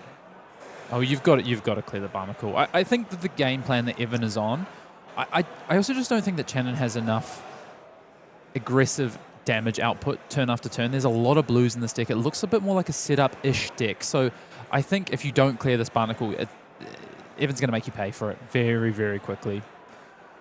Chanon deliberating on the best way of managing the pesky ally. I think the challenge is that there's not a super clear way. So I believe it is the big guns in Arsenal for Chanon here. The problem is you need to play that and clear it to be able to actually play an arrow. Yeah, there is that battalion bark would not be playable currently, using to soak up this barnacle. This is blocking 4 here. Very liberal use of the equipment on this turn from Chanon. I'm curious to see if this is going to pay off. It is denying the gold for now and potentially opening up avenues for Chanon to gain some gold. But of course we know on this turn we need to clear this barnacle. So unless Chanon has desires to go to the face, I'm just curious about just really using that equipment so early on for defensive value there. And is that cool? The big guns loading a Sikkim shot in this scenario. Will be fired off of the yellowfin leaves. 2 gold floating. Have to assume this is going upstairs. 5 go again, threatening Treasure Island here. Enough gold remaining. Is that enough resources to remain to crack a gold? Is Chanon hoping to just draw a 0-cost arrow here? So Chanon does have the fins, and I think what Chanon is now going to line up is crack this gold to Marlynn's ability, grab the harpoon, and attack for 3 thanks to the fins, and destroy that barnacle. So trying to put on some pressure. Yeah, you see you get that +1 to the attack, and it goes face up. So can come in with a harpoon for 3 afterwards. Chanon has given up a lot to be able to do this, though. Yeah, the fins here kind of pulling their weight. Going to bring that harpoon up in line, take away the barnacle, lets them threaten 5 damage in the meantime. We see some burly bones, a swiftwater sloop, lots of reds in this hand alongside that no blocking Cuddy Shark as well. Bit of an awkward one for Evan. Yeah, interestingly, no blue to activate Gravy either. I think if Chanon had actually just cleared the barnacle and set up and kept the equipment and set up a turn here, there's not a lot Evan could have done on the way back, to be honest. Yeah, tough sell for Chanon. Obviously none the wiser of that scenario. Will activate Marlynn, cash in a gold, score themselves a harpoon. Spends the resource, as you correctly called, breaking these fins, load the harpoon and take out the barnacle. Stem some of the bleeding from Evan here and reset this board state. Yeah, I just want to go back to, though, blinking you miss it. Channon's entire suite of armor is completely gone in the space of a turn cycle. Yeah, for 4-0, very big deal here for Chanon. Those breakpoints now free to cause chaos as this game continues. The Shark will be pitched for an Angry Bones this time round. Are we going to go for a blind flip to gain a point of power? No, just 6 this time around. I think it's a disciplined play there from Evan. I actually did he. I think he has Encompass, of course, because it's untapped. So I think going to save the Compass for you and instead just Arsenal this card here. I think that's definitely well worth noting here. Could have taken a Compass look to try and secure things. Yeah, okay, so it is tapped. So I was wondering what had happened there. So he had already looked at the top card, so obviously knew it wasn't a card that he wanted to discard, and then just sets up that Arsenal slot there, and we head back to Chanon's turn. Yeah, it makes a lot more sense there. Chanon here with 2 cards to work with. It's going to be that Thief Environment in their hand here. Looks like maybe another trade-in to park in the Arsenal as well. Really clean, efficient card here. Going to nick some gold from Treasure Island. Sadly, not going to gain it. We're not a thief, but 4 points of power. Very efficient for just 1 card spent. Yeah, it seems like all those thieves have been thrown overboard at the end of day 1, and we have not seen hide nor hair of them since the end of day 1, calling Taipei here. Evan here looking at a hand of multiple bones. Can't quite see them. Another Barnacle there. Another Barnacle. Okay, second copy of Barnacle feels like a pretty big deal. These Jittery Bones as well. Yeah, double Jittery Bones, but none of them are blue. So Evan is going to have to find a way to get a blue into that graveyard to trigger Watery Grave this turn. Didn't quite glimpse what the final card was in Arsenal, but I believe from last turn it was a red. It was a Sloop. Yeah, red Sloop. Yeah. So this is not going to be beneficial for Evan on this turn. So it's a little bit awkward. Both players have just had not ideal first cycles in this game. Sort of trading back and forth, trying to position. Second cycle is going to be very interesting. Yes, very interesting in this game, though. Cannot wait. So more information to be gained from Evan here. Activating that Compass to try and find out more of what is waiting atop their deck. If there is a blue on top, though, that is potentially very interesting. That is what I'd be on the watch out for. 100%. Looking for blues, trying to make those allies function for Evan Tanguy. Hand has tons of potential. Another Barnacle waiting in the wings to emerge and cause chaos on Chanon. Puttaree, for now, 4 points from Thief Environment, which I'll just take a moment to acknowledge the spelling on that one. Personal favorite of mine. It's pretty good. It's pretty good. Yeah, Evan maybe just not with a really straightforward play here. Maybe thinking about trying to deny some gold as well, but ultimately, looks like we're just going to give up 1 damage and 1 gold here. Yeah, it will be those Jittery Bones jumping onto the combat chain. 1 damage coming on through. Gold will be scored for Marlynn. We'll make our way back to Evan after a card is parked in the Arsenal. Yeah, really interested to see how Evan navigates this turn. Going to be kicking things off with that Jittery Bones. Going to discard the Barnacle for the trouble. Gives it go again. So let's take a look and see what Chanon's playing with here as well. Bluefin Harpoon, another copy of Trade-In. Very big fan of that card. Multiple copies in Chanon's deck here in this version of Marlyn. Strike Gold, another one at the front of the hand. Looks like it might be on blocking duty here, though. Yeah, this hands again just have looked awkward. They've just not come together nicely for either of these players. Having to use, you know, aggressive two defense cards on defense rather than offense, not where you ideally want to be using them. This is so interesting to me. Again, Chanon taking the time to dedicate cards to blocking out the attacks from Evan. It's going to be a gravy activation this time around. Draw and discard the remaining blue. Finds enough to establish Barnacle if they'd like. Another blue in hand. Yeah, I think Evan was really tanking on the discard there, but does have the blue, of course. Yeah, finding the second blue here, really huge deal. That Compass, of course, helping with that scenario, but Evan needed another one to play Barnacle and swing after discarding a blue to activate Gravy Bones. Rewarded for doing so. 4 more damage coming across here. And the same question posed to Chanon again. How many cards are you willing to give up to deny gold from Gravy Bones? Yeah, and I just want to go back to that piece before about, you know, Chanon blocking with those 2 blocks. I think Chanon's plan in this game is keep life total high, use it to take damage from allies, and then clear out the allies. And the win condition for Chanon is keep enough gold to set up end-game harpoons. I think that is what Chanon is working towards. I think that's the plan that Chanon has into these Gravy Bones heroes, and that's what I'm interested in seeing if we see play out next. 2 cards remaining. Doesn't want you to know, sorry, Scott. Doesn't want me to know exactly what they're working with. I know the Bluefin Harpoon in there. Can't quite see the second one. It's a Rally Coast Guard. the Coast Guard. Okay, sure. I believe it's a red Coast Guard as well. So I Interesting. think Chanon ideally would have, liked to present 7 damage at Evan himself. But I think the plan has been keep the life total high, play for an end game, and clear through these allies. Fatigue is on the cards if you hold your gold and use them wisely. Take 4. A trade-in still in the arsenal for Chanon. Does offer some flexibility to maybe challenge this Barnacle. Maybe find Is it a red trade? a fresh card from the Harpoon discard.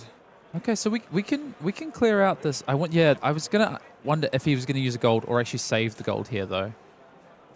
So Marlynn buying a Harpoon with her well-earned currency. Will be trading, taking out Barnacle, discarding the Harpoon again. We've seen this play time and again this weekend. A real showcase of the prowess. New card found. Throw caution to the wind. Well, we see Chanon throw caution to the wind.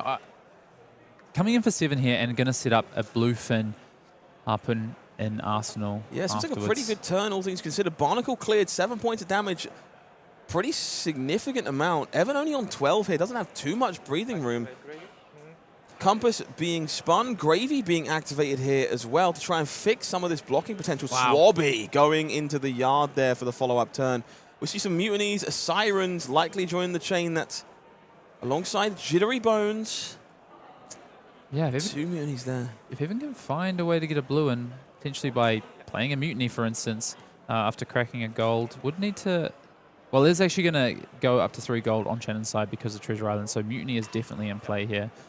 It was interesting to see Chanon sort of tank on that play for the time, given the red trade-in was there, but ultimately just saying, yeah, I'm going to clear it with the trade-in and, of course, present the damage. I think was maybe thinking about lining up the block to just, again, save life for this game, but realizing I also need to be able to present some damage and get Evan a little bit lower. Evan cashing in a gold to find a fresh card. Finds a Chowder on the top of their deck there. Another ally option as the game continues.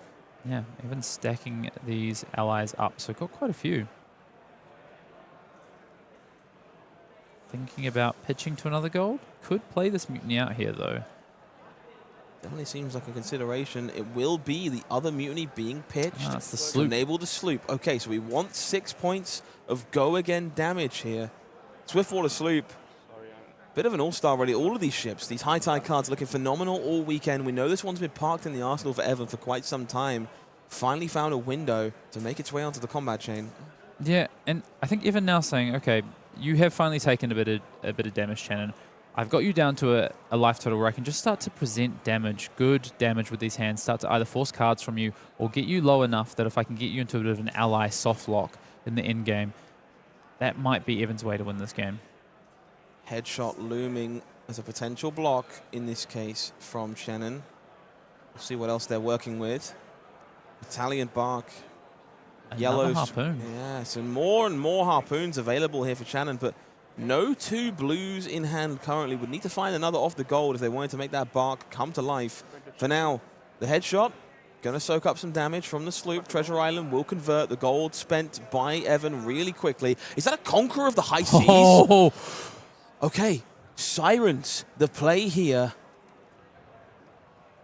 Going to gain some incidental life from the Siren of Safe Harbor. I think that's a Conqueror of the High Seas. I think you might have been in right. Evan's hand. We going Scott, into the arsenal. Scott, we have not seen a Conqueror of the High Seas on stream this weekend. How apt would it be for a Conqueror to conquer the finals of the Calling here in Taipei? Sirens of Safe Harbor for now, leading the charge for Evan Tanguy. Will be Chanon taking a look to consider how they wish to block this.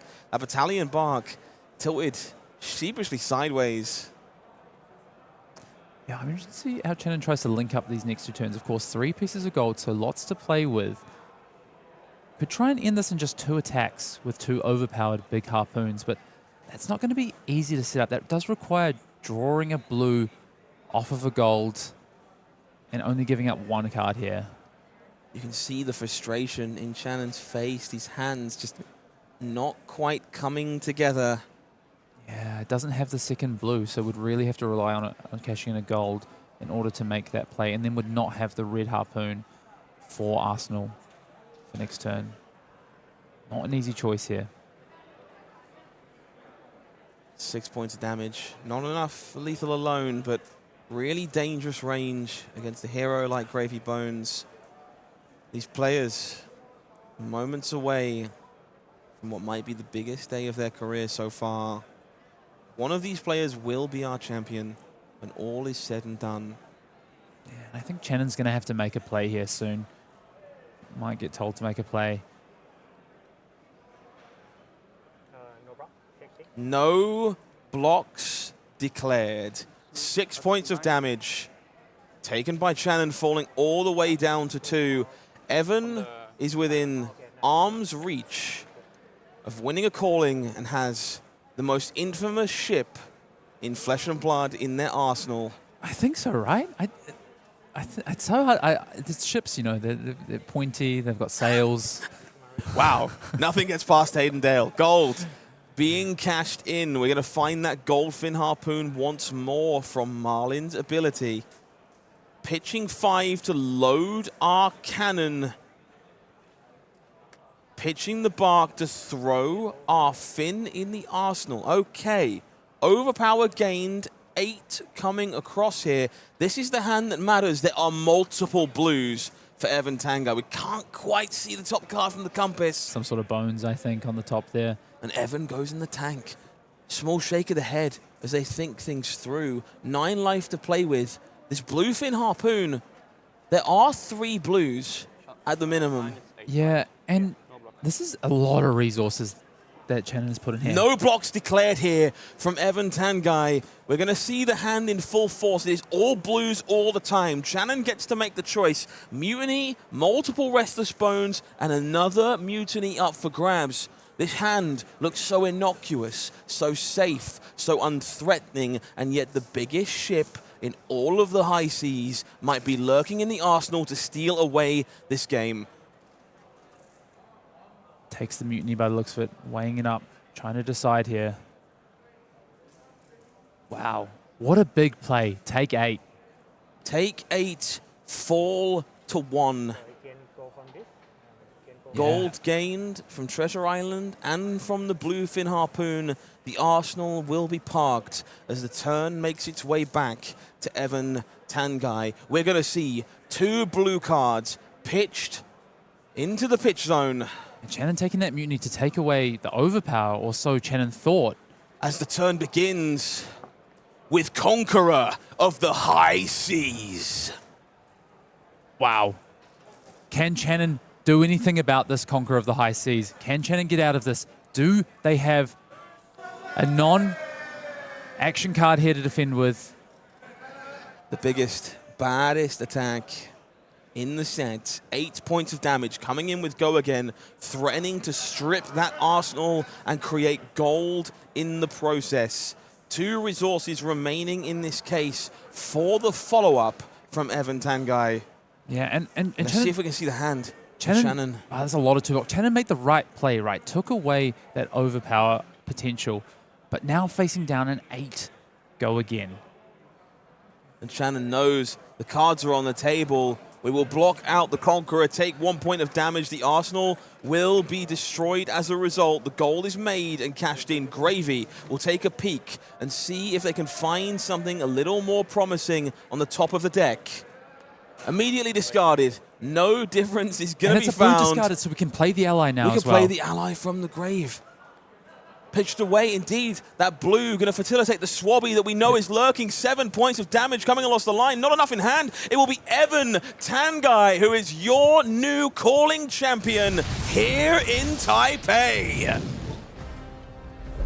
The dead ain't tell no tales. Gravy, I will be telling tales, will be telling tales of Evan Tanguy for years to come. Conqueror of the High Seas finally joins us in the feature match area and takes away a championship. And what an entrance Conqueror of the High Seas has made in this event, finally showing up in the final of this calling here of Taipei in the hands of Evan Tanguy, who has now your calling Taipei champion. There is not a more poetic way to finish that than a Conqueror of the High Seas. You just couldn't have drawn it up. It just feels like the right way to end the weekend. More importantly, in the hands of Gravy Bones, a hero that we know people love, are very excited for, and canonically, the master of that ship. Yeah, and you heard it from Gravy Bones himself there as well at the end there. The dead tell no tales. There's a tale to be told about Evan Tanguy, our new calling champion. First time calling champion. An amazing run here from Evan. We didn't see him on stream until the final. He's been a quiet achiever. Started off, I think, in that X2 bracket and just working the way up. Locked up third seed with 1 round to go as well. Incredible. Incredible stuff. Hayden, it has been a blessing to cast this event from the booth with you, but I know, and I'm sure you feel the same, I cannot wait to play this set. I want these cards in my hand. I want to play some games. If you're the same, pre-releases are joining us next week. Get yourself out to your local game store. Get your hands on High Seas. Pre-release is here on May 30th. Yeah, I can't wait. Honestly, all I want to do is play. Can we draft after this? Have we got some products? Yeah, we got some time. We can draft. I would love to draft. I mean, I will be at pre-release next week, guaranteed. But if I can get one more draft in today, I would love that as well. I'll tell you what. Yeah, not long after that, June 6th, the set will officially release. Of course, that Armory deck for our winning hero, Gravy Bones, available on May 30th as well. So plenty to look forward to. If you're pre-releasing with us, you'll find a selection of cold foil equipment, some double-sided basic cards to get you started regardless of the hero you choose to play, and 1 of 5 rainbow foils. Yeah, can't wait to get my hands on some of those next weekend. Wow, it's coming around quickly. Absolutely. Love to see it. Pre-release, the next big event to look forward to here when it comes to High Seas. Hopefully, I will see you there. Yeah, got to get involved, honestly. If this weekend hasn't juiced you up to go and play the set in your local game store, then I don't know what's going on, because honestly, this has been an amazing weekend. This set looks so deep, so intricate. There's so many different ways to build and play these heroes. I mean, even the difference between sealed and draft absolutely blew me away this weekend, and I can't wait. We're going towards pre-release, of course. We're going towards US Nationals, national season. We've got Singapore coming up. So many things involving this draft format, and I'm pumped for it. I cannot wait, but we're going to have to. So until then, we'll make do. We'll learn some more about how our winner told this incredible story. Don't go anywhere. Winner's interview coming for you next.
Welcome back, my friends. I am here with the man of the hour. It's Evan Tanguy. What a performance here at the Calling Taipei. And of course, we have hardware for you, my friend. Here is your Calling trophy. Raise it up, show it to the camera.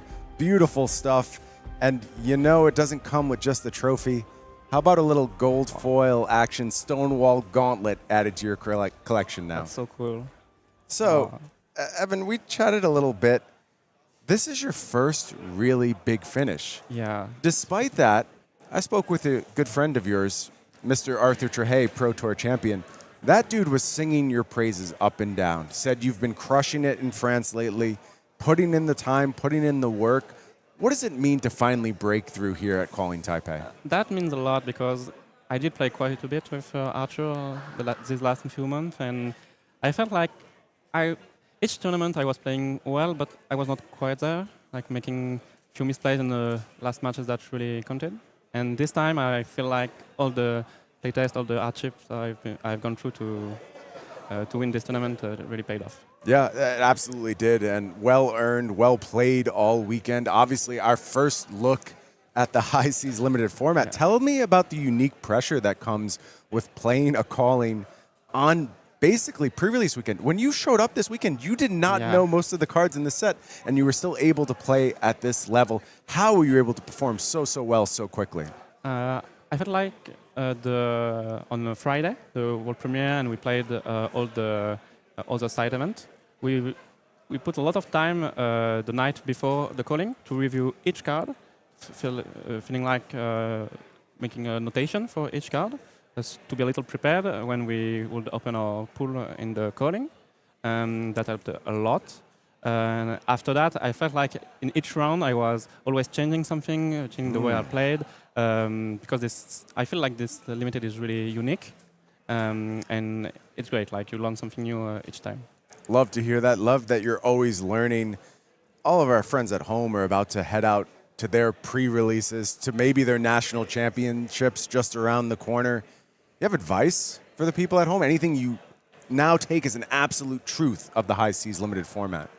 I feel like there are several things, but the gold economy and how to play with the treasure map, the macro on board, is really important, because sometimes if you deny gold, for example, for Marlynn or Puffin, they just can't play their hand. So the armor is really important.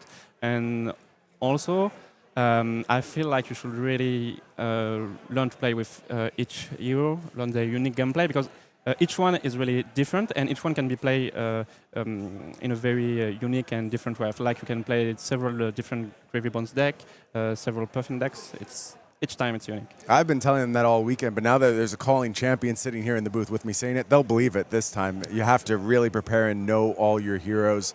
Anyone you want to thank that helped get you to this point here this weekend? There's a lot of people, because I feel like all the French community, all the people I've been playtesting with, I will give the biggest shout out to Archer, because I feel like I've put the most amount of hour with him. But I've played with other people at my local LGS, which is here. And also other people in France. We have a Discord where we playtest a lot. So there's like Enki, Tom, Pussy, Flaxo. There's a lot of people. I want to thank them all because they put the hours to help us playtest, and we improve with each other.